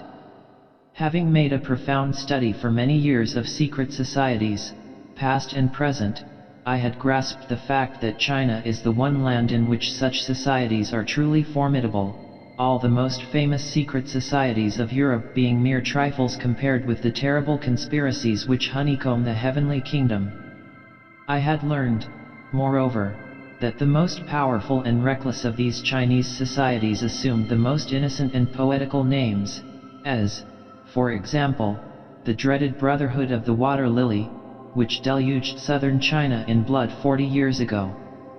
Therefore, while the French police, usually so shrewd in dealing with secret political organizations, did not deem the Company of the Joyous Peach Blossom worth a moment's consideration, I set to work to find out all I could about it. I was not long in discovering that the guild was more than the eccentric imagination of a Cartier Latin poet. To begin with, I found that similar societies, bearing names of an equally fantastic nature, had simultaneously come into existence in London, Berlin, New York, and Chicago, and that all these bodies were in correspondence with one another. I found, further, that the members of the Parisian Society were in communication with a retired French diplomatist of singular character, a man who had returned from a 10-year sojourn in Peking, steeped to the lips in Chinese ideas, and a professed follower of Kung the Master, or Confucius, as he is called in the West. I ascertained that the guild had its headquarters in the studio of a rising artist of the mystic school, that it held meetings from time to time, of which minutes were kept, and in the record of its proceedings there appeared references to certain Chinese spirits of the underworld, and entries which, in veiled language, hinted at rites having been practiced of a nature which could only be described as sorcery. I had no very definite object in acquiring this information, but I was led on by a vague idea that it might be useful to me at some future time. During the storm of indignation aroused in Europe by the Boxer massacres, nothing more was heard of the Company of the Joyous Peach Blossom, which seemed to have sunk out of existence. I had ceased to think about it, when one day, shortly after the conclusion of the peace negotiations, my secretary came in to ask me if I would receive a gentleman whose card he handed to me. I took the card, and read on it the name of M. Caramel Bignod. M. Bignod was a young poet of distinction, whose verses, stamped with a delicate aloofness of their own, had attracted the attention of connoisseurs in the columns of Gil Blas. To me he possessed an interest of a different kind, for I had last read his name as president at the meetings of the Company of the Joyous Peach Blossom. I will see this gentleman, I told my assistant. Partly surprised, partly gratified, by this proof that I had rightly gauged the importance of the guild, I waited with keen curiosity to hear what M. Bignod had come to say to me. The poet entered and took the chair I pointed out to him without a word. Then, leaning back negligently and fixing his dark, sleepy eyes on mine, he began. I have come to ask you, M.V., if you are willing to undertake a long journey, a very long journey, without receiving any information as to the business which awaits you at the end. But that is easily answered, I said. Provided I am sufficiently well paid for my time and trouble, it makes no difference to me where I go, or whether there is anything for me to do when I get there. It must be always understood that I am at liberty to refuse this business, if I choose, without assigning any reason, and that my refusal will make no difference to my charge for the journey itself. Your conditions are perfectly satisfactory, M. Bignod declared. Whatever sum you require shall be paid to you in advance. How soon will you be able to start? I reflected for an instant. If you wanted me to go to any place in Europe or America, I should have said immediately. As you are going to send me to China, I must have 6 hours to get ready. The poet's sleepy gaze changed into one of astonishment. But have I said anything about China? He demanded, evidently in some dismay. You have said nothing. I am accustomed to draw inferences in my work, and there is no time to lose if I am to start as soon as I have said. The affair is not so pressing, the poet remarked with a smile. The hurry and flurry of the West are not known in that delightful country. It will be quite soon enough if you start tomorrow, or the day after. So much the better. Am I to go to Peking or Singfu? To Singfu. M. Bignod's tone betrayed a mild surprise at my guess. It is unnecessary, I suppose, to observe that the mission is confidential. That is the sort of remark which always irritates me. I am a confidential agent, I retorted curtly. To whom am I to report myself? M. Bignod leant forward impressively. To the Dowager Empress. I received this announcement without manifesting any emotion. Am I to take any credentials? The president of the Company of the Joyous Peach Blossom unbuttoned his coat, and drew from the breast pocket a small parcel wrapped in yellow silk. Unwinding the silk, fold by fold, with reverent care, he displayed to view a square tablet of translucent stone, of a color like that of an olive tree seen at a distance with the light upon it. It was a piece of jade, a stone whose beauty is not yet appreciated in Europe, but which the Chinese estimate far above onyx or mother-o'-pearl or chalcedony. Taking the tablet from his hand, I perceived that it was engraved with the figure of a dragon, whose extended claws each showed 5 talons. "This is an imperial talisman," I observed. "It is a passport," the other responded. "The sight of that tablet will gain you admittance to the presence of Her Imperial Majesty." He sighed as he added, "You are to be envied, monsieur." "That remains to be seen." I proceeded to fix the amount of my remuneration and expenses, which M. Bignod paid without demur. As he was rising to go, he could not resist asking, "Have you any objection to tell me what it was that led you to guess that your journey would be to China?" "It was more than a guess, monsieur, since I knew I had the honor to receive the chief of the Company of the Joyous Peach Blossom. I almost regretted my openness when I saw the effect which this confession produced on the poet. He turned pale, stammered once or twice as though unable to speak, and finally turned his back without a word, and rushed from the room. It would be tedious to recount the particulars of my journey across a hemisphere to interview the extraordinary woman who had revived in our own day the fabled majesty of Semiramis. I reflected that it was not a little singular that, in an age when the women of the Western world were clamoring for opportunities to play a greater part in life, this almond-eyed daughter of the Manchus had cast ridicule upon their agitation by proving that it was possible for a woman, born in the most conservative society of the globe, to achieve the supreme direction of 500 millions of human beings, and to make sport of the statesmen of Europe and America. To reach Peking was an easy matter, but my difficulties began when I embarked on the dangerous enterprise of traveling into the interior of the empire, through provinces seething with hatred of the foreign devil. In spite of the magic influence of my sacred tablet, I found it prudent to disguise my Western extraction under the official robes of a mandarin of the 4th class. Thus attired, I traveled in security and comfort, everywhere received with the honors due to a high official honored with a summons to the court of heaven. As I approached Xingfu, I left the disturbed area behind me. The inhabitants of this inland region did not appear to have heard of the troubles in Peking or the arrival of the German Michael with his mailed fist to exact redress for the murder of his ambassador. They understood merely that the Son of Heaven had come among them for repose after the labor of chastising certain barbarian pirates who had been infesting the sea coast. It was given out by my attendants that I had come to report the successful execution of His Majesty's sentence on the ruffians, and if I had really left the heads of the German Emperor, the Tsar of Russia, and President Roosevelt grinning on spikes over the gates of Peking, my reception could not have been more cordial. I found the Chinese court encamped in a sort of military fashion, in charming scenery, at the foot of a ridge of low hills, amid groves of fruit trees watered by a delightful stream. The tents of 10,000 guards and attendants clustered round the stately pavilions of the great mandarins, adorned with flags emblematic of their rank, and in the center the great imperial dragon standard floated over a fairy-like palace whose lacquered wood and silken curtains concealed the sacred person of the Mother of the Sun and Moon. The disgraced emperor, whose fate was still a mystery to his subjects, was closely imprisoned in one wing of the imperial quarters. It was now that I realized the full significance of the jade tablet sent to me by the hands of the student of Chinese literature.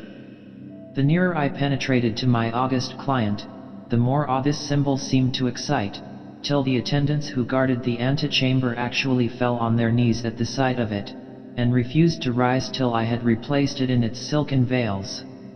Impressed, in spite of myself, by this ceremonial homage to a mere token, I felt a real sentiment of awe as I stood at last in the presence of the being whom countless millions of men worship as divine. Slight, dark-haired, and ivory-pale, the emperor-maker received me seated in a simple chair of bamboo.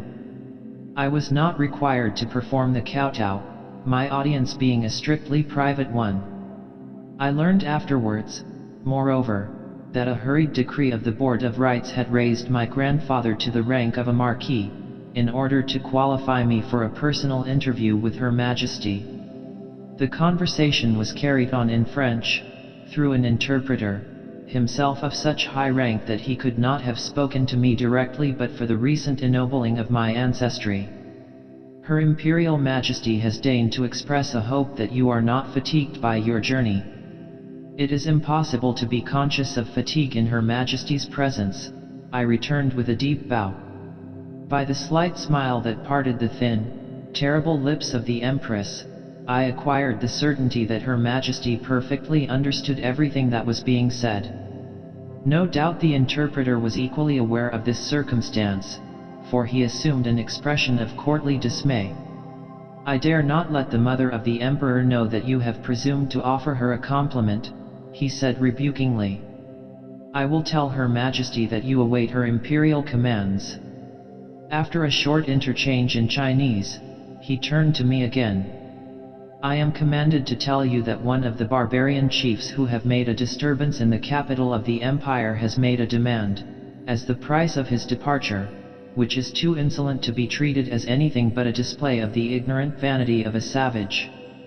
The chief I speak of exercises some authority among those of the Western devils who call themselves Dutch or Teutons. You mean the German emperor? I said incautiously. The interpreter put on a look of horror, as at some unheard-of blasphemy. Hush, I implore you.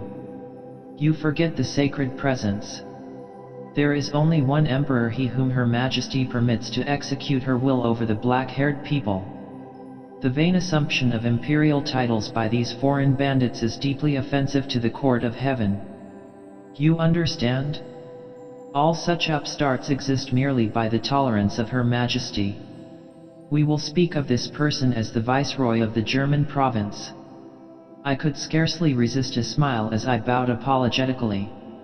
I imagined myself repeating this conversation to Wilhelm II, a ruler not inclined to take too low an estimate of his own consequence. This rebellious Viceroy, the Chinese courtier proceeded, has had the unheard-of arrogance to require that a prince of the Manchu dynasty shall travel to his unknown province to express regret for the death of its envoy at the imperial court. This announcement did not come to me as news. In passing through Peking, I had learned that one of the conditions of peace was that a Chinese prince should go to Berlin to tender the imperial apologies to the Kaiser for the murder of the German ambassador during the Boxer Rising. The interpreter went on. You may be able to understand faintly how such a proposal must strike the imperial ears, by imagining the case of a Negro king in the heart of Africa requiring Queen Victoria to send one of her sons to prostrate himself in his kraal, because some accident had happened to one of his slaves in London. I listened in silence to this illustration, which showed me that the Dowager Empress was pretty well acquainted with the political distinctions prevailing among those whom she professed to regard as savages beneath her notice. It is, of course, impossible, the courtly interpreter went on, for the brother of the sun and moon to submit to this degradation, even if it were safe to expose one of the imperial house to the dangerous magical arts of the West. It is rumored that you have diabolical contrivances called kodaks. Now it is evident that if one of the race of heaven were kodaked, the sun himself might avenge such an insult by refusing to shine upon the earth. He said all this with a perfectly serious air.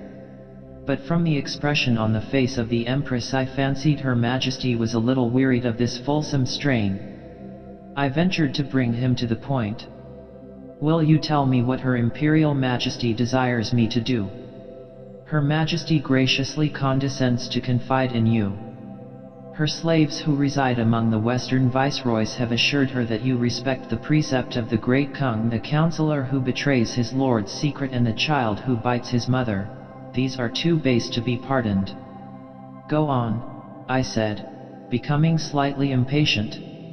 It being impossible to do what the German viceroy asks, and Her Majesty being benevolently anxious to spare him the humiliation of a refusal, there has been sought out a man of the people, a barber in the Tartar city of Peking, whose features heaven has permitted to bear a certain resemblance to those of His Imperial Highness, Prince Chung. This respectable person, whose intelligence is remarkable for his station in life, has been provided with a dress sufficiently like that worn by the imperial family to deceive the barbarians. He has further received some lessons in etiquette and deportment during the last few weeks. He will now proceed to the regions of the West, and gratify the absurd pride of the Viceroy in the manner agreed upon. He will pass himself off as the Prince. It is necessary that he should do so, in order to soothe the Viceroy. It is better that the Prince's name should incur this obloquy, than that the barbarian soldiery should continue their ravages in the heavenly kingdom. The scheme sounded daring, and yet it seemed to have a very good chance of success. To a European eye, one Chinaman is very like another. And there were not likely to be many people in Berlin capable of distinguishing between the manners of a prince and a barber, apart from their surroundings. "I don't see why the plan shouldn't succeed," I said aloud. "Its very boldness ought to carry it through."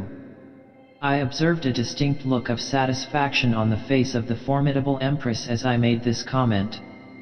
The interpreter hastened to respond. "Your words are those of a prudent man. Her Imperial Majesty offers you the honor of accompanying the Prince's substitute, nominally as his courier, but really as his protector. You will be on the watch against any chance of detection, and will warn him against imprudent conduct." "I accept Her Majesty's commission," was my answer. Before the courtier could go through the form of interpreting the words, the Empress said something to him in Chinese, which caused him to start like a man who can hardly believe what he has heard. Her Majesty made an impatient gesture at this piece of pantomime. Instantly he turned towards me. "Will Your Excellency permit me to offer you my most respectful congratulations? The Queen of Heaven has ordered you a cup of tea." I realized that I was as much exalted as if a mere barbarian empress had bestowed on me an embrace. The tea was brought. A whisper from my advisor warned me that I must merely touch the cup with my finger and retire. The interpreter, whose name I learned was Wu Tang, accompanied me from the presence to make the necessary preparations. Once away from the dreaded eye of his imperial mistress, he proved to be a very agreeable, well-informed man, and I regretted that he was not coming on the mission to Europe. He introduced me to the pretended prince, who had already got quite used to his part, and received me with all the airs of a cousin of the sun and moon, and brother-in-law of the whole Milky Way. Of our journey westward it is needless for me to write, since our progress was fully reported in the barbarian press. The barber was kodaked more than once, the apprehensions of the Chinese court on this head being fully justified. The principal incident which marked the progress of the embassy must also be fresh in the public mind, namely, the demand of the German court that the prince should perform the kowtow, and his refusal. It was at this stage that I first felt myself to be doing something to earn the lavish rewards of the Dowager Empress.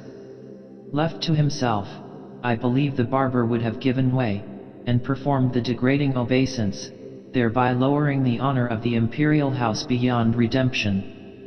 The wretched man was thoroughly frightened at finding himself so far from home, and, in his ignorance of Western manners, he really thought that the Kaiser might have him imprisoned and beheaded if he provoked His Majesty. Fortunately we were on Swiss territory at the time, and by means of my secret agency I was able to procure a written dispatch from the Chinese ambassador at another court, in the name of the Empress, positively forbidding Prince Cheng's substitute to comply with the offensive demand. The circumstances of our public audience in the Palace of Berlin were sufficient to daunt any impostor. I confess to some slight nervousness on my own part, though I was, of course, disguised beyond the possibility of recognition, as I stood before the monarch who had so often trusted me in his most confidential affairs, and listened to the faltering speech of the false prince. The Kaiser was attired in his most magnificent costume, wearing the famous winged helmet on his head, and surrounded by a galaxy of ministers and great officers, all arrayed in the utmost military splendor. It was a sight calculated to strike terror into an Oriental mind.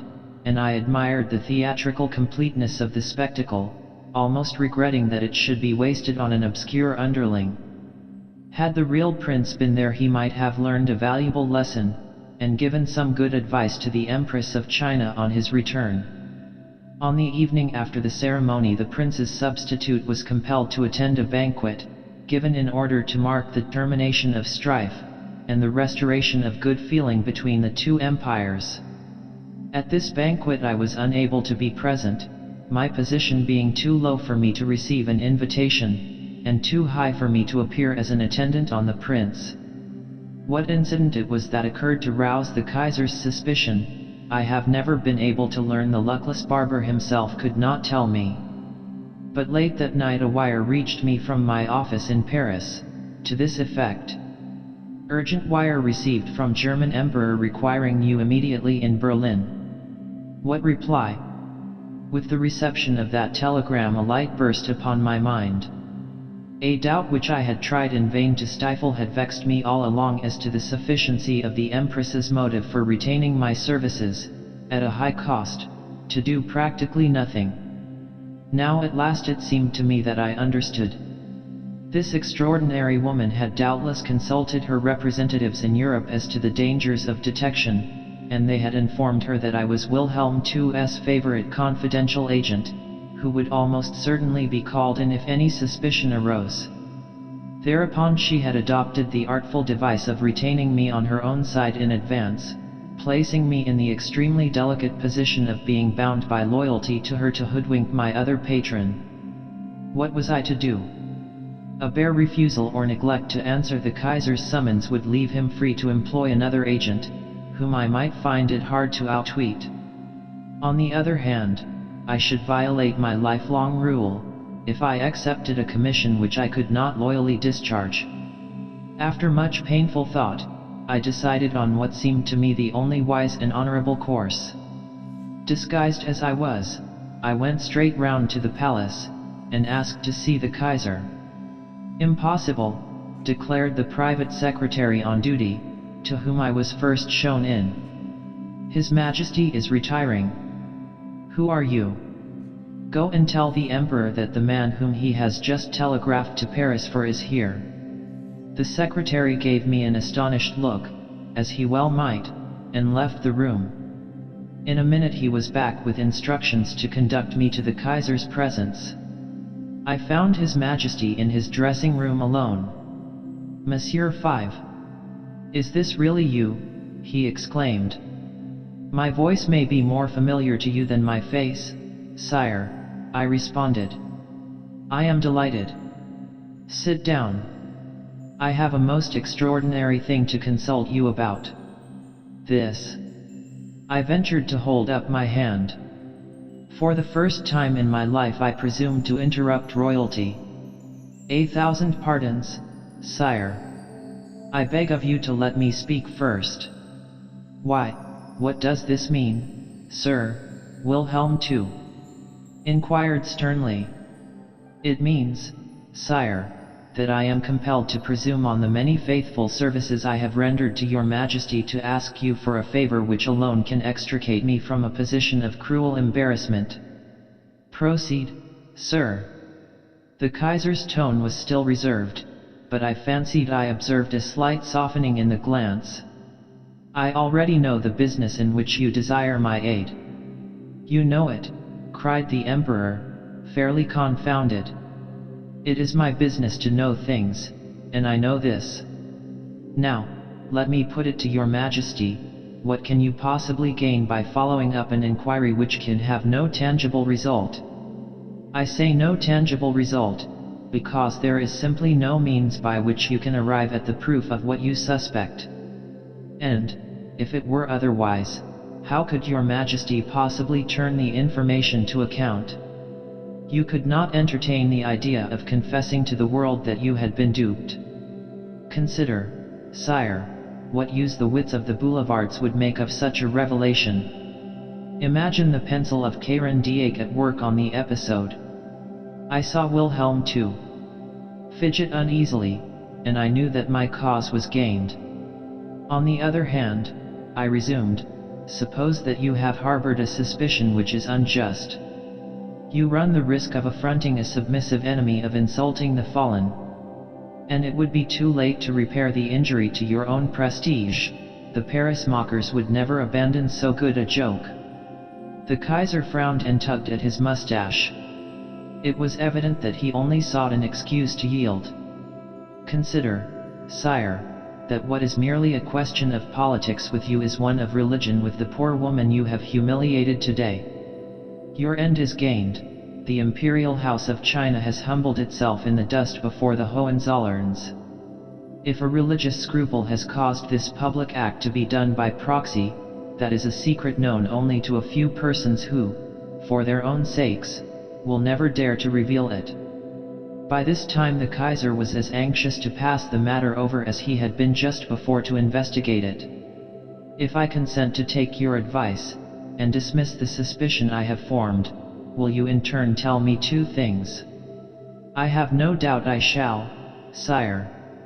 Then, why are you in Berlin, and how is it you know so much? I am here, sire, in the train of His Imperial Highness, as the confidential agent of the Dowager Empress of China. The Kaiser glared at me, biting his lip to repress the amused smile that struggled forth nevertheless.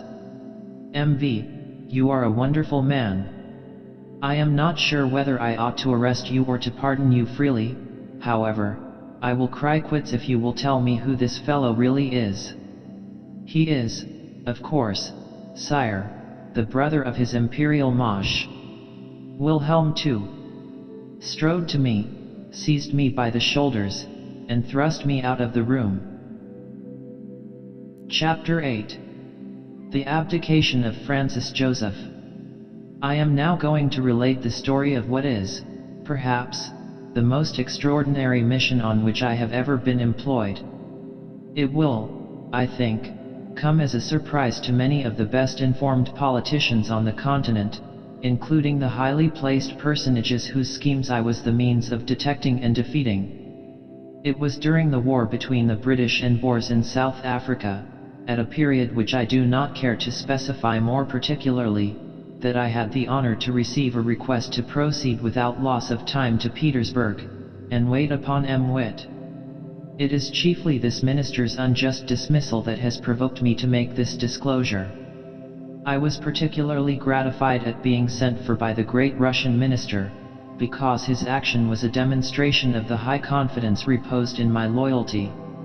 Although I was known to be a Pole by descent, and the favorite and confidant of the German emperor, who had constantly employed me to combat Russian intrigues, yet M. Witt felt no fear in entrusting me with the secrets of Russian statecraft.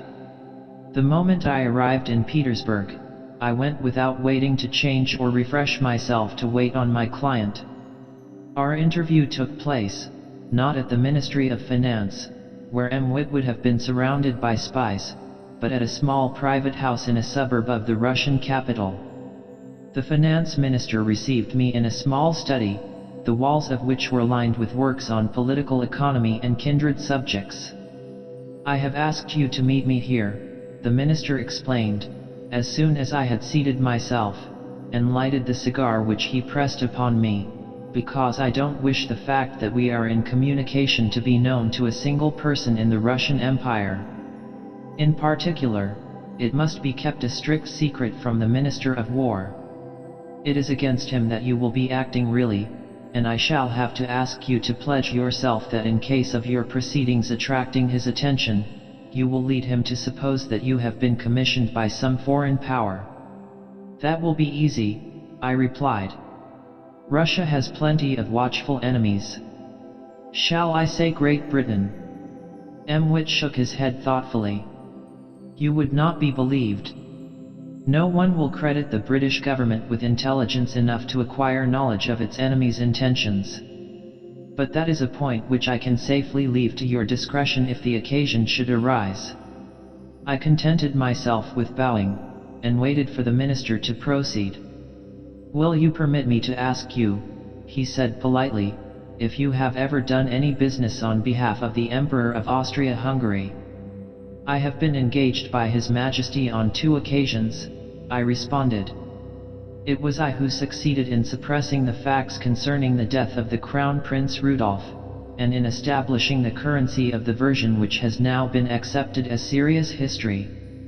The truth, I added, will never be known to anyone outside the innermost circle of the Habsburg family, and I dare not tell it even to your Excellency. The other occasion I am not at liberty to mention. Perhaps I can guess it, though, the Russian minister returned with a shrewd smile. However, the important thing is that you are already personally known to the Emperor. It follows from that fact that he has learned to respect and trust you. I thanked M. Witt for this compliment by a low bow. At the same time I was a little on my guard. You know so much of what goes on in Europe, MV, he resumed, that perhaps it will be no news to you that Francis Joseph has decided to abdicate the dual crown. This announcement, in fact, came as a complete surprise to me. Fortunately I had time to prepare to receive it calmly. I will not pretend that it is news, was my response. But I am always glad to have my own information confirmed. I shall be grateful for anything you may tell me on the subject. I am not going to keep anything from you, said the minister. The Emperor has made a private announcement of his intention to my own master, the Tsar, asking for his good offices on behalf of his proposed successor, the Archduke Ferdinand. I put in rashly. M. Witt drew himself up, and gave me a suspicious glance. You are too subtle, MV, he said coldly. I have no doubt that you know perfectly well that it is the young Archduke Karl whom the Emperor has chosen to succeed him. I thought it better to be suspected of subtlety than nescience, and apologized. I ought not to have spoken. I beg your Excellency to continue. What I am going to ask you to do may sound rather extraordinary. I want you to go to Vienna, see His Majesty, of course without letting him know that you have been in communication with me, and tell him that you suspect the Russian government is playing him false. Then persuade him to employ you to find out what is in the wind. I stared at M. Witt in some bewilderment. Then I answered cautiously. Do I understand you, sir, to propose that I am really to enter the service of the Emperor? Or am I to be your agent in the business? I want you to do both, was the answer. I am to deceive the Emperor, it appears, I said with rising indignation. Not in the least. You will accept his commission to ascertain the secret intentions and purposes of the government of Russia, and you will execute that commission exactly as if you and I had never held this conversation. M. Witt, I must beg you to be plain with me. I never consent to act in the dark.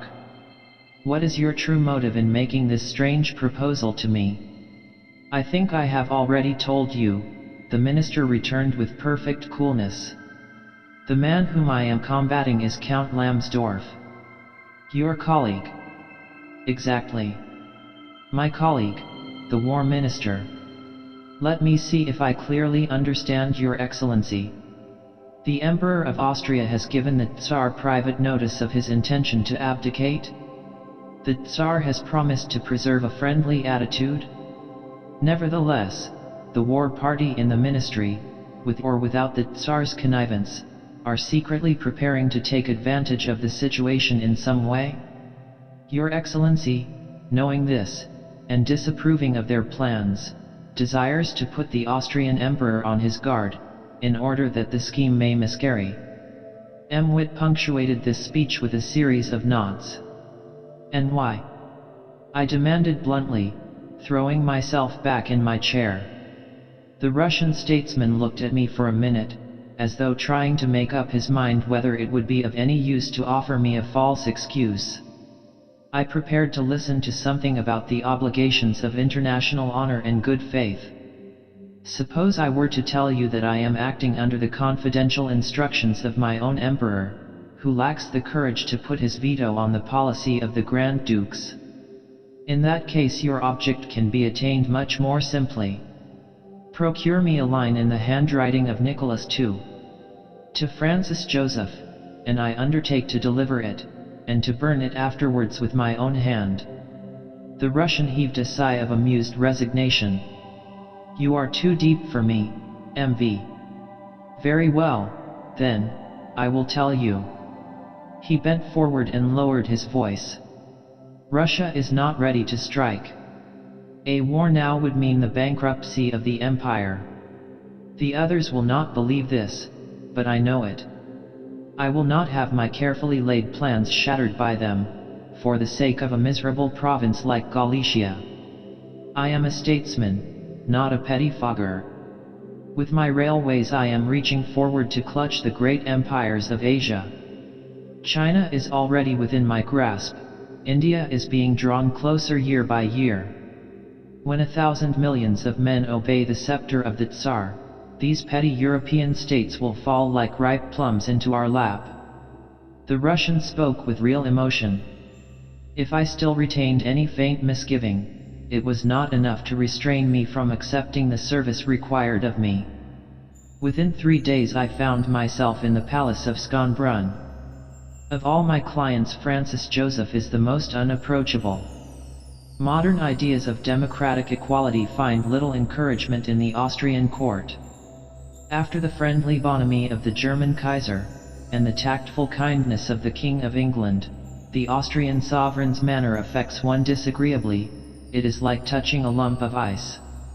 Yet, according to his lights, the Emperor is gracious and even cordial, especially to those who approach him in his private hours. I found him in his favorite room overlooking the park. His Majesty did not invite me to be seated in his presence, an omission which indicated no unfriendliness. I am pleased to receive you, monsieur, he said in a clear, stately voice. The services you have rendered me entitle you to ask for an audience, and I have no doubt your reason for seeking it is a proper one. Be good enough to state it. I have taken the liberty of asking for this audience in order that I might offer your Majesty certain information about your forthcoming abdication." The Emperor could not repress a slight start. Lifting his eyebrows, he gazed at me steadily in the face. "I have communicated my desire to abdicate," he said with a significant intonation, "to 6 persons only. 2 of them are brother sovereigns, 2 are members of my own family, the other 2 are the Chancellor of the Empire and the Prime Minister of Hungary. Through which of them did you receive your information? Not one of the persons in your Majesty's confidence has the slightest idea that I have heard anything whatever on the subject. I must respectfully beg your Majesty not to press me further." The aged Emperor was evidently much disturbed. "If what you say is true, and I do not doubt your word, the information must have reached you through an intermediary. That is to say, my purpose is known to at least 8 persons, in short, to the whole world." I held my tongue. It is the art by which I have learned most of my secrets. After a few minutes' silent consideration, during which the frown on his face steadily deepened, His Majesty looked at me again. "What do you wish to tell me?" "I wish to put your Majesty on your guard." "You have done that already, most effectually," he interrupted. "I have come to beg you to distrust the assurances you have received, no matter from what quarter, that your Majesty's abdication will pass off quietly. And if I should be so fortunate as to possess your confidence, I would further request your Majesty to employ me on the service of ascertaining what the intentions of your neighbors really are." The Emperor perceived that I was keeping something back. "In what directions do your suspicions point?" he inquired sternly. "Chiefly to Russia," I answered with intentional vagueness. "You are mistaken, I believe. You cannot know the nature of the assurances I have received. Besides, I am well acquainted with the position of Russia. M. Witt is the man who counts in the Russian government, and he is all for peace. He needs time to develop his plans. The country is nearly insolvent. However much the war party may desire to make a snatch at Galicia, they will not be allowed to do so. Will your Majesty pardon me if I venture to make a proposition? I will undertake to ascertain the actual state of things at my own risk. If I am able to report that my suspicions are unfounded, your Majesty shall make me no acknowledgement whatever." Francis Joseph threw me a displeased look. "I regret that you should have permitted yourself to speak to me in that way, monsieur. Be good enough to remember who I am. I do not employ servants without paying them. Your former services give you a claim to consideration, your position and character entitle you to be treated seriously, and I am not going to reject your present request. You may consider yourself retained to make this investigation. Have you anything else to say?" This acceptance of my offer, glacial though it was, consoled me for the rebuke by which it was accompanied. Nevertheless, as I left the Emperor's presence, I regretted that he had not been more frank with me. It was no doubt my own reticence which provoked this corresponding reserve on His Majesty's part. But the result might have been unfortunate. It will be noticed particularly that although the Emperor had practically admitted that it was his intention to vacate the throne, he had refrained from giving me the smallest hint as to the date of the abdication. I took my way towards the Galician frontier in the character of a British tourist, armed with a sheaf of the coupons of Messrs. Cook. I was aware that this disguise would serve better than any other as a cloak for prying and impertinent questioning. Galicia, I need hardly say, is that part of Poland which fell to the share of Austria in the famous partition of the 18th century. Bitterly as the Poles hate the Russians, the two peoples are allied in language and blood, and Russia has always looked forward to incorporating the whole of the ancient realm of the Jagiellons in her own dominions in course of time. The break-up of the dual monarchy would naturally be the signal for Russia to execute her designs on the Polish province of the Habsburgs. In Galicia itself I found everything in a state of the most profound peace and security. There was the usual frontier garrison, but the camps showed no signs of special activity.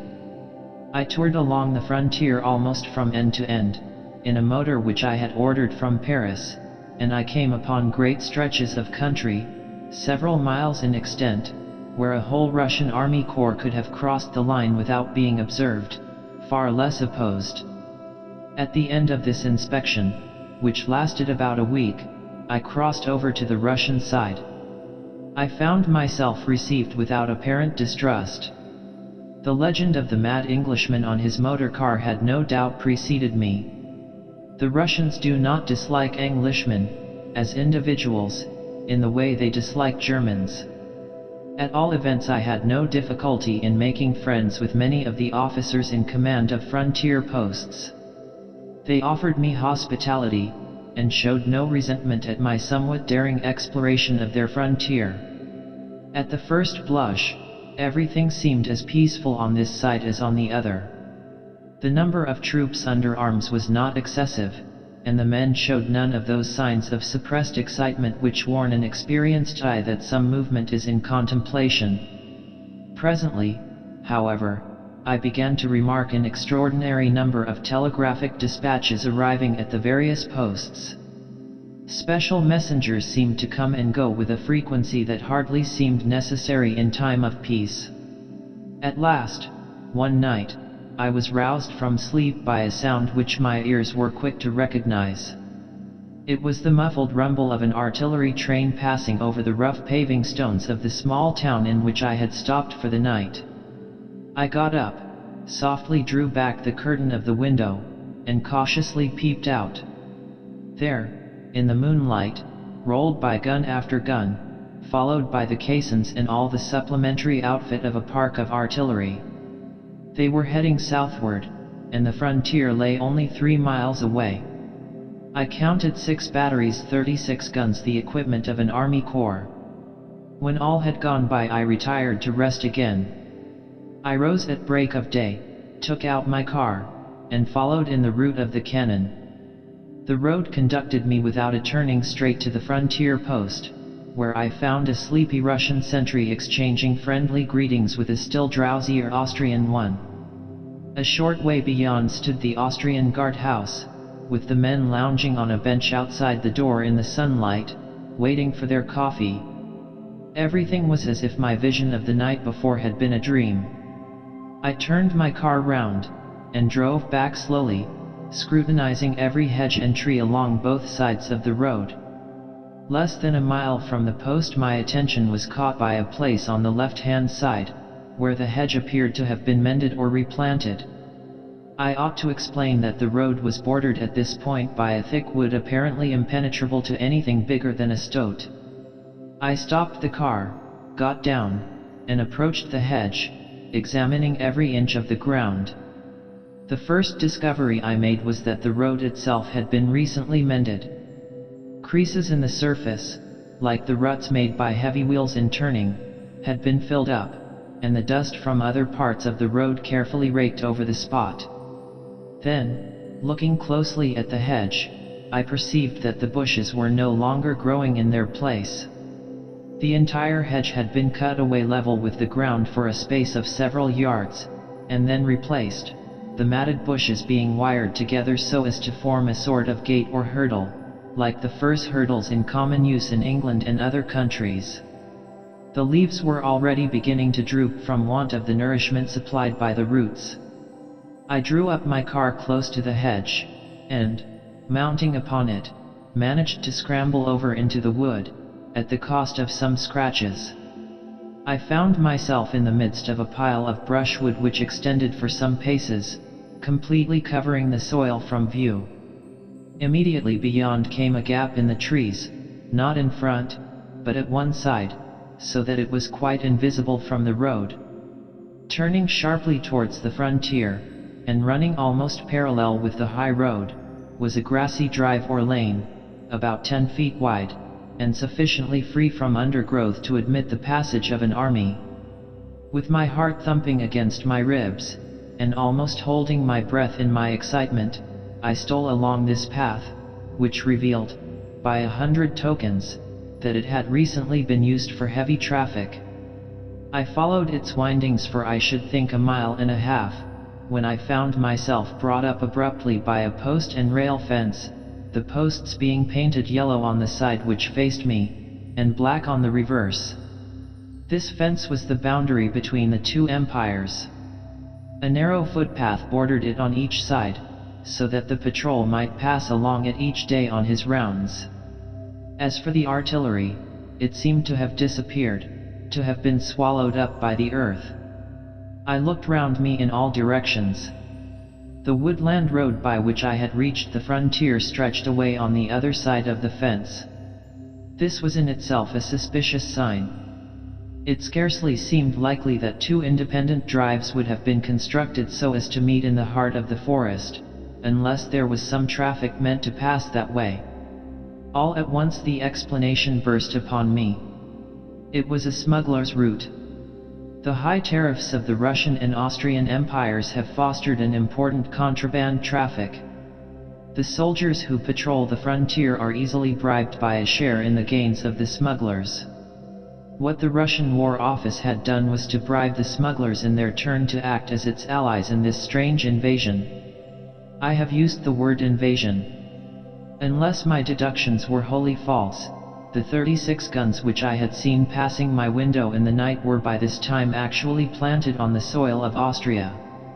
I sprang over the fence, and hurried forward on the still clearly revealed track. At the end of an hour from my first entrance into the forest, my ear caught a low murmur which warned me that I was drawing near to some kind of encampment. Striking from the lane into the wood, I advanced, creeping from tree to tree. But I have had few opportunities of learning woodcraft, and there were keener ears, and more stealthy footsteps than mine in the forest. Suddenly I felt a powerful hand gripping my throat, a dark cloth descended over my eyes, and I was thrown violently to the ground. I did not lose consciousness, while I was lifted up by the feet and shoulders, and carried a distance which I calculated at 200 paces. After some twisting and turning I was set down, and the cloth was taken off my head. I sat up and looked round. I found myself in a small hut or wigwam of boughs and woven rushes, surrounded by half a dozen dark-faced men who squatted between me and the doorway, the only opening by which light was admitted. One glance at my captors satisfied me that they were neither soldiers nor Russians. Reassured on this point, I prepared to defend myself boldly. The headman of the party appeared to be an old fellow with a short grey beard, who might have passed equally well in the uncertain light for a Wallach, a Slovene, a Gypsy, or a Jew, but certainly not for an honest man of any race. Addressing myself to the chief of the smugglers, as I conceived him to be, in Polish, I asked, "Why have you dared to treat me like this?" "He is a Pole." The muttered exclamation solved my doubt as to the race of the smugglers. The language they used between themselves was Romany. "What were you doing in our wood?" the old gypsy asked threateningly. Before I had time to reply, the old man's eye suddenly lighted up. He took a step towards me, uttered an amazed ejaculation, and then, before I knew what was happening, fell on his knees before me, and, seizing my right hand, respectfully kissed a ring on the little finger. At the same time the other members of the party crowded round, evidently impatient to follow his example. The ring which excited this extraordinary demonstration was one which I had worn so long that I had forgotten all about it. It had been given me 17 years before, in Baghdad, by an old woman I had saved from the bastinado at the hands of a savage pasha. She was a gypsy, I now remembered. She had forced the ring upon me against my will, and had urged me never to take it off night or day, assuring me in the most solemn manner that it would one day be the means of saving my life. This prophecy, which I had laughed at as a vain boast and quickly forgotten, was coming true at last. Blessing the old lady with all my heart, and inwardly apologizing to her for my past skepticism, I put on the air of one who was accustomed to, and expected, the homage he was receiving. "That will do, my friends," I said. When each man had saluted the magic ring in turn, it was engraved with a pentagram. "Now, if I give you some money, how long will it take you to procure some bottles of good wine?" A grunt of pleasure welcomed this inquiry. I heard a word which sounded like canteen. Then one of the men rose, in obedience to a nod from the chief. "Sheeny will fetch it in 5 minutes, said the old man. I placed a double handful of gold in his outstretched palms. A perfect salvo of approving cries greeted this munificence. While we were waiting for the wine to appear, I offered an account of myself which appeared to be quite satisfactory. I said I was a Pole, of gypsy descent through my mother, that I was engaged in a plot to bring about a general rising in the event of war between Austria and Russia, and that I was specially engaged to secure the support of the numerous gypsies along the frontier, who were to watch the movements of the two great belligerents on our behalf, a service for which they would be handsomely paid. The arrival of 6 bottles of first-rate Tokay gave all the confirmation to my words that was required. As the wine vanished down their throats, the gypsies laid aside all reserve, and freely imparted to me what information they possessed. They told me, in the first place, that the 6 batteries I was tracing were within a few yards of us, skillfully hidden among the trees. Their arrival brought the force designed for the occupation of Galicia up to a total strength of 80,000 men and 72 guns, all of whom had been secretly brought across the frontier at different points during the last few days, and were now ready to move in concert as soon as the signal was given, and overrun the unprepared province. Vast convoys of provisions were being held in readiness on the Russian side of the frontier, and a second army of 120,000 men was to be secretly mobilized in and around Warsaw, ready to come to the support of the first, in the event of serious resistance on the part of the Austrian government. This last item rested on hearsay, but the presence of 2 army corps on Galician soil was a fact for which my informants were able to vouch from their own observation.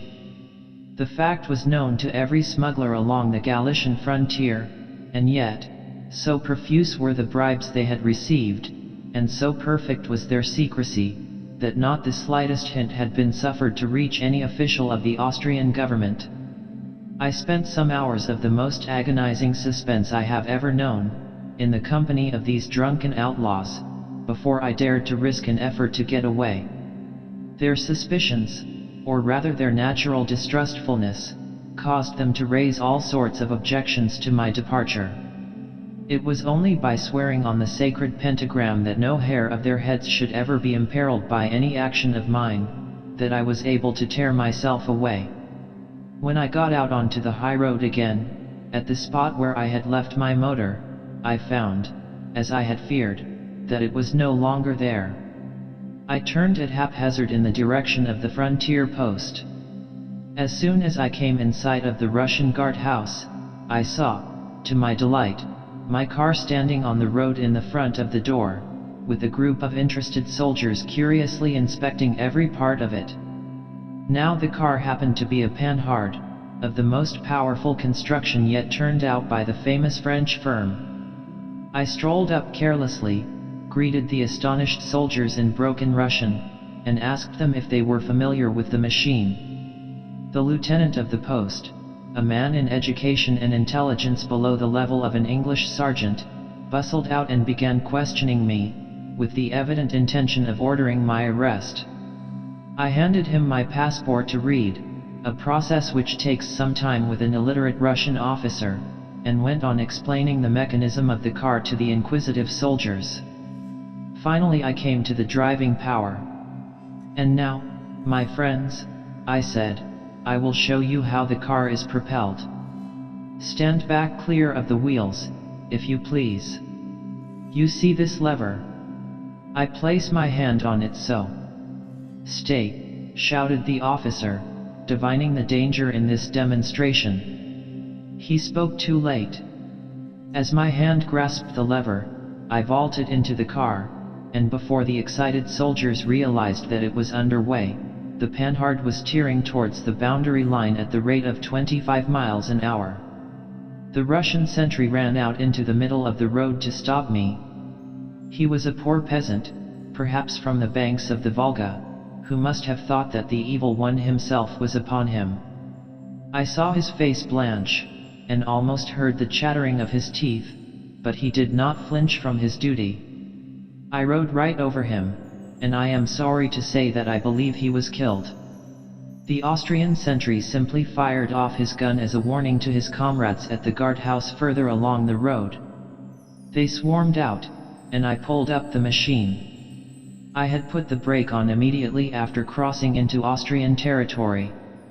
"In the Emperor's name," I whispered to the Austrian officer of the guard. "I am not an Englishman, but a member of the Austrian Secret Service. By allowing me to pass without delay you will render the government a vital service." "You have just killed a man," the officer objected, pointing to the blood on my wheels. "I am afraid so. The fact that I killed a Russian sentry in order to cross the frontier should convince you that I am in deadly earnest." The officer, by some rare chance, was intelligent enough to believe me. "Pass on, sir," he said. I pressed the lever, and set out on my mad race across an empire to Vienna. I had nothing to eat or drink. I had no shields for my eyes. The Russian soldiers must have removed them while the car was in their hands. I was utterly unprepared for my terrible journey. But some intuition warned me that every moment was precious, and I kept my splendid machine at full pressure for the whole 500 miles. I will not attempt to describe that nightmare ride. Late in the evening of the following day, I alighted at the gate of the Palace of Schönbrunn, worn out, my face and hands chapped and bleeding, my eyes half blinded with dust, and my strength nearly gone. "The Emperor! Take me to the Emperor!" I gasped to the first person I met. "It is life or death." I was conducted into the presence of a chamberlain, who sought to impose all sorts of obstacles. "You cannot see His Majesty now. I dare not intrude upon him. He is closeted with the archdukes. It is a Habsburg family council. My God! I cried out. You have given me 10,000 reasons for insisting. If it costs my life, I must interrupt His Majesty. My violence cowed the official. He conducted me, or, in fact, supported me, for I was almost too weak to stand, to the door of the council chamber. Go in, if you must, he said. For my part, I dare not announce you. I turned the handle of the door, and staggered into the room. The spectacle which met my eyes was dazzling. In a blaze of light all the archdukes of the imperial house, wearing their uniforms and robes of state, were grouped in a semicircle, facing a throne on which the representative of the Caesars was seated in his imperial mantle, wearing the great double eagle crown of Austria. Before him, on a footstool, knelt a handsome lad of 15, in whom I had no difficulty in recognizing the Archduke Karl, the destined successor to the throne. At the moment I burst in, I saw the venerable emperor raise his hands to his head, lift up the imperial crown, in which the huge diamonds and rubies and sapphires sparkled like fountains of fire, and hold it poised in the air over his young kinsman's bent head. In another second it would have rested on the boy's brow, and Francis Joseph would have ceased to reign. Pardon. My voice rang out like the hoarse scream of a drunkard. I tottered forward and fell on my knees, while the emperor half rose from his throne, still grasping the great crown in both hands. Pardon, sire. At this hour a Russian army of 80,000 men is encamped upon the soil of Austria. Francis Joseph sank back on his seat, and mechanically replaced the diadem on his own head. The explanations which followed between the two governments were not communicated to me. But I learned through my friends the gypsies that the discovery of the motor, and my subsequent flight gave the alarm to the Russian War Office. The invading force retired as stealthily as it had come, and all vestiges of its having crossed the frontier were so speedily and skillfully effaced that if Count Lambsdorff fell back on a denial of the truth, it is probable that the Austrian government found itself unable to press the charge. So the evil day has been postponed, for, as long as Francis Joseph reigns over the dual monarchy, Russia will be content to bide her time. In the meanwhile I have been informed that a warrant has been issued against me, in the Russian courts, for the murder of the sentry whose fate I have described. Chapter 9. The Death of Queen Draga. It is with painful feelings, and only after long consideration, that I have resolved to lift the veil from the tragic mystery which surrounds the fate of the Queen who perished under the knives of assassins in Belgrade in the month of June 1903. The hesitation I have felt in approaching this melancholy story is due to reasons of a personal character. Many years before, when the late Queen of Servia occupied a private station, it was my lot to meet her, and to fall under the spell of that fascination which this extraordinary woman possessed over men, and which will cause her to be remembered in history with Helen and Cleopatra, and all those enchantresses who have involved kingdoms in ruin by their charms. I had no right to suppose that the Countess, as she then was, distinguished me from the crowd of those who paid homage to her, but yet it seems as though I had in some manner inspired her with a feeling of confidence and regard warmer than that usually felt by any woman for a man who is neither her lover nor her kinsman. I believe myself to be the only survivor of the tragedy who possesses the key to that strange and terrible career, and that in imparting my knowledge to the world I am discharging what has become a sacred duty to the dead. With this apology I will come straight to the history. It was some years since I had seen or heard anything of the Countess Draga, though, of course, I was aware, in common with all well-informed students of contemporary politics, of the passion which she had inspired in the young King of Servia, when I was astonished by receiving one day a private letter from her, imploring me to come to Belgrade at once to advise her on a matter of the highest importance. I lost no time in obeying the summons, by which I was singularly moved, since there is only one thing which can ever be of the highest importance to a woman. It was in the courtyard garden of an old stone-walled Servian house, more like a fortified farmhouse than a private mansion, that the revelation burst on my ears which was so soon to startle the capitals of Europe. A fountain plashed into a marble basin strewn with rose leaves, and the faint scent of myrtle and lemon blossom came from the curtain of shrubs which screened the gateway in the thick grey wall. The beautiful woman, whose name was the object of maledictions throughout a continent, reclined on a low couch heaped with oriental cushions, and fixed her dark eyes on me with a tragic intensity of appeal, as she confessed her secret. I need the advice of a disinterested friend, one who stands apart from the intrigues which center round the Servian throne. I sat upright on the French chair provided for me, and gazed down at her, outwardly calm and stern as ever, but gripping the throttle of emotions whose strength none can know but myself. My advice will be disinterested in one sense, I answered slowly. I care nothing for the plots and conspiracies which, under the name of politics, serve as a substitute for the old brigandage of the Balkans. But I am interested in your happiness. The Countess Draga let her eyelids fall for a moment as a quick spasm of pain crossed her face. "Do not let us speak of my happiness," she said in low tones.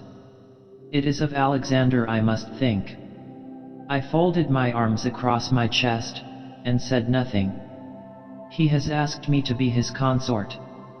I did not succeed in quite concealing the astonishment with which I heard this piece of news, as yet unsuspected by Europe, and for which my friend Baron Rothschild would gladly have paid 1,000,000 francs. "I refused him," the Countess added. "I have refused him not once but twice, but he persists." "Kings ought to marry kings' children," I observed, as she seemed to wait for some expression of opinion from me.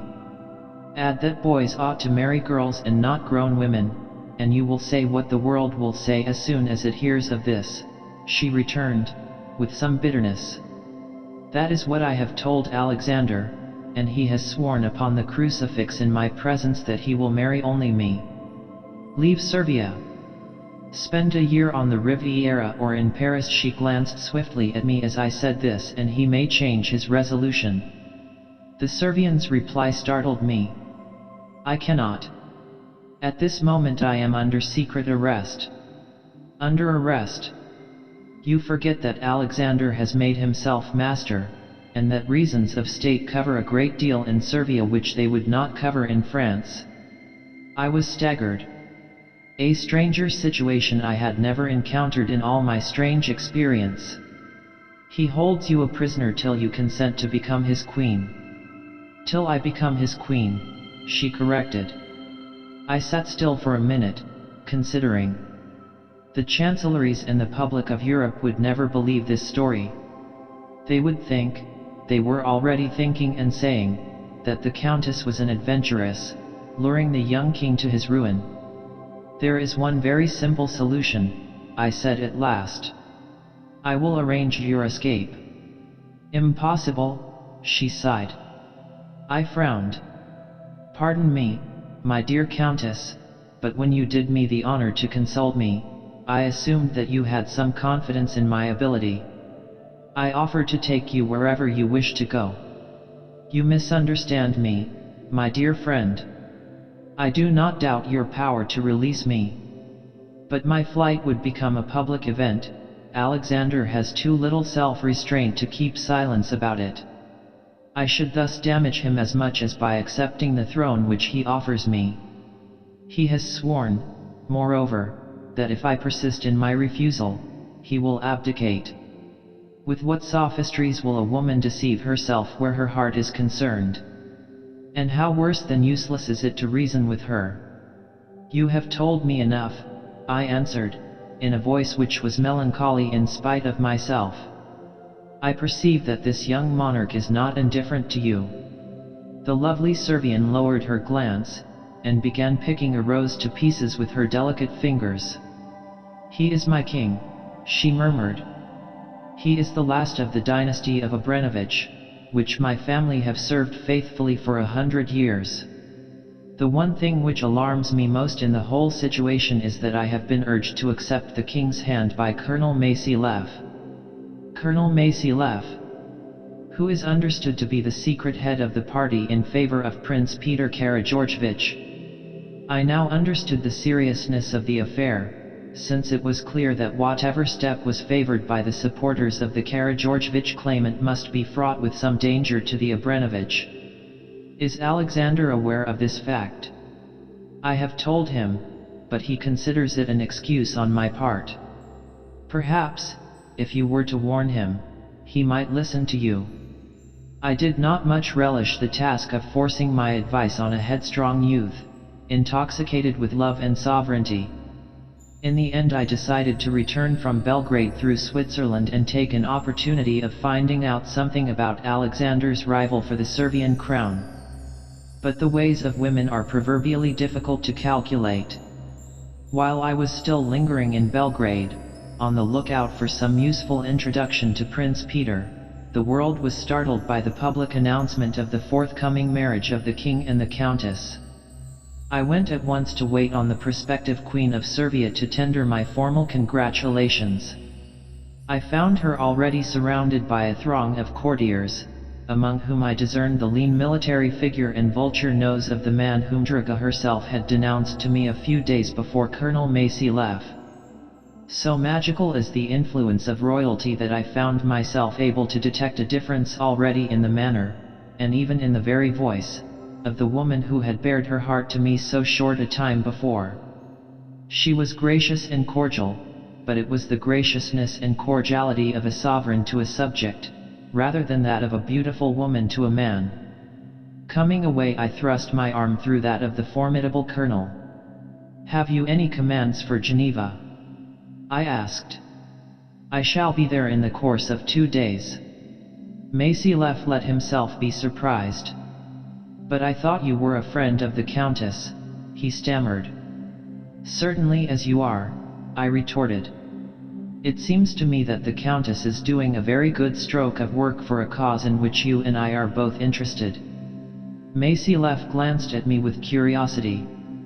"Do you know, Monsieur Five," I had not seen cause to disguise my identity on this occasion, "that I think you must be more fortunate than I am.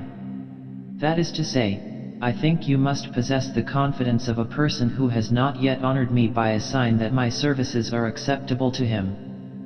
"Thank you, Colonel," I replied, bowing. "Your message shall be delivered in the right quarter." I left Belgrade the same night, and 2 days later found myself in the presence of a quiet, elderly man in a modest apartment near the famous Lake Leman. I had sent in my card with the penciled addition, "Confidential agent of the Tsar, the German Emperor, and Monsieur Chamberlain." I felt sure that the names of the powerful triumvirate who, between them, controlled the destinies of the old world, would secure me the attention of Prince Peter Karageorgevich, and I was not mistaken. The prince received me with a real or assumed nervousness, and expressed himself anxious to receive any message I might have for him. "I have no message of any importance for your highness," I replied, scrutinizing carefully the careworn features of the elderly man who sat in front of me. "My only message at all is one from Colonel Masylev, which is perhaps not worth your attention." "I have heard of the colonel, and shall be pleased to hear anything on his behalf," the prince replied cautiously. "Colonel Masylev is a little disappointed, sir, that your highness has not offered him any token of your approbation. He would welcome some sign that you are not indifferent to your friends in Servia." Prince Peter looked at me with a glance which, though quiet, was not less searching than my own. "I thank you, Monsieur Five." "Is that all?" "It is the whole of the message, sir." "Again, thank you. Your Highness does not wish to make me the medium of your answer, perhaps?" I hinted. "There is no answer." I perceived that I was dealing with a man of no ordinary penetration and shrewdness. With such men it is always best to come straight to the point and to be frank. "And now, sir," for the real object of my visit. I need not tell your highness that I did not come to Geneva to oblige Colonel Massillef. That is already quite clear, the prince commented drily. A remark from which I inferred that it was in the power of Massillef to have given me credentials which would have secured me a very different reception. I have come here, then, to beg for the life of a woman. Karageorgevich started slightly, and began for the first time to look uneasy. I thought you said you had no important message, he reminded me. I have none. The woman I speak of is totally ignorant of the step I take in coming here. Then your interest in the matter is personal merely. I make it my private prayer to your highness that, in a certain event which no longer seems improbable, the life of this woman shall be spared. Prince Peter gave an imperceptible shrug, a shrug which said very plainly, nevertheless, I have no motive for obliging you. Aloud his highness remarked, I am strongly opposed to all bloodshed, Monsieur 5. I feel sure there is no reality in the danger you foresee, or I should be as earnest as yourself in wishing to prevent it. I can say no more, sir. I am here, as I have said, merely in my private capacity. Still, I happen to have rendered important services to some very powerful personages. The prince glanced at the names I had inscribed on my card, and, without being a blackmailer, I feel confident that if I appealed to those personages for their influence on behalf of a righteous and honorable cause, I should not be refused. Prince Peter rose to his feet, and walked twice up and down the room before replying. It is evident to me, he said at length, that you have a strong personal interest in the new Queen of Servia, and that you are a man who is to be trusted. That being so, I will explain to you frankly my position. I have friends in Servia who desire to see the restoration of my dynasty, and derive much confidence from the misconduct of this youth in whom the Abramovich line terminates. Their reports reach me regularly, and I am therefore able to anticipate their plans to some extent. But I have resolved that if I am ever to seat myself on the Servian throne, I must keep my hands clean. For that reason I have never committed myself by approving any of the measures contemplated on my behalf. If Massillef really told you he never heard from me, he told you the actual truth. I have never yet returned any answer to any of the communications I receive almost weekly from Belgrade. To that rule I must adhere. All I can promise you is this, that if hereafter I receive any information which convinces me that the life of the Countess Draga is in danger, I will at once break silence, and send a peremptory order to my friends that she is to be allowed to leave the country in safety. I thanked the Servian prince for this pledge, which was all I had any right to expect. The claimant to a crown could hardly be asked to veto all attempts on his behalf on the mere chance that some of them might endanger the lives of the reigning family. I returned to Paris, and sought to distract myself in my work from brooding over the tragedy which seemed to be shaping itself in the Servian capital. As we had both foreseen, Queen Draga incurred the obloquy of the world by marrying Alexander. Her reputation was sacrificed to his, and I believe that she deliberately posed as the instigator of all his violent and injudicious measures, in the hope of acting, so to speak, as a conductor of the popular wrath, and thereby saving her husband. Had she been able at the same time to wean Alexander from his wild passion for herself, he and his dynasty might have been preserved. It is the charitable view to take that the young king was not fully responsible for his acts at this time. The distressing circumstances of his bringing up, the fatal inheritance of his father's example and influence, render it impossible to regard Alexander Abramovich as a normal young man. The long period of suspense which I passed through, while watching from Paris over the safety of the Queen of Servia, was at last put an end to by a cipher telegram from the agent whom I had stationed in Belgrade, unknown even to Draga herself. Death of king fixed for next week. Queen must be persuaded to fly at once. The dispatch reached me just half an hour before the departure of the Oriental Express, into which I flung myself panting as it began to glide out of the station. My agent, warned from Vienna, met me as I alighted in Belgrade. The pallor of his countenance told me that he had bad news to communicate. The worst instantly, I exclaimed, in Polish, a language I have taught to all the most trusted members of my staff. Nothing has happened, he stammered out.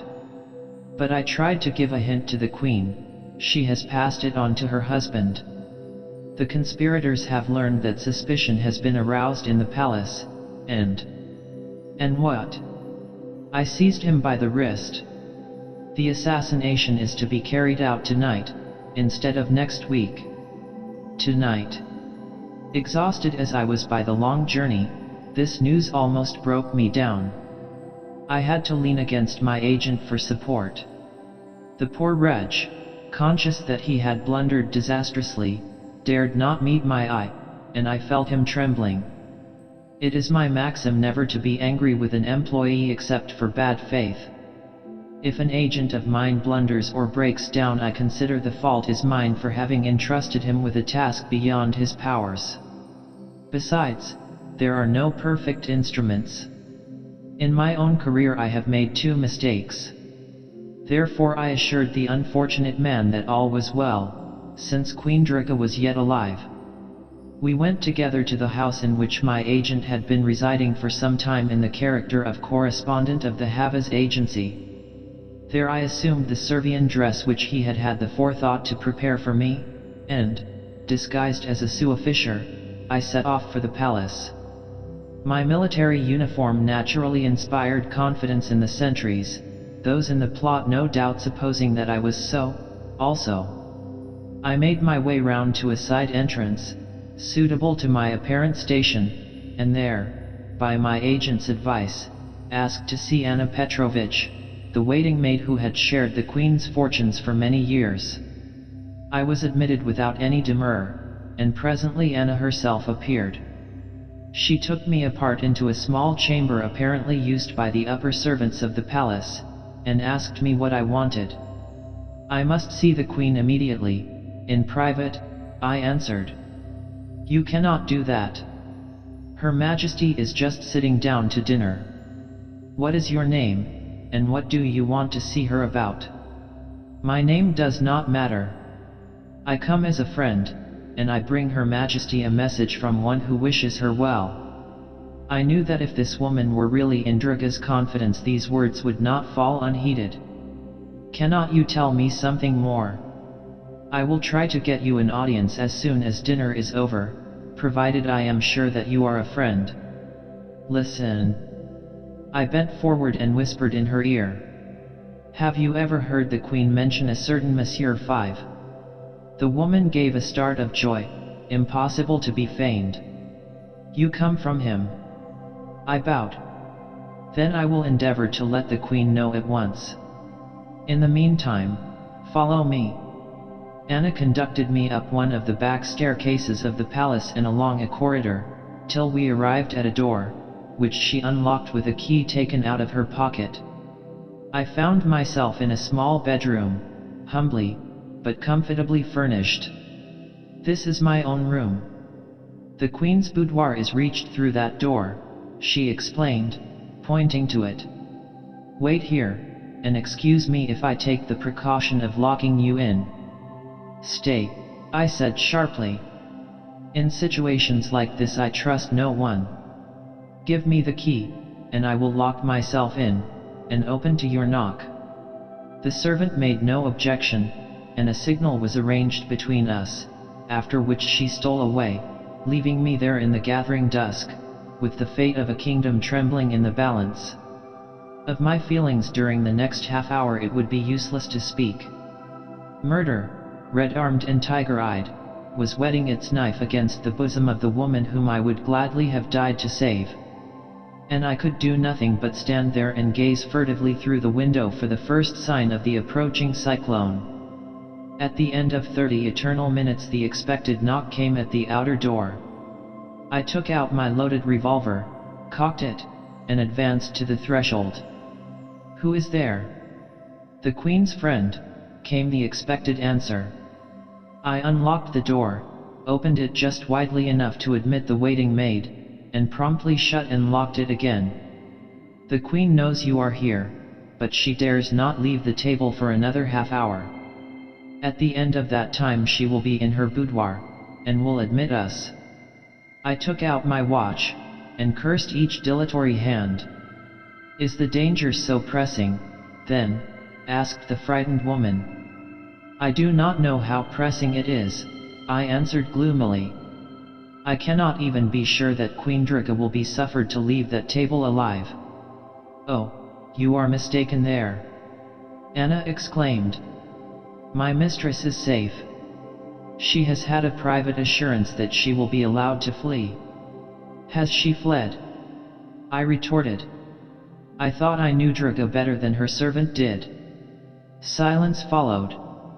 The knowledge that Prince Peter had evidently contrived to give orders on behalf of the Queen, in the event of violence being employed, soothed me to some extent. Nevertheless, a sad and terrible presentiment warned me to expect the worst. A low scratching on the inner door, that leading into the royal boudoir, told us that the victim was still alive. A bolt was withdrawn, and the next moment I found myself in Queen DRAGA's presence. It was the same woman whom I had left a few years ago, in the full bloom of her womanhood, but how changed, how stricken. The harassed brow, the hunted look in the eyes, the grey streaks in the hair, all told me what the difference had been between the lot of the Queen and the simple Countess. "You are from Monsieur," she whispered. I drew myself up. Recognition flashed in her eyes. "You are Andrea." That word repaid me for everything. I went down on one knee, and pressed her offered fingers to my lips. It was only by the light of the moon that we were able to see each other. Anna was moving towards the key of the electric lamps, but the Queen forbade her with a gesture. "Now, tell me, what is it? You must this very minute put on Anna's dress, and leave the palace with me. We shall go straight to the railway, where my agent has by this time chartered a special train." DRAGA drew back unconvinced. "The assassination is fixed for next Tuesday," she declared. "It is fixed for tonight." "Tonight? You must be mistaken." I smiled bitterly. "The Tsar of Russia has never said that to me, madam." "But how, when? Your own agent told me if he was your agent." I waved my hand impatiently. "All that was true 3 days ago, madam. Your Majesty told King Alexander, and the conspirators have advanced the hour in consequence." For the first time the heroic woman turned pale, and began to tremble. "At what hour tonight is it?" "I have not ascertained. For aught I know the assassins are at this moment surrounding the palace. There may be just time for you to leave." "But the king? Alexander? My husband?" "I do not think there will be time for him to leave as well," I said gravely. Queen DRAGA threw one hand across her breast with a superb defiance. "I do not go without my husband, sir." I was torn between admiration and despair. "I should have done better to remain in Paris, I perceive," I said sullenly. "On the contrary, dear Andrea, I, who know you so well, know that you have the heroism of soul to save the man you hate at the prayer of the woman you love." I stood thunderstruck, while she crossed the room into the adjoining bedchamber, and sounded a silver bell. "Inform His Majesty that I desire to see him very particularly as soon as possible." The servant who had answered the bell bowed and withdrew, with startled looks, from which I was inclined to suspect that he was in the pay of the assassins. Fortunately, he had not been able to see me where I stood. The Queen now began hurriedly to change her dress for one more suitable for the emergency. Meanwhile there was no sign that her message had reached Alexander. "You have been betrayed, madam," I observed at last. That servant was a traitor. I saw it in his face. Draga uttered a cry of despair. You, Anna, you go and bring the king here at all costs. Anna darted out of the room. The queen, too terribly anxious to go on with her own preparations for flight, paced the room like a lioness listening for the approach of the hunters. 5 minutes passed, 10 minutes, a quarter of a year. Then a step was heard in the adjoining room, and the young king of Servia, his dark face flushed with wrath, strode in. What is all this? Are you trying to frighten me, Draga? He saw me and stopped, at the same time putting his hand to his side where his sword should have been. The weapon was missing, perhaps by accident. This is our best friend, Alexander. He has come to save us. The assassins have changed their plans, and will be here tonight. A special train has been got ready, and if you can leave the palace in disguise, all will be well. The ascendancy of a powerful intellect in the moment of danger made itself felt. Alexander looked about him, half dazed, as the poor youth well might be, by the ghastly imminence of the peril. What disguise can I wear? He demanded, in a choked voice. Change clothes with your valet, the queen replied, with feminine quickness. This gentleman affirms that he is one of the conspirators. Constantine. Impossible. I do not believe it. Draga wrung her hands. I cannot save him. He is obstinate, she sobbed. The sob conquered the stubborn narrow mind which would have resisted all argument. Alexander darted into his dressing room, from which the valet was just trying to escape. Seizing the man by the throat, Alexander dealt him a blow on the temple which deprived him of his senses. I had followed his majesty, and I now stripped the valet while the king hastily undressed. While the king was assuming the disguise thus provided for him, I carried the insensible man into the bedroom, and placed him between the royal sheets.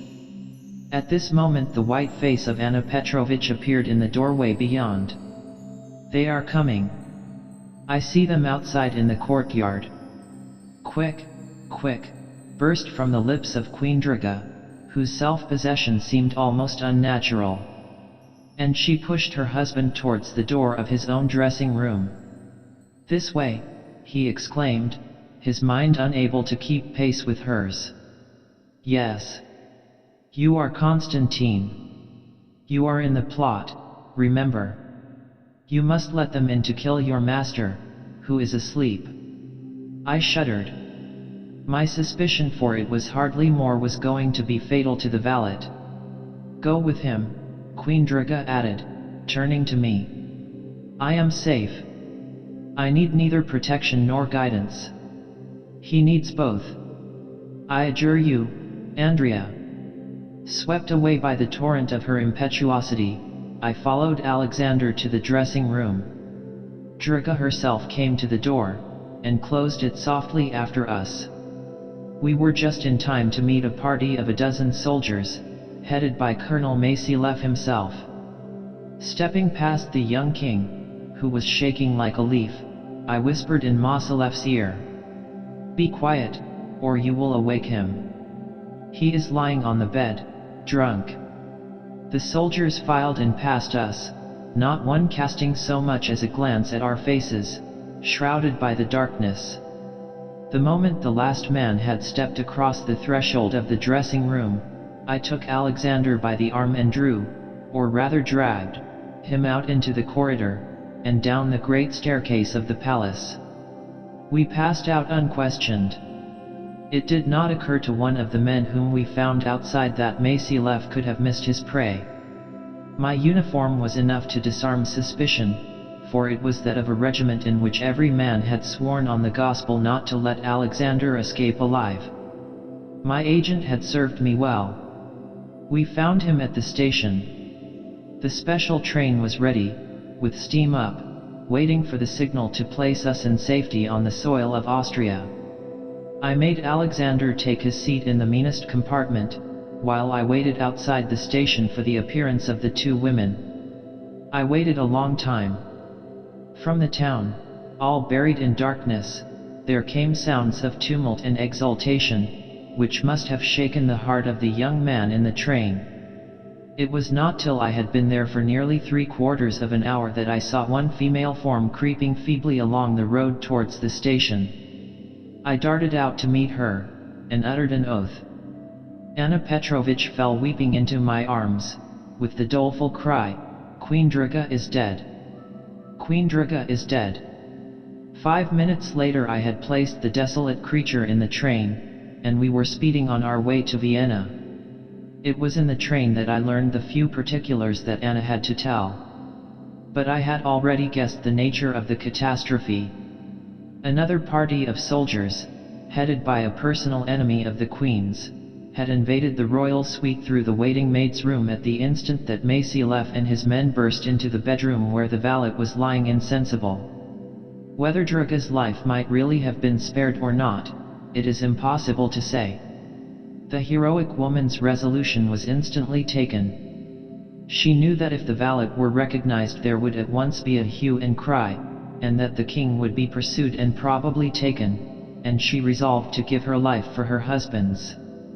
She cast herself on the inanimate form lying on the bed, concealed the face in her arms, and allowed herself to be stabbed by a dozen bayonets. Of the savage details of the murder I dare not trust myself to write. To those who know how thin is the veneer of civilization on the southern slaves, how faint is the moral difference between some of these so-called Christians and their Mohammedan neighbors, it will not come as a surprise to learn that when the bloodhounds desisted from their work there was no longer any possibility of recognizing either of their victims. Of the young king, and what has become of him since that hideous night, I intend to say no single word. Of her who perished, let no man henceforth say anything but good. Chapter 10. The Policy of Edward VII. It is always a delicate matter for a foreigner to write about the sovereign of another country in such a way as to be acceptable to his subjects. In case I, a citizen of the United States, should unwittingly offend any English prejudices in the following narrative, I can only assure my readers that I am actuated by no feeling but that of the most sincere respect for the greatest of living sovereigns and the mighty people over whom he reigns. In the summer of 1902 the whole world was dismayed by the news that the coronation of King Edward VII had been postponed at the last moment, on account of His Majesty's grave state of health. The governments of the continent, ever distrustful, and prone to credit others with their own Machiavellian statecraft, eagerly asked themselves if the official explanation of this event was genuine, or whether it did not conceal some subtle political purpose. As a result, I found myself commissioned by a certain great power to go over to London, and ascertain the true state of affairs. Needless to say, my inquiries enabled me in a very short time to report to my employers that their suspicions were groundless. In the course of the brief investigation I was brought into personal touch with a man of high rank, occupying a confidential position in the royal household, the Marquis of Bedale. The manner in which I carried out my delicate mission caused Lord Bedale to compliment me highly upon my courage and discretion, and I have every reason to think that his lordship spoke in favourable terms of me to his exalted master. Before I left England I was surprised and gratified to receive a request from Lord Bedale to wait upon him in his private apartment in Buckingham Palace, on confidential business. His lordship received me in the friendliest fashion, and talked to me quite freely. "Let me begin," he said, "by asking you for your frank opinion on our Secret Service." "The Secret Service of Great Britain is the most scrupulously conducted in the world," I replied discreetly. Lord Bedale gave me a queer smile. "That means, I suppose, that it is the most inefficient?" he suggested. "It is the worst paid," I said, by way of extenuation. "I have heard that the total amount voted for this purpose by the British Parliament is only £40,000, but that sounds incredible." "I am afraid it is not far from the truth," Lord Bedale answered. We have acted in the belief that the British Empire was too strong to care about what its enemies were planning. I should think the Boer War must have made you realize that such a policy was not the cheapest in the long run, I ventured to remark. It has shown me so, at all events, he answered, and possibly some others. You will not offend me in the least, Monsieur Five, if you tell me plainly that you consider our intelligence department the weakest branch of our foreign service, and utterly unworthy of an empire with such worldwide interests as ours. I was obliged to admit that such was my opinion. His lordship proceeded. This state of things constitutes a national danger. In a country like ours, run on democratic lines, it is almost hopeless to look to Parliament for any improvement. The only remedy is for someone who has the interests of his country at heart to supplement the work of the public service by a private intelligence department conducted at his own expense, just as in the case of a newspaper proprietor. I gave the speaker a quick glance of interrogation. I happened to be aware that the Marquis, in spite of his high rank, was not a very wealthy man, and it was therefore clear to me that he was not speaking of himself. Such a person as you describe would, indeed, deserve well of his country, was all I thought it prudent to say. I shall be glad if you will consider me as the person concerned, Lord Bedale said in a tone which warned me that I was on delicate ground. I have sent for you to ask if you will accept a commission from me to act as a Secret Service agent in the interests of Great Britain. I hesitated. It is my fixed rule to deal only with principals, and I could not escape the conclusion that Lord Bedale was merely the agent of another. Will you let me ask your lordship one question? I said. Do you offer me this commission as a private citizen solely, or am I at liberty to infer, from your position in the royal household, that you have no concealments from the exalted personage you serve, and that by accepting your offer I shall, in effect, be serving His Majesty? The Marquis studied my face carefully before answering. It seems to me that such an inference is right and natural, and one that you are bound to make, he said slowly. Then I shall feel highly honored by accepting, I returned, bowing. The question of terms was disposed of to our mutual satisfaction. I came away from the palace filled with reverence for the monarch who, unless I were completely deceived, had decided to contribute out of his private purse to the defense of the great empire whose politicians were so neglectful of its safety. On my return to Paris I set to work to organize a special department for the purpose of collecting intelligence likely to be of importance to the British Empire. I was amused to find that several of the secret agents in the service of the British Foreign Office were receiving much larger salaries from the Russian government than from the one they were supposed to act for. Among other similar discoveries, my agents reported to me that a certain British vice-consul in the Euphrates Valley, a Greek by extraction, had secretly taken out letters of naturalization as a German subject. It was on this man's recommendation chiefly that the British government had been induced to give its countenance to the project for a German railway to Baghdad. I duly forwarded this and other items to Lord Bedale, but I could not perceive that any notice was taken of them by the Foreign Office. Probably the permanent staff resented the idea that they were being checked and inspected, and determined to show that they were not going to let even their monarch interfere with them. But all this was merely preliminary. I was on the eve of a discovery of so much moment that I have often asked myself since whether, but for me, the British Empire would be in existence today.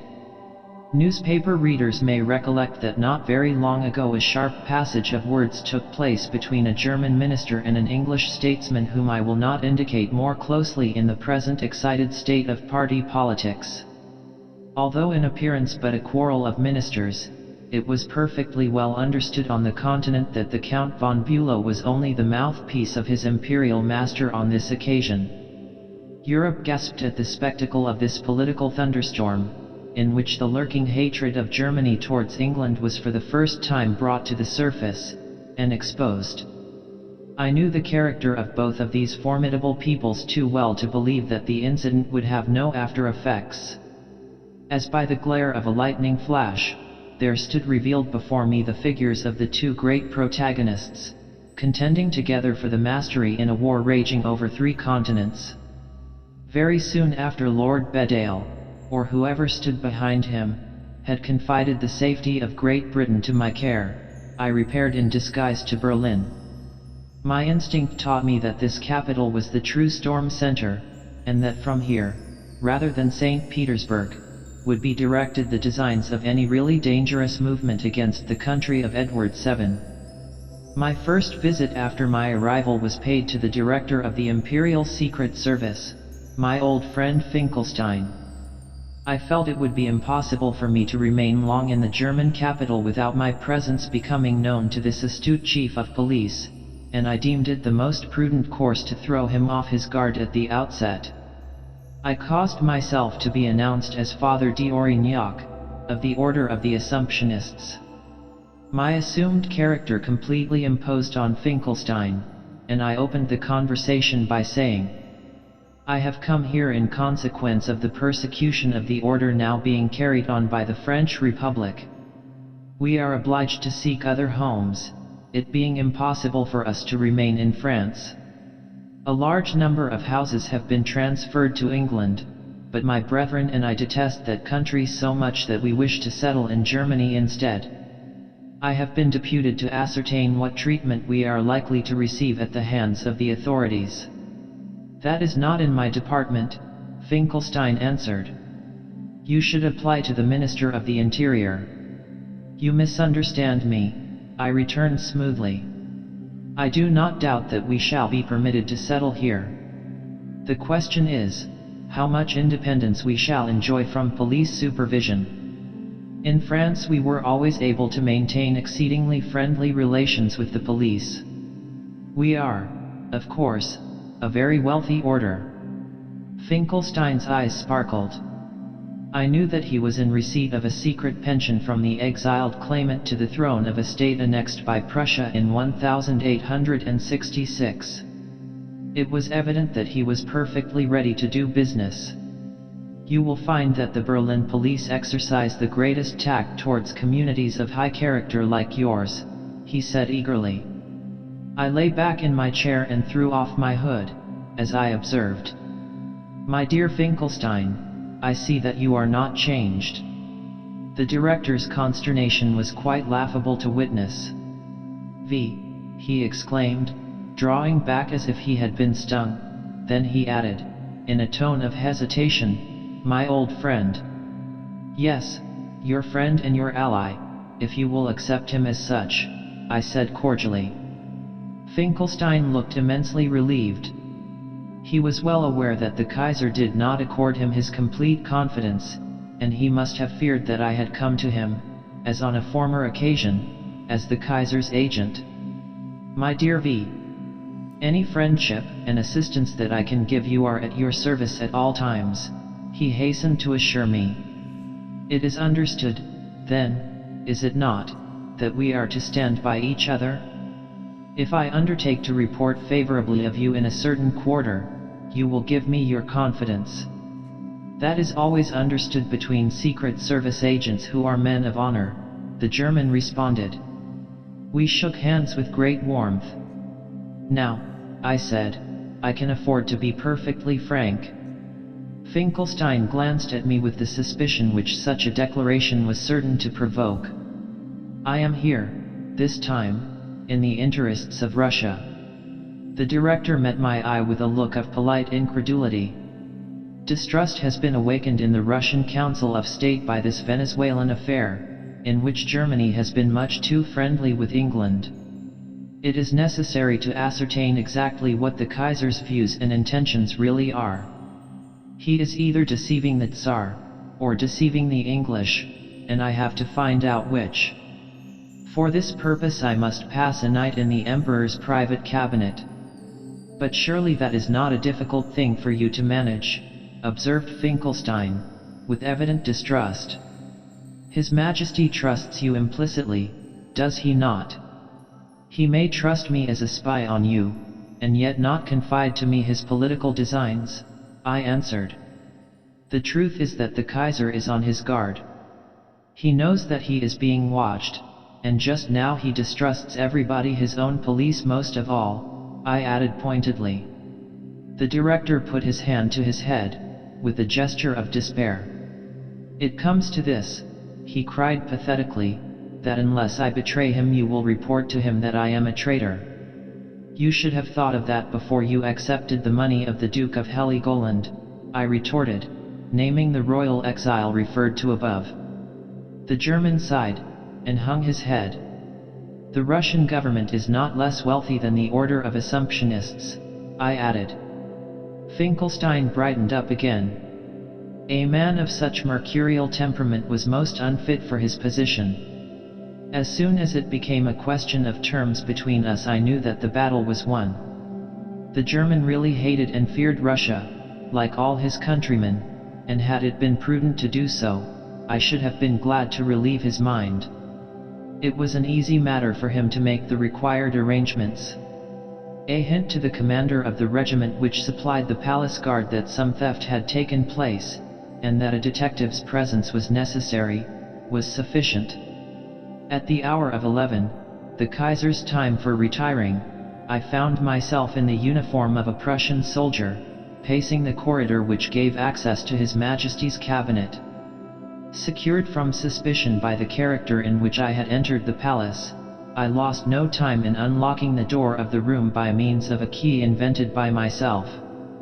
I must be excused from describing its mechanism in these pages, but the only lock against which it is powerless is the familiar letter padlock.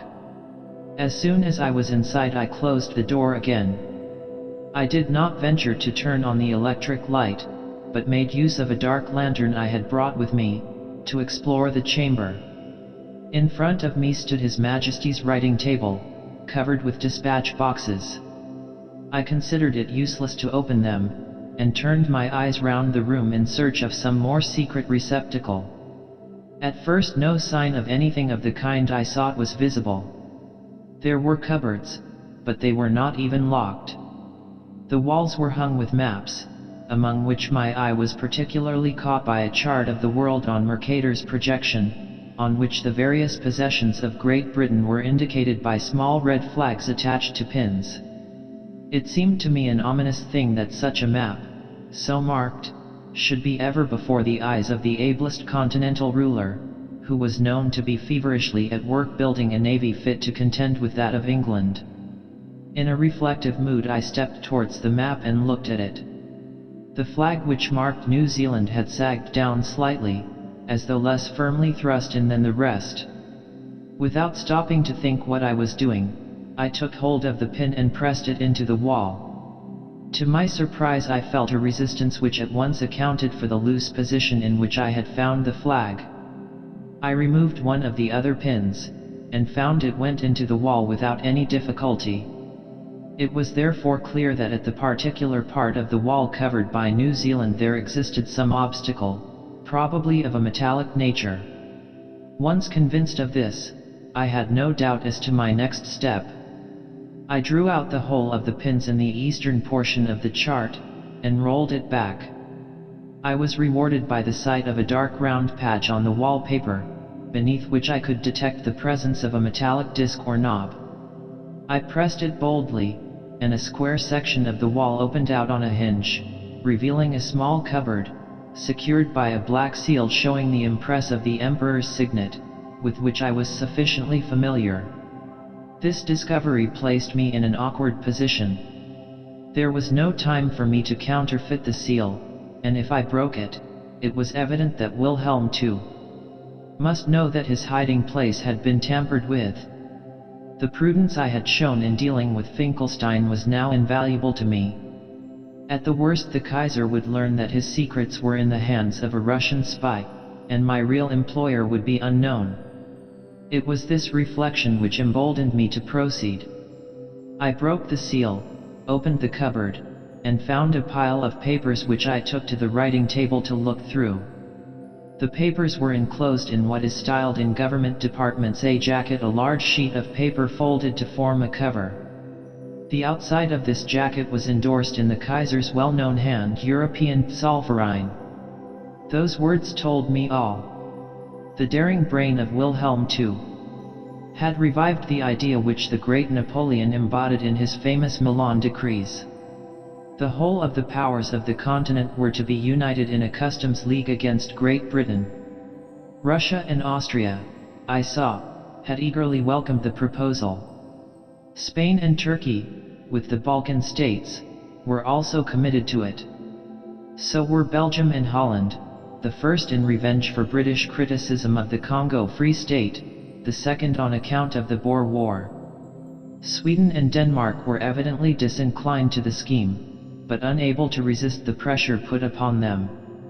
Only 3 countries still held out firmly: France, Italy, and Portugal. The opposition of France seemed to be due partly to the fact that Great Britain was her largest customer, and partly to dislike of any proposal coming from Germany. Italy and Portugal seemed to realize that their own fate was bound up with that of England, and to view with dread the prospect of weakening the British power. I had just finished reading the spirited protest of Little Portugal, contained in a private autograph letter from Dom Carlos to the German Emperor, when the room was suddenly flashed with the full glare of the electric light. I looked up and saw His Majesty standing before me, in full uniform, with his sword drawn in his hand. I had reckoned without Wilhelm II when I undertook my perilous enterprise. The colonel of the guard, it appeared, had reported that a detective had been admitted into the palace by Finkelstein's request. The Kaiser had thought little of the matter at first, but later on his curiosity had become too strong for him, and he had decided to find out for himself what was going on. I confess that for the first and only time in my life I turned cold with fear, as the sudden apparition of the armed emperor burst on my startled consciousness. "Arrest that man," he commanded, without giving me time to speak. 2 soldiers advanced from the corridor and pinioned me by the arms. Then the Kaiser himself stepped forward, seized the papers I had been studying, and thrust them into his breast. "Order a firing party with ball cartridges to get ready in the inner courtyard," was the next command. All this time it was evident that the Kaiser had not recognized me. Indeed, my disguise was so perfect that I felt quite secure on that head. The question was whether it would make matters worse or better for me if I revealed my identity. "Now," His Majesty demanded, turning to me, "who are you, and what are you doing here? Does your Majesty wish me to speak before these men?" The Kaiser hesitated. "Yes," he said at last, "speak out." I shrugged my shoulders. "I am here as the agent of the Federal Council," I declared. The Federal Council, as most readers will remember, is the Senate of the German Empire. It represents more especially the dynasties of Bavaria, Saxony, and the other small kingdoms united with Prussia to form the modern empire. Wilhelm II started as I pronounced the name of this body. It is well known that His Imperial Majesty does not enjoy the full confidence of some of his satellite kings. In the army there has been a good deal of friction beneath the surface. It was therefore not at all improbable that the lesser royalties of Germany should have employed a spy to detect the designs of their erratic and overbearing suzerain. "Did you tell this to Herr Finkelstein?" was the next question. "No, sire. I was anxious to save the director from the imperial wrath. I persuaded him that I was your Majesty's confidential agent." The Kaiser glared at me, and muttered an exclamation which I need not repeat. "How do I know that you are telling the truth to me, any more than you did to him?" he cried. "Your Majesty cannot know it," I answered coldly. "The Council, of course, will disown me." "You are a cool hand," Wilhelm commented, gnawing his mustache. "It seems to me that I can do nothing with you, except shoot you." "That will be much the simplest course," I replied. I saw that it would be a contest between the Emperor's curiosity and his vengeance, and already I began to hope. His Majesty gave the signal, and I was led out into the courtyard, where I found 6 men under the command of an officer, drawn up in line. I was placed in front of them, and as I looked down the rifle barrels already pointed at my heart, I felt really nervous for a moment. The scene was illuminated by a solitary lamp fixed over the gateway, and its rays broke against the row of steel tubes which held death. "Now," said the Kaiser, stepping close to my side, "tell me the truth, the real truth, mind, and I will spare your life." I tried to think of something which Wilhelm II would be likely to believe.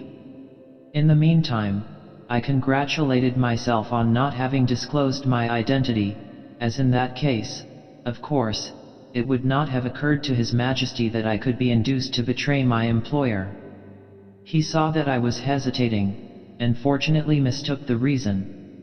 "I will not only spare your life, but I will send you across the frontier under an escort, and let you go free," His Majesty declared. I affected to yield reluctantly. My mission is not, strictly speaking, an official one. I am the agent of an individual, who wishes to render a service to his countrymen, without his action being publicly known. Your Majesty's recent alliance with Great Britain to blockade Venezuela has aroused the fears of thoughtful American statesmen. It is suspected that you may have other projects in which the interests of the United States are concerned, and I have been instructed by Theodore Roosevelt, the Kaiser exclaimed, falling back a pace or two. I nodded. Your Majesty has guessed the truth. The project which I have discovered among your papers does not concern the United States, and I am therefore willing to undertake that it shall not be revealed to the President. Enough, Wilhelm II said in subdued tones. I have passed my word. He turned to the officer. Take this man in irons to Hamburg, and place him on board a British vessel. If I felt some compunction at the liberty I had taken with the name of the United States President, I consoled myself with the assurance that he would pardon me in view of the fact that I was acting in the interest of the mother country. My escort placed me on board a steamer bound for Hull, with an intimation to the captain that my irons were not to be struck off till the ship was out of the Elbe. The captain was naturally curious to learn who I was. I allowed him to suppose that I was a Pole banished for sedition. Fortunately, I had ample funds about me to defray my first-class passage, and I have generally found in dealing with Englishmen that a Bank of England note inspires more confidence than a testimonial from an archbishop.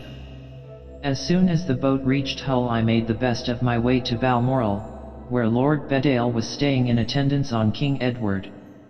Into his lordship's astonished ears I poured the whole tale of my discovery, passing over as lightly as possible the dangers through which I had passed. Lord Bedale was much moved.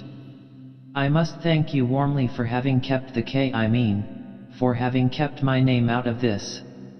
The Emperor would certainly have suspected that I was acting on King Edward's behalf. It is possible, I said drily. The Marquis glanced at me and we both smiled. Enough, he said. Remain in the neighborhood, and I will see you again in a day or two. The next time Lord Bedale sent for me his manner was entirely changed. Monsieur V, he said, I have related the whole of your adventure to His Majesty, who has formed the highest opinion of your tact and fidelity, so much so, that he has now instructed me to offer you a mission on his own behalf. That will be the highest honor I could receive. His Majesty's health is not yet fully recovered. In consequence, his physicians have advised him to take a sea voyage in the early part of the year. I trust it will benefit His Majesty very greatly. The climate of the Mediterranean has been recommended. There is no pleasanter climate at that time of year. As His Majesty will be obliged to pass by the mouth of the Tagus, it will seem discourteous if he does not land in Lisbon, and see the King. His Majesty's courtesy is proverbial. In visiting his Maltese subjects he will be so near Italy that King Victor may expect to see him in Rome. That will be only natural. In case His Majesty should feel tired of so much sea, he may feel it pleasanter to return overland. That will involve his passing through Paris. Exactly. Portugal, Italy, France, these were the three states which had made a stand against the threatened alliance against the United Kingdom. I looked at Lord Bedale and we understood one another. His Majesty proposes that you should visit each of these three capitals in advance, and ascertain in a confidential way how he is likely to be received, not merely by the head of the state, but by the people themselves, the nation. I understand. King Edward desires to be received, not with formal courtesy, but with the recognition due to the ambassador of the world's peace. I shall bear that in mind. I may add that he only defers bestowing the Victorian Order on you till he is able to do so in return for the services he now asks you to render him. There is not much more for me to add. In Rome, as in Lisbon, I found there was little for me to do. The name of King Edward was already on every tongue. Even in Paris, with its jealous and reckless press, I found that the British King was a favorite with those who were most ready to criticize British policy. I had an interview with Father Loubet, as the French love to call their homely peasant president, the man who has proved once more that sterling character counts for more in public life than rank or wealth or intellectual cleverness. Later on I had the honor of accompanying the ruler of Britain on his stately progress of peace. And as his coming was acclaimed in capital after capital, and the nations so long sundered by senseless rivalries shook hands with their sovereigns, the angry emperors realized that England's splendid isolation was over, and that she had resumed her historic role of the champion of the weak, and protector of the liberties of Europe. The glittering jewel pinned to my breast by the great monarch's own hands was an unnecessary reward. To have served such a master was enough. Chapter 11. The Humbert Millions. The Humbert case, like the Dreyfus case, is a chose juge.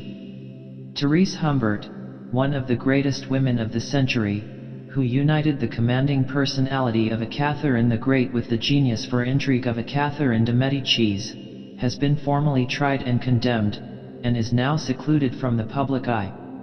The journals of the boulevards pretend to be satisfied, and their credulous readers are taught to believe that this remarkable affair was a vulgar swindle, and that the famous millions had no existence except in the mind of the arch-intriguer.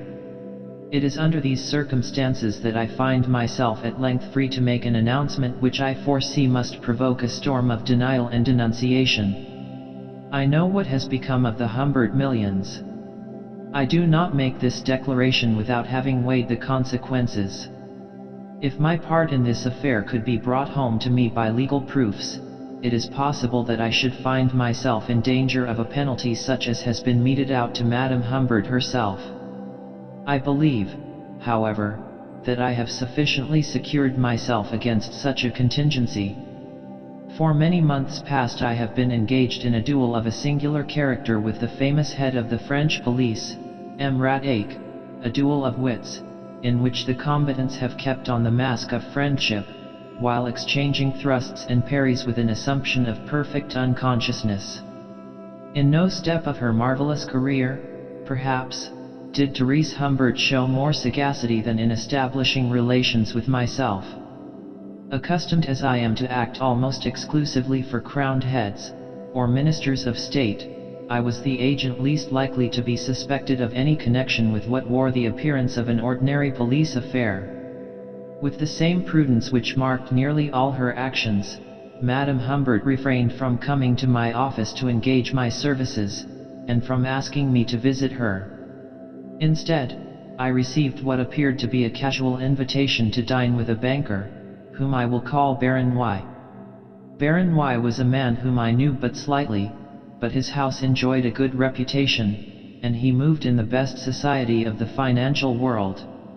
He was noted for his entertainments, and therefore I was surprised on this occasion to find only 3 other persons present, besides the members of the family.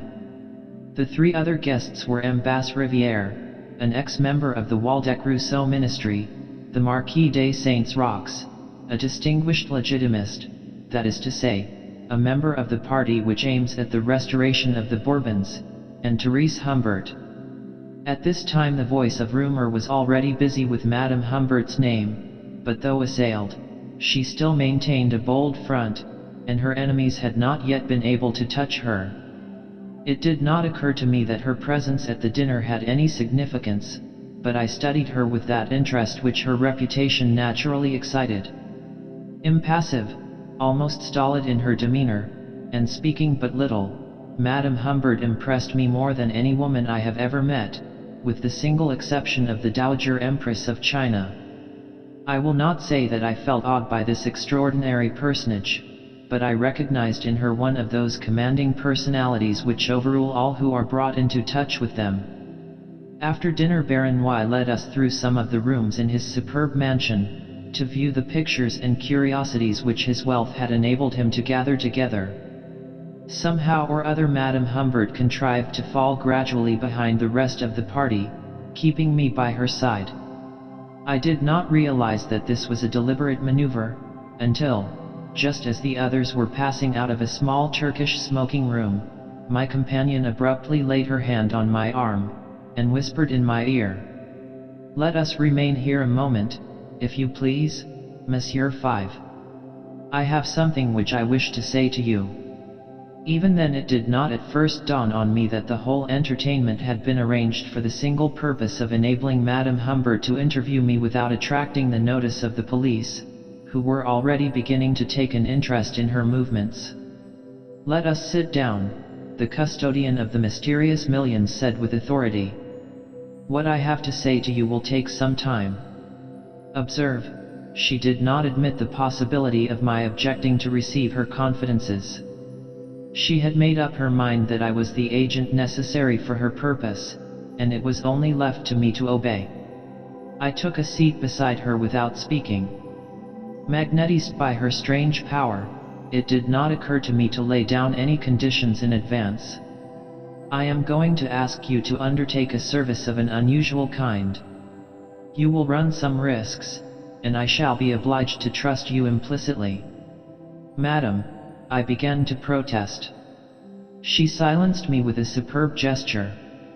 "I have not asked you for assurances, monsieur.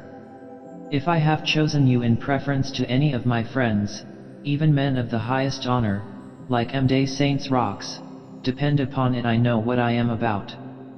Do not interrupt me, but listen. In my safe at this moment I have notes and securities to the value of 200 millions of francs. 200 millions. That is to say, in English money, £8 million. I stared at her in amazement, almost in disbelief. She went on speaking with the most perfect composure, as if nothing out of the ordinary were being discussed. It was this self-command, this air of the commonplace with which she invested the most fantastic statements, which constituted the secret of her power. This sum, which originally amounted to only 120 millions, does not belong to me. It is a sacred deposit, entrusted to me many years ago, since which time the interest has steadily accumulated. But, then, whose? I tried to put in. But Madame Humbert would not permit me to speak. "It is useless to question me, monsieur. Think what you like concerning the true ownership of this money, but do not expect me to enlighten you. All that it is necessary for you to know is that these millions constitute a war fund, to be employed in a certain event, and on behalf of a cause which I was brought up to hold dearer than life." "A war fund?" I could not resist exclaiming. My companion ignored the interruption. "From which it follows that the whole sum must always be available, at an hour's notice, in the hands of a trusty agent. Hitherto I have been that agent, but I have met with misfortunes, and a danger has arisen that this sum may fall into the hands of my private creditors." She paused for a moment, and then added, in a less firm tone, The custody of this vast sum has been my ruin. In order to use it to advantage, I was obliged to invent all sorts of fables to account for its being in my possession. People insisted on treating me as a rich woman. They forced loans upon me. I considered it permissible to borrow money on the security of this fortune of which I was merely the guardian. I managed my own affairs badly. In short, I am insolvent, and shall shortly be obliged to go into hiding. My creditors have asked the courts for an order to open the safe which contains the millions, and unless they are removed in time, I shall have incurred the vengeance of those whose cause I have betrayed." She shuddered. Therese Humbert, the strong-minded, imperturbable woman who had witnessed suicides committed on her account, trembled as she referred to this vengeance, which was so much more terrible to her than any penalties in the power of the French courts to impose. "In a word, Monsieur Five," she resumed, throwing off her momentary weakness, "you must relieve me of the custody of this treasure." I sat as if mesmerized while I received this staggering proposal, which the extraordinary personage beside me made in the matter-of-fact tone of one who is asking another to undertake the posting of a letter. This woman, whom I had never seen before, who was beginning to be publicly branded as an adventuress, and who had just confessed herself to be a bankrupt, if not something which the law would call by a harsher name, this woman calmly informed me that she proposed handing over to me a sum equal to the revenue of a kingdom, to be held, as far as I could see, for an unknown length of time, for an unknown owner, and for an unknown purpose. If it had been any other person in the world who had made me such a proposition, I am certain that I should have laughed at it as a hoax, or, at least, demanded the most circumstantial details and assurances before going further. What was there about this Therese Humbert, with her figure of a bourgeois, her expressionless face, and cold grey eye, which compelled me to take her seriously, which made me, against my judgment, submit to become her instrument? In the power of the human will there are mysteries which philosophy has not yet fathomed. It is true that at this time Madame Humbert still retained the confidence of a very large section of society. There had, as yet, been no hint of any criminal proceedings against her. Even if there had been, moreover, she had so clearly separated her position as trustee of the millions from her private dealings, that she had convinced me that I could carry out her instructions with regard to the fund, without being guilty of any dishonesty towards the creditors who were proceeding against her. Be that as it may, I consented to consider the matter. My companion at once set herself to extract from me a definite undertaking. "There is no time to lose," she insisted. "Although I am exhausting every legal form, in order to postpone the decision, my advocate has warned me that I must not expect it to be delayed much longer. I shall not be easy till the millions are safely in your hands." "And when I have received them, what then?" I asked. "Will it not be known that the sum is in my possession, and shall I not be exposed to proceedings in my turn? That is what we have got to avoid," was the answer. "It will be necessary for you to take the money with the greatest secrecy. Fortunately, this is not an affair of bankers. The notes and bills are lying ready in the safe in my house, and do not require to be endorsed. You will not be asked for a receipt even." I was more and more overcome by the sublime daring of this woman's ideas. "Then you simply wish me to take the fund from you and hold it at your disposal?" "At the disposal of those to whom it belongs," Therese corrected me. "When the time comes to reclaim these millions I may be out of reach. That will not matter to you. All you will have to do is to keep the treasure in some safe hiding place, and deliver it up to the first person who comes to you and pronounces in your ear 3 words. She bent her lips towards me and whispered 3 words of such notable significance that I was left in little doubt as to the purpose for which the mysterious hoard was being kept in readiness. Although the light thus obtained served to relieve my mind of the fear that I was mixing in any vulgar swindle, yet at the same time it showed me that there were grave risks to be run, and that I might easily find myself in the meshes of the criminal law. I again asked for time to consider. Madame Humbert's sole reply was an offer of terms so liberal that it would have been quarreling with my profession to refuse. She smiled with grim satisfaction as she read in my face that I gave in. "Then that is settled, monsieur," she remarked, preparing to rise. "I will only add that the sooner you get to work the better it will be for everybody." "When do you propose to hand the millions over to me?" was my natural question. "I do not propose to hand them over to you at all," she responded coolly. "You will take the money out of the safe in your own fashion, and without consulting me." I gazed at her in consternation. "You mean that I should steal this 200 millions? I gasped. "That will be the best plan, I think," said Madame Humbert with an approving nod. "I have been concerned in some curious transactions in my time, and in some dangerous ones, but now I felt that I was fairly out of my depth.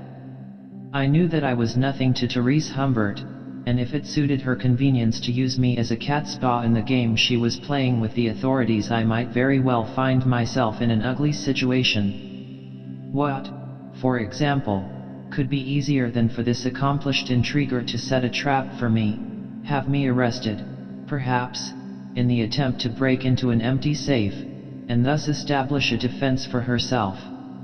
She would be able to pose as the victim of a robbery, and I should be held responsible for the disappearance of these millions whose existence was in dispute. I felt my companion's eyes fixed on my face in watchful scrutiny as these reflections passed through my mind. My decision was taken swiftly. "You shall hear from me in the morning, madam," I said sharply, rising from my seat. "Till then, au revoir." And I went out of the room, and out of the house, without giving her an opportunity to press me further. When the morning came, I was seated in my office as usual, engaged in deciphering a confidential cable from the President of Colombia, when my secretary entered the room and informed me that a veiled lady, who declined to give her name, wished to see me in private. "Show Madame Humbert in," I said, emphasizing the name. The secretary, who understood what was required of him, went out, and immediately returned with the visitor. "Madame Humbert," he announced with as much confidence as if the great Therese had entrusted him with her card.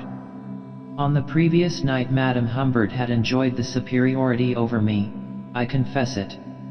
This morning the tables were turned, and I had brought off the first coup. My visitor started as she heard her name, and threw up her veil with a gesture of astonishment and indignation combined. "Madame Humbert!" I cried, pretending to be equally surprised. Then, as the secretary retired, I added, "This publicity, is it quite prudent, my dear madam?" Therese gave me a glance in which I read something like fear, as she dropped into a seat. "But I don't understand, Monsieur 5. I don't know how that young man learned who I was." I shrugged my shoulders. "It is the business of my staff to penetrate mysteries, madam. But you may depend on my secretary's discretion. It will be awkward if the police have followed you here, however. If Emrat were to learn that we had been in communication, I might be obliged to withdraw from the case."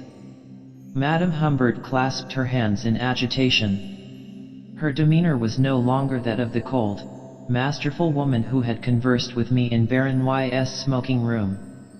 "Listen, monsieur. Is it possible that you do not guess the object of my visit? Unless it is to give me further instructions on the subject of your affair, no." Therese wrung her hands. "It is to tell you, on the contrary, that everything is lost.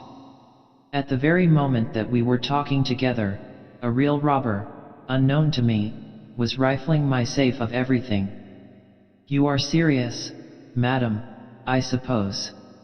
"Serious?" It is impossible to describe the tragedy in her voice and air. "I tell you, monsieur, that I left Baron Y.'s within an hour of speaking to you. I drove straight home, went to the safe, opened it, and found inside a button and a centime. Really? Madame Humbert gazed at me desperately. You do not believe me, perhaps, monsieur? Yet I swear to you as a Christian woman, I swear as a mother, that there were 200 millions of francs in that safe when I came to dine at Baron Y.'s. I have not the least doubt of it, madam. Then what do you suspect? It is clear to me that you have been robbed since. By whom? By someone in your confidence, perhaps. Someone to whom you had confided the guardianship of this fund, in which His Royal Highness the of is so much interested. Madame Humbert glared at me in anger. You are mocking me, she cried fiercely. I came here to ask if you would undertake the recovery of this money from the thief. That is unnecessary, madam. All that your friends have to do is to approach him, and breathe in his ear the 3 words, dot. But if we do not know who he is, cried the distracted plotter. Oh, if you only require to know who he is, that is soon settled. I will send you the name of the robber on the day on which your affair terminates in the courts. A light began to break upon the mind of the excited woman. Monsieur Five, she exclaimed. Is it possible? I drew myself up. Silence, if you please, madam. I have made you a promise which I shall know how to keep. In the meantime, it is clear that we have nothing more to say to one another, and that the sooner you are out of this building the better it will be for all parties. Madame Humbert rose, gave me a glance in which curiosity, respect, and apprehension were strangely mingled, and quitted my presence without venturing to say another word. I have never seen her since. The following day, as I entered my private room at the usual hour, I was conscious of a singular impression, in the nature of a presentiment. Some men possess a sense, more subtle than sight or smell, by means of which they are able to detect a personal presence, more especially one hostile to themselves. I have been well served by an instinct of this kind on more than one occasion, and now it asserted itself so strongly that for an instant I believed that there must be someone hiding in my room. A glance around removed this suspicion. Everything was in its place as usual, was even more in its place than usual, if I may be permitted the hyperbole. I went to the secret drawer in which I kept the cipher dispatches concerning the Panama affair, on which I was engaged about this time. It seemed to me that the spring worked a little more smoothly than when I had last opened the drawer. The papers inside lay exactly as I had left them overnight. Struck by a sudden thought, I pulled the drawer right out, lit a match, and examined the dusty floor of the recess. I was rewarded by the sight of 3 distinct prints of fingertips in the dust. That sight, of course, told me everything. My office had been ransacked during the night by the French police, and those prints had been left by fingers tapping in search of the hiding place of the Humbert millions. It was a startling thing to find Emrat so swiftly on my trail, and I inwardly cursed the imprudence which had permitted Madame Humbert to pay me her telltale visit. I put on my hat and hurried round to the little apartment in the Quartier Latin which I use for appointments with persons whom it would be inexpedient to receive openly. As I expected, I found Emrat had been before me. His myrmidons had done their work no less thoroughly here than at my headquarters. I always enjoy a struggle with a foe worthy of my steel, and this was by no means my first bout with the famous detective force of Paris. On my first settling in Paris, their attentions to me had been incessant and disagreeable, and it had taken all my ingenuity to keep my secrets from them. By degrees we had drifted into a species of informal armistice, it being understood, rather than agreed, that they abandoned the attempt to follow my proceedings, while I refrained from acting against them in the criminal affairs with which they were chiefly concerned. Between Emrat, the brilliant head of the force, and myself there had sprung up a warm private friendship, based on mutual respect. I knew that he would not have permitted his men to trouble me without pretty good grounds for so doing, and this made me the more anxious. My first thought, after visiting the Quartier Latin, was for my private residence. I felt pretty sure that the police could not have been there in the night without my knowledge, and I asked myself what plan the fertile brain of my rival would devise in order to search the premises without giving me warning. I hailed a fiacre, and bade the driver go to my house at his best speed. It was not yet 11 o'clock, so there was room for hope that Emrat had not begun his attack in this quarter. If he had, I should probably catch his men at work. As we drew near the street in which my house is situated, we were overtaken by a fire engine, which dashed by at a gallop. Struck by a sudden apprehension, I offered my driver a golden pourboire to double his speed. It was too late. As we drove up, I beheld a thick black column of smoke issuing from my house. A barricade had been formed. Half a dozen fire engines were drawn up in front, though it was remarkable that not one had yet begun to play upon the building, and every floor appeared to be swarming with firemen, who were gutting the house of everything it contained. In spite of my vexation at the sight of my ruined home, I could not withhold my tribute of admiration to Emrat's promptness and resource. Under the pretense of a fire, which he had of course contrived to start, and which was well under control, he had turned in a horde of detectives, disguised as firemen, with instructions to pull the building to pieces, if necessary, in search of the Humbert millions. It was useless for me to think of interfering. I was stopped at the barricade by a pompous sergeant of police, who took down my name and address, rebuked me severely for my negligence in permitting my house to catch fire, and forbade me to interrupt the firemen in their benevolent labors on my behalf. Walking to and fro on the pavement, and scrutinizing every article brought out from the building by his assistants, I perceived Emrat himself. In a minute he caught sight of me, and came towards me with extended arms. He knew, of course, that I thoroughly understood the game. Nevertheless, his expression of sympathetic distress was perfect. "My dear V. What an unlucky chance. Behold me overwhelmed with grief at your misfortune." "You are too good," I returned drily. "There is nothing of any value in the house, I am glad to say. This accident will merely give me the annoyance of sleeping in a hotel for the next few nights." "Do not say that, my dear colleague," Emrat responded eagerly. "You will confer a real favor on me by consenting to accept my hospitality for a short time, till your house is ready for you again." I glanced at him with suspicion. Did this mean that I was to be under arrest? "I cannot thank you sufficiently for such kindness," was my answer. "But I am afraid I should cause you too much inconvenience. My hours are very irregular. Sometimes it is necessary for me to be at my office in the middle of the night." "Do not let yourself be restrained by such considerations," he replied earnestly. "You shall be as free as if you were under your own roof." It would have been ungracious to persist in my refusal, especially as I fancied from Emrat's tone that he had already come to the conclusion that his raid on my house was a mistake, and really regretted the inconvenience he had caused me. On the whole, the arrangement was not such a bad one for me. While I should have been exposed to the surveillance of my antagonist in any case, this plan would place him under mine.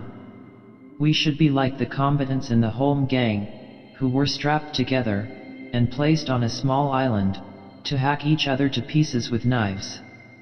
I moved into my new quarters the same day, some of my personal baggage being brought round by the pretended firemen, who must have wondered to see me on such terms with their chief.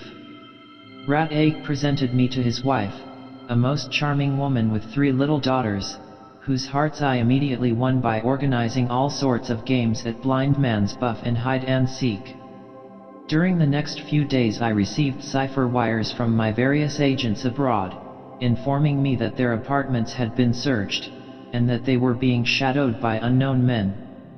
I was pleased with these dispatches, which proved to me that my men were on the alert. I sent encouraging replies, and persuaded Madame Ratek to accompany me to the theater. I had already visited a Turkish bath in company with my host, in order to afford him every facility for ascertaining that I was not carrying any portion of the £8 million on my person. At the end of a month my house was in perfect order again. Ratek was beginning to feel a little uneasy, perhaps, at my great progress in the friendship of Madame, for he raised no objection when I proposed to bring my stay with him to a close. The little girls were in despair at my going, and Madame Ratek earnestly pressed me to come and see them frequently. Months passed away, and France and Europe were absorbed in learning of the sudden flight of the Humberts, the discovery of the empty safe, the capture of the fugitives, and the trial and sentence of the majestic Therese. As she was leaving the dock at the end of the case, one of the warders slipped into her hand a piece of paper which contained simply my initials AV. I had gone straight from Baron Y.'s house, at the end of our conversation, to the Humbert mansion, gained admittance by means of the master key which I usually carry about me, opened the safe without the least difficulty, and carried off its contents all before Madame Humbert had left the Baron's door. This instantaneous action, which I had considered necessary for my own protection, turned out to be the best possible course for the safety of the millions. Now I had redeemed my promise to Madame Humbert, by admitting that I was in possession of the lost treasure, and I waited confidently for the person who should come to claim it. Exactly 2 days afterwards I was surprised by a visit from Ratek, whom I had not seen for some time, a slight coolness having resulted from his abortive efforts to surprise my secret. The chief detective, instead of taking the chair I offered him, came close up to me, put his mouth to my ear, and whispered, "Le drapeau blanc." The white flag. Is there any English reader who does not know that in France the white flag signifies the ancient standard of the Valois and the Bourbons, the inseparable emblem of legitimist royalty, which the Comte de Chambord refused to exchange for the revolutionary tricolor, even to obtain the throne? I stared at Ratek, confounded to find in the head of the Republican police the confidential agent of the monarchists. He enjoyed my astonishment for a minute in silence. Then he said aloud, "Now, my dear V, perhaps you will reveal to me the secret of that hiding place which has baffled the efforts of my best men for so long." I smiled quietly as I took up my hat. On first receiving this fund I simply put the notes and bills in a registered parcel and sent it to my agent in Brussels, with instructions to put it in a fresh cover and send it to and fro through the post till further notice. But on finding that you were interested in my correspondence I naturally adopted another plan. I will take you at once to the spot where I have deposited these millions, which I shall not be sorry to get rid of. I led the way out into the street, called a fiacre, and whispered an address into the driver's ear. It was my turn to enjoy the discomfiture of my colleague, as the carriage drew up before his own door. "Here," was all he could gasp. I paid the driver and dismissed him. Surely there could be no spot more safe from the perquisitions of the police, I answered mockingly. Ratek conducted me in, and led the way towards his study. "Not that way," I objected. "It is necessary for us to go upstairs." With ever-deepening chagrin Ratek followed me, as I ascended to the schoolroom in which his little daughters were at play with their dolls. They rushed to embrace me with exclamations of joy. "Isabelle," I said to the eldest, a bright girl of 12, "now you shall show the others the hiding place where we put the box of bricks." A cry of delight greeted this proposal. Isabelle ran gaily in front to lead the party into her own little bedroom, where, under a loose plank, which this observant child had discovered, and the knowledge of which she had kept to herself with that marvelous secrecy of which children are sometimes capable, lay the Humbert millions. Isabelle was a little disappointed to find, when the box was opened, that her bricks had been changed into stupid pieces of paper. But I explained that a fairy had been at work, and that a new and better set of bricks would arrive by the next post. And so, I am relieved to say, terminated my connection with the Humbert case. Chapter 12. The Black Pope. I must be pardoned if I exercise a certain reserve in telling the story of the most delicate of all the affairs in which I have been engaged. While the interests concerned were, in their own nature, purely political, the fact that they centered round the spiritual head of Christendom imposes on me restraints which I am bound to recognize. I cannot recall at this moment whether, in the course of these reminiscences, I have had occasion to mention that I was honored on several occasions by the confidence of the illustrious pontiff who, in the course of less than a generation, exalted the papacy to a height of power and reverent esteem such as it had scarcely enjoyed since the Middle Ages. To me, as to all who have paid any attention to the history of their own times, the passing away of Leo XIII marked an epoch in the history of the world. I was in Paris, awaiting the announcement which would plunge 2 continents into mourning, when, an hour before the fatal bulletin reached the newspaper offices, I received a dispatch desiring me to start immediately for Rome, and wait upon the young King of Italy in the palace of the Quirinal. Whether in consequence of my connection with the Vatican or not, it happened that I had never been directly employed in the service of the House of Savoy. I have told the story of my unavailing efforts to save the life of King Humbert, but on that occasion I acted as the agent of the friendly monarch of another country. During my journey to Rome in obedience to the royal summons, my mind was deeply exercised by the problem presented by the disastrous breach between the Italian kingship and the papacy. When the troops of Victor Emmanuel I, 34 years ago, marched into the city of the popes, to make it the capital of United Italy, no one foresaw the difficulties which would flow from the refusal of the popes to abandon their rights as the temporal sovereigns of Rome and the states of the Church. Other dethroned sovereigns have fled from their lost dominions, and gradually sunk out of sight.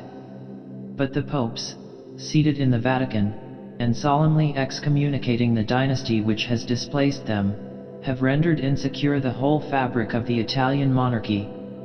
I myself, divided between my political sympathies as an American citizen, and my loyalty as a Catholic to the head of my church, had often sought in vain for some way of reconciling the venerable rights of the chair of Peter with the patriotic aspirations of the Italian people. The various solutions put forward from time to time, such as the cession to the Pope of a small slice of territory including the Vatican, seemed to me inadequate and mean. Some loftier treatment of the situation seemed to be called for, but no statesman, ecclesiastical or secular, had yet been found to propose it. Now, with the accession of a new pope, it was possible to indulge hopes of a new policy. I encouraged myself to believe that Victor Emmanuel II had sent for me that I might assist him in such an endeavor. The character of this young ruler had already aroused my interest and curiosity.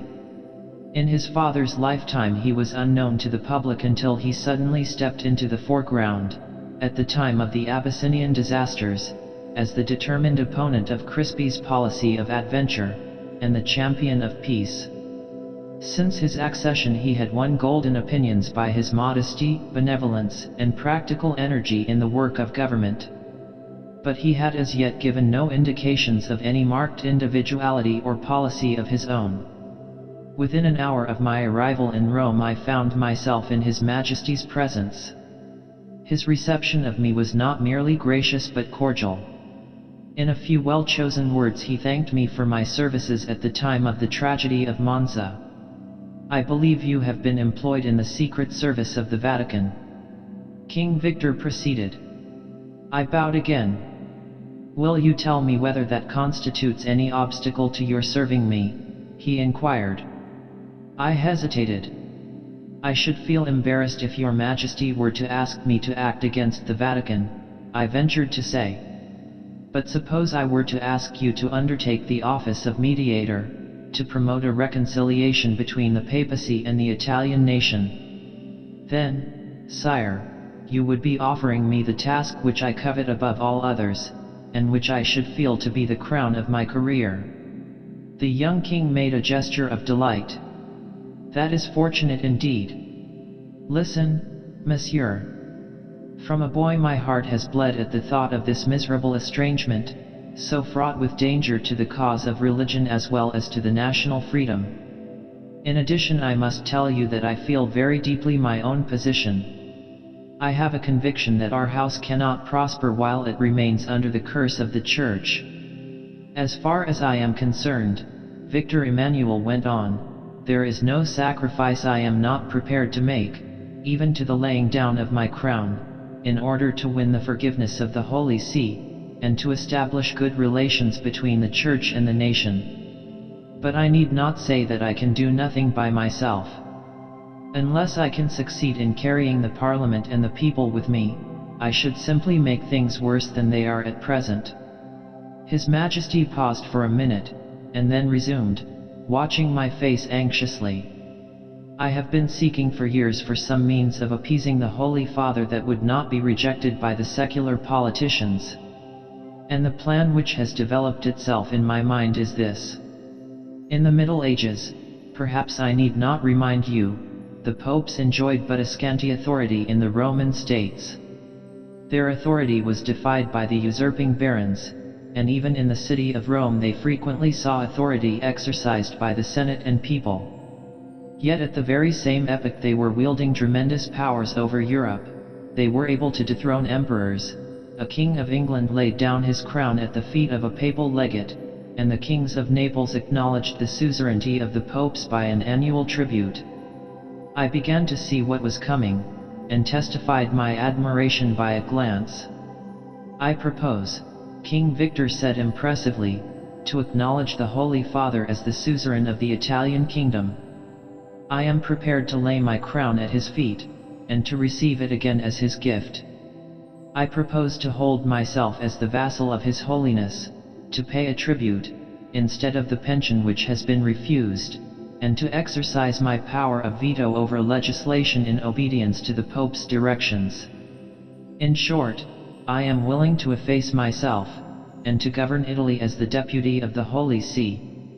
I listened with deep emotion to the noble young king as he unfolded his scheme, a scheme in which it was evident that he intended himself to be the sacrifice which would procure peace. At the same time I perceived certain difficulties in the way. The successors of Saint Peter, in modern times at all events, had been accustomed to rule over their limited dominions as absolute monarchs. Was it to be hoped that they would consent to accept a constitutional authority in exchange, even though that authority extended over the whole peninsula?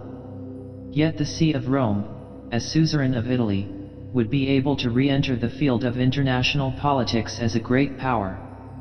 Alliances might follow which would place the Pope in the position of president over a great Catholic League embracing Austria, Spain, Portugal, Belgium, and possibly France as well, to say nothing of the powerful leverage which the Church was able to exercise over the policy of semi-Catholic powers, such as Germany, Great Britain, and the United States. Carried away by these dazzling visions, I exclaimed aloud, "I believe in your Majesty. If only the new Pope will accept your plans." King Victor flushed with gratification at my outburst. "That is the task I am going to entrust to you," he announced. "I have made careful inquiries, and I believe there is one cardinal who, if he were elected, would be likely to welcome my overtures. And his name, sire? Cardinal Sarto, the Patriarch Archbishop of Venice." My face fell. I had scarcely heard of His Eminence of Venice by name. Certainly he was not among those cardinals, the papabili, as they are termed, whose candidature was taken seriously by the ecclesiastical politicians of the Vatican. "Is Cardinal Sarto a possible candidate, sire?" I ventured to object. "You must make him so," King Victor said earnestly. "I rely on you to secure his election." Although not lacking in self-confidence, I shrank before this tremendous task. Apart from my scruples as a Catholic, and I was by no means sure how far it was lawful for a layman to interfere in a papal election, I doubted my power to influence the choice of the Sacred College in the short time at my disposal. "In 10 days from now the conclave will begin," I murmured reflectively. "I know it," broke in Victor Emmanuel. "I want you to be present in the conclave as my secret agent." I trembled. "The secrecy of the conclave is guarded with the greatest care. In what way could I possibly gain admission to the private deliberations of the cardinals?" The king answered my unspoken doubts.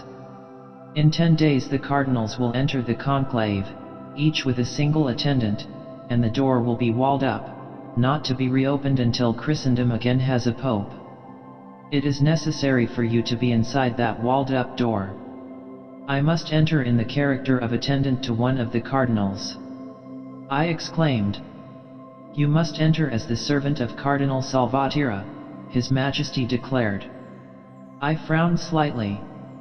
It seemed to me that my employer, in his enthusiasm, was going a little too fast. I did not like having so much arranged for me in advance. This Cardinal Salvatierra, who was he, and in what way had he come to lend himself to the purpose of the King of Italy? "Does the Cardinal enjoy your Majesty's confidence?" I asked drily.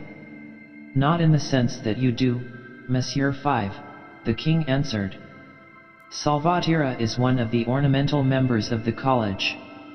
He is a scholar and antiquarian, not a churchman or politician.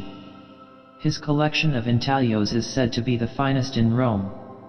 May I venture to ask how much His Eminence has been told?" "Only that I desire the election of a pope who will be well disposed towards Italy. It has always been customary for the Sacred College to receive representations from the Catholic powers of their views and wishes on the subject of papal election. The only irregularity in this case is that, as the Italian kingdom is not recognized by the papacy, I can only communicate with the college indirectly." I listened to His Majesty with considerable inward misgiving. I was more than a little afraid of the guilt I might be incurring by entering the conclave. At the same time I told myself that Cardinal Salvatierra had a right to introduce whom he pleased as his attendant, and if he was satisfied to take me, it was not for me to raise objections.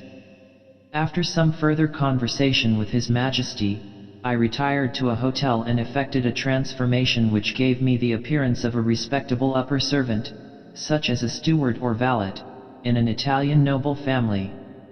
Thus attired, I made my way round to the Salvatierra Palace, and sent up my name to His Eminence as Jacopo Luigi. "I doubt if His Eminence will receive you tonight," the porter informed me. "A case of exquisite cameos of untold value has just arrived for his collection, a gift from some great personage, I believe, and His Eminence is hard at work unpacking them." I had my own suspicion as to the source of this truly regal offering, and felt more than ever uneasy as to the lawfulness of my proceedings. However, it was not long before a message came down that I was to go up and wait upon His Eminence at once. I found the Cardinal absorbed in the inspection of his newly arrived treasures.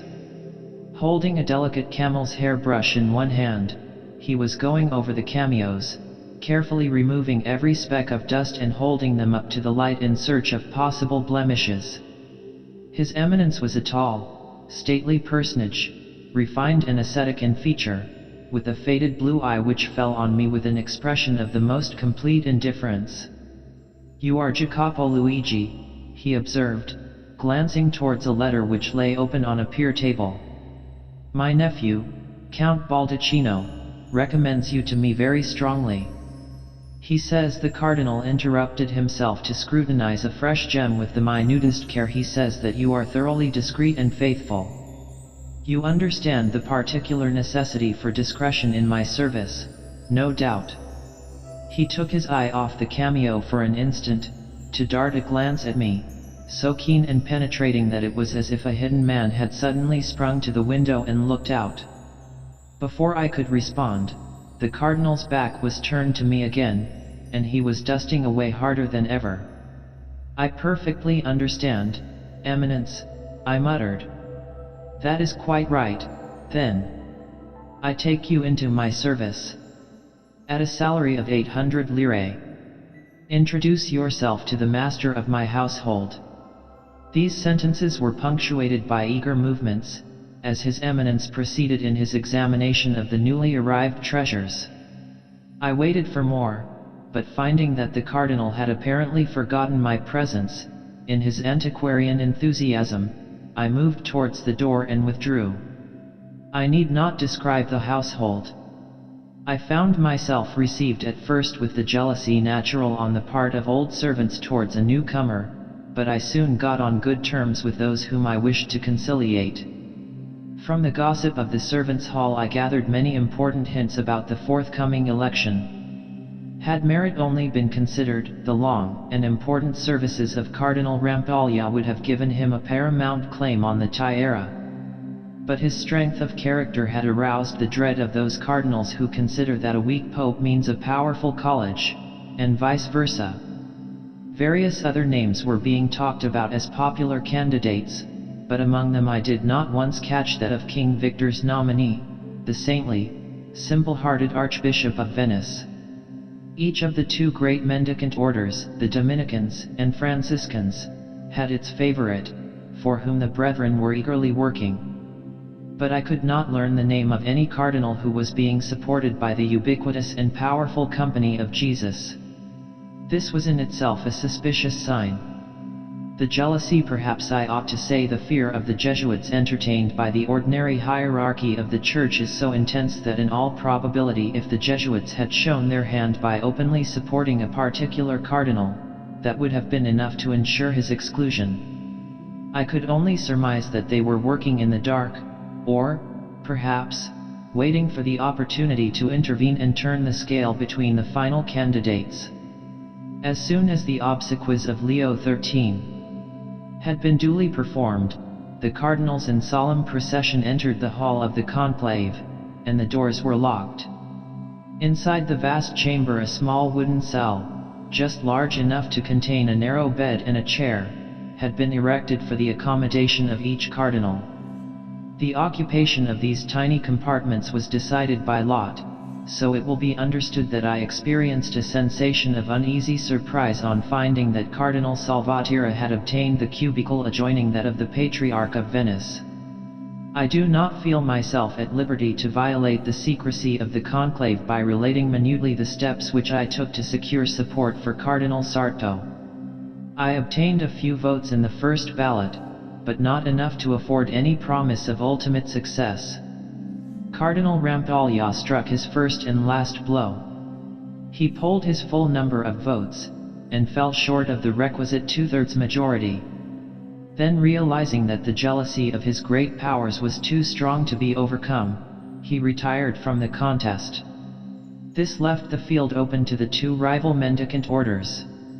Their nominees, whom I think it more respectful not to name, polled vote for vote, but neither could command anything like the number of suffrages required.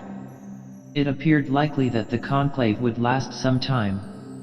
In the second ballot I was surprised to find that a fair number of votes was given to my supposed master. Cardinal Salvatierra appeared equally surprised, and a little annoyed by this circumstance. "I wish they would ignore me," he said testily, when I brought him his dinner. "They know I am not a possible pope, and they will injure me with the successful candidate." I said nothing, but an idea was already germinating in my mind.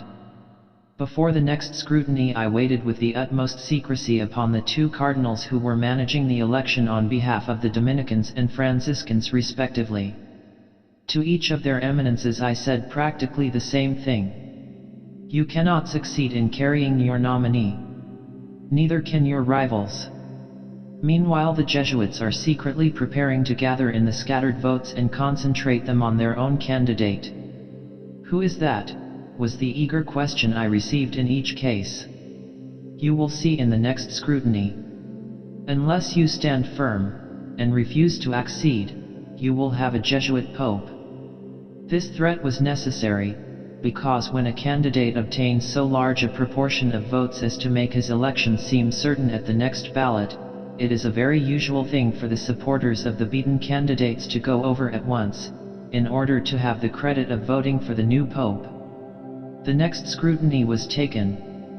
The name of Salvatierra came out high upon the list, wanting only 4 votes of the 2/3 majority. The Franciscan and Dominican cardinals stood firm. But the unsuspecting Archbishop of Venice, who did not dream that his own candidature was anything but a side maneuver, earnestly implored his own few supporters to accede to Salvatierra, and thus complete the election of a pope. Fortunately, I had anticipated this action on his part, and had obtained the most binding pledges from the few cardinals I had won over. There was no election, and Salvatierra returned to his cell, unable to conceal his mortification. "Luigi," he said to me that night, "you have seen how things are going. Against my will I am destined to receive the TSAR'S. This places us both in a different position. You have done your best to serve the personage who desired me to take you into my service, and it is not your fault that you have failed to secure the election of a pro-Italian cardinal. Now I can place it in your power to achieve the same end by another means. If you will give me the king's votes in the next ballot, I will pledge myself to negotiate in a friendly and liberal spirit for the settlement of the differences between the papacy and the kingdom." "Your Eminence can escape from the burden of the Triple Crown," I replied, with affected simplicity, "by causing your own supporters to accede to any one of the other candidates." "You mean to Cardinal Sarto," His Eminence retorted. "You do not suppose that my friends would elect a Dominican or Franciscan puppet? Let me warn you, my dear Signor Luigi, or Monsieur V, that the cardinal on whom your master places his reliance, is not strong enough to carry out the reconciliation you desire. Giuseppe Sarto is a saint, not a statesman." I felt there was some truth in this warning, but I had my instructions, and I could not in this case look beyond them. I promised to weigh His Eminence's words, and retired to sound the feeling of the conclave. I found that the election was already virtually decided. The extraordinary leap upward of Salvatierra, following on my warning, had convinced the 2 mendicant orders of their danger. They had communicated their own fears and suspicions to the rest of the college, and the fatal whisper the Jesuit candidate had already run round the conclave. The 2 orders having agreed to withdraw their champions, there remained only one candidate in the field. At the next ballot, Cardinal Sarto, the nominee of the excommunicated King of Italy, was triumphantly elected Pope. The amazement of the saintly prelate, who had remained in profound ignorance of the whole of the negotiations and intrigues, softened the hearts of even his rivals, and convinced the most worldly-minded of the electors that they had involuntarily made the right choice. Salvatierra was the first to offer the kiss of homage to his new sovereign. His Eminence's parting words to myself as we quitted the conclave made me fear that my triumph was more apparent than real. "You have chosen the White Pope, Monsieur V. It remains to see how you will fare at the hands of the Black Pope." He returned to his palace and his curiosities, to all appearance well contented to resume his role of harmless antiquary. But I did not doubt that a full report of all that had passed would be laid at once before the formidable personage with whose opposition he had threatened me. In a villa a short distance outside the walls of Rome resides an ascetic recluse, never seen in any public ceremonies, visited only from time to time by a few quietly dressed priests and laymen, to all appearance as insignificant as himself. This is the Black Pope, in other words, the General of the Company of Jesus. Very soon after the election of Pius X, I applied for and obtained a private interview with His Holiness. My previous connection with the Secret Service of the Vatican rendered this easy. To no one but the Holy Father himself did I intend to reveal my character as the agent of Victor Emmanuel II. So great was my veneration for the Vicar of Christ, so intense my admiration for the personal character of the new Pope, that I had determined never to confess to His Holiness the part which I had played in his election, lest his wrath should fall upon me in consequence. As I knelt before Pius X in the small and simply furnished room in which he had chosen to install himself, I saw his eye fall on me with an expression of pity and curiosity. "You do well to kneel, my son," the Holy Father said, in a low, gentle voice. "You have erred very grievously." I looked up in astonishment. Pius X pointed to a small table which stood beside his chair. "What do you see there?" he asked, preserving the same tone of mild reproof. I glanced at the table, and beheld a portion of a railway ticket. "When I left Venice a fortnight ago, I took a return ticket," the Pope continued. "What you see is the half which I am never going to use. Take it. It will be a souvenir for you, and may remind you to beware of the vanity of meddling in spiritual concerns." Amazed by this form of address, I rose from my knees, and respectfully possessed myself of the precious keepsake, which I thrust into my inmost pocket.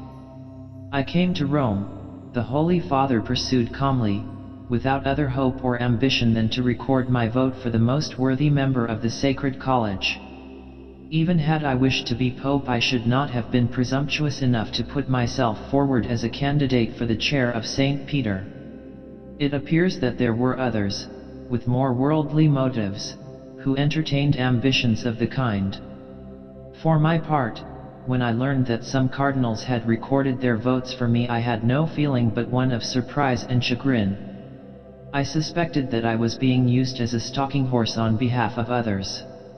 I could not dream that a layman had dared to interfere in the election at the bidding of a usurper who is outside the pale of Christian fellowship, under the curse of the Church. I trembled as I perceived that someone had been beforehand with me, and had narrated my proceedings to His Holiness, no doubt with a gloss which had caused Pius X to take the worst view of my action. Fortunately, your rash and evil designs were overruled for good. Unknown to yourself, you were an instrument in the hands of others. While you were watching, you were watched. Pious and vigilant men, the faithful soldiers of the Church militant, who had no object of their own to serve, and who only sought the good of the Church, were aware all along of your proceedings, your true employer, and his secret aims. You sought to place in the chair of Peter an obedient tool of the House of Savoy. The watchful guardians of the Church resolved that you should be instrumental in the elevation of one who, however unworthy, is at least free from the passion of worldly ambition. I would fain have spoken, but the Holy Father imposed silence on me by a stern gesture. The candidature of His Eminence Cardinal Salvatierra was a ruse, to which the zealous persons I speak of were obliged to resort, in order to throw dust in your eyes. From the first they had determined to ensure my election, if it could be brought about without using improper means of influencing the Sacred College. They checkmated you, without your perceiving it. Now you may go and tell the rash young king who used you as his agent that his designs have miscarried.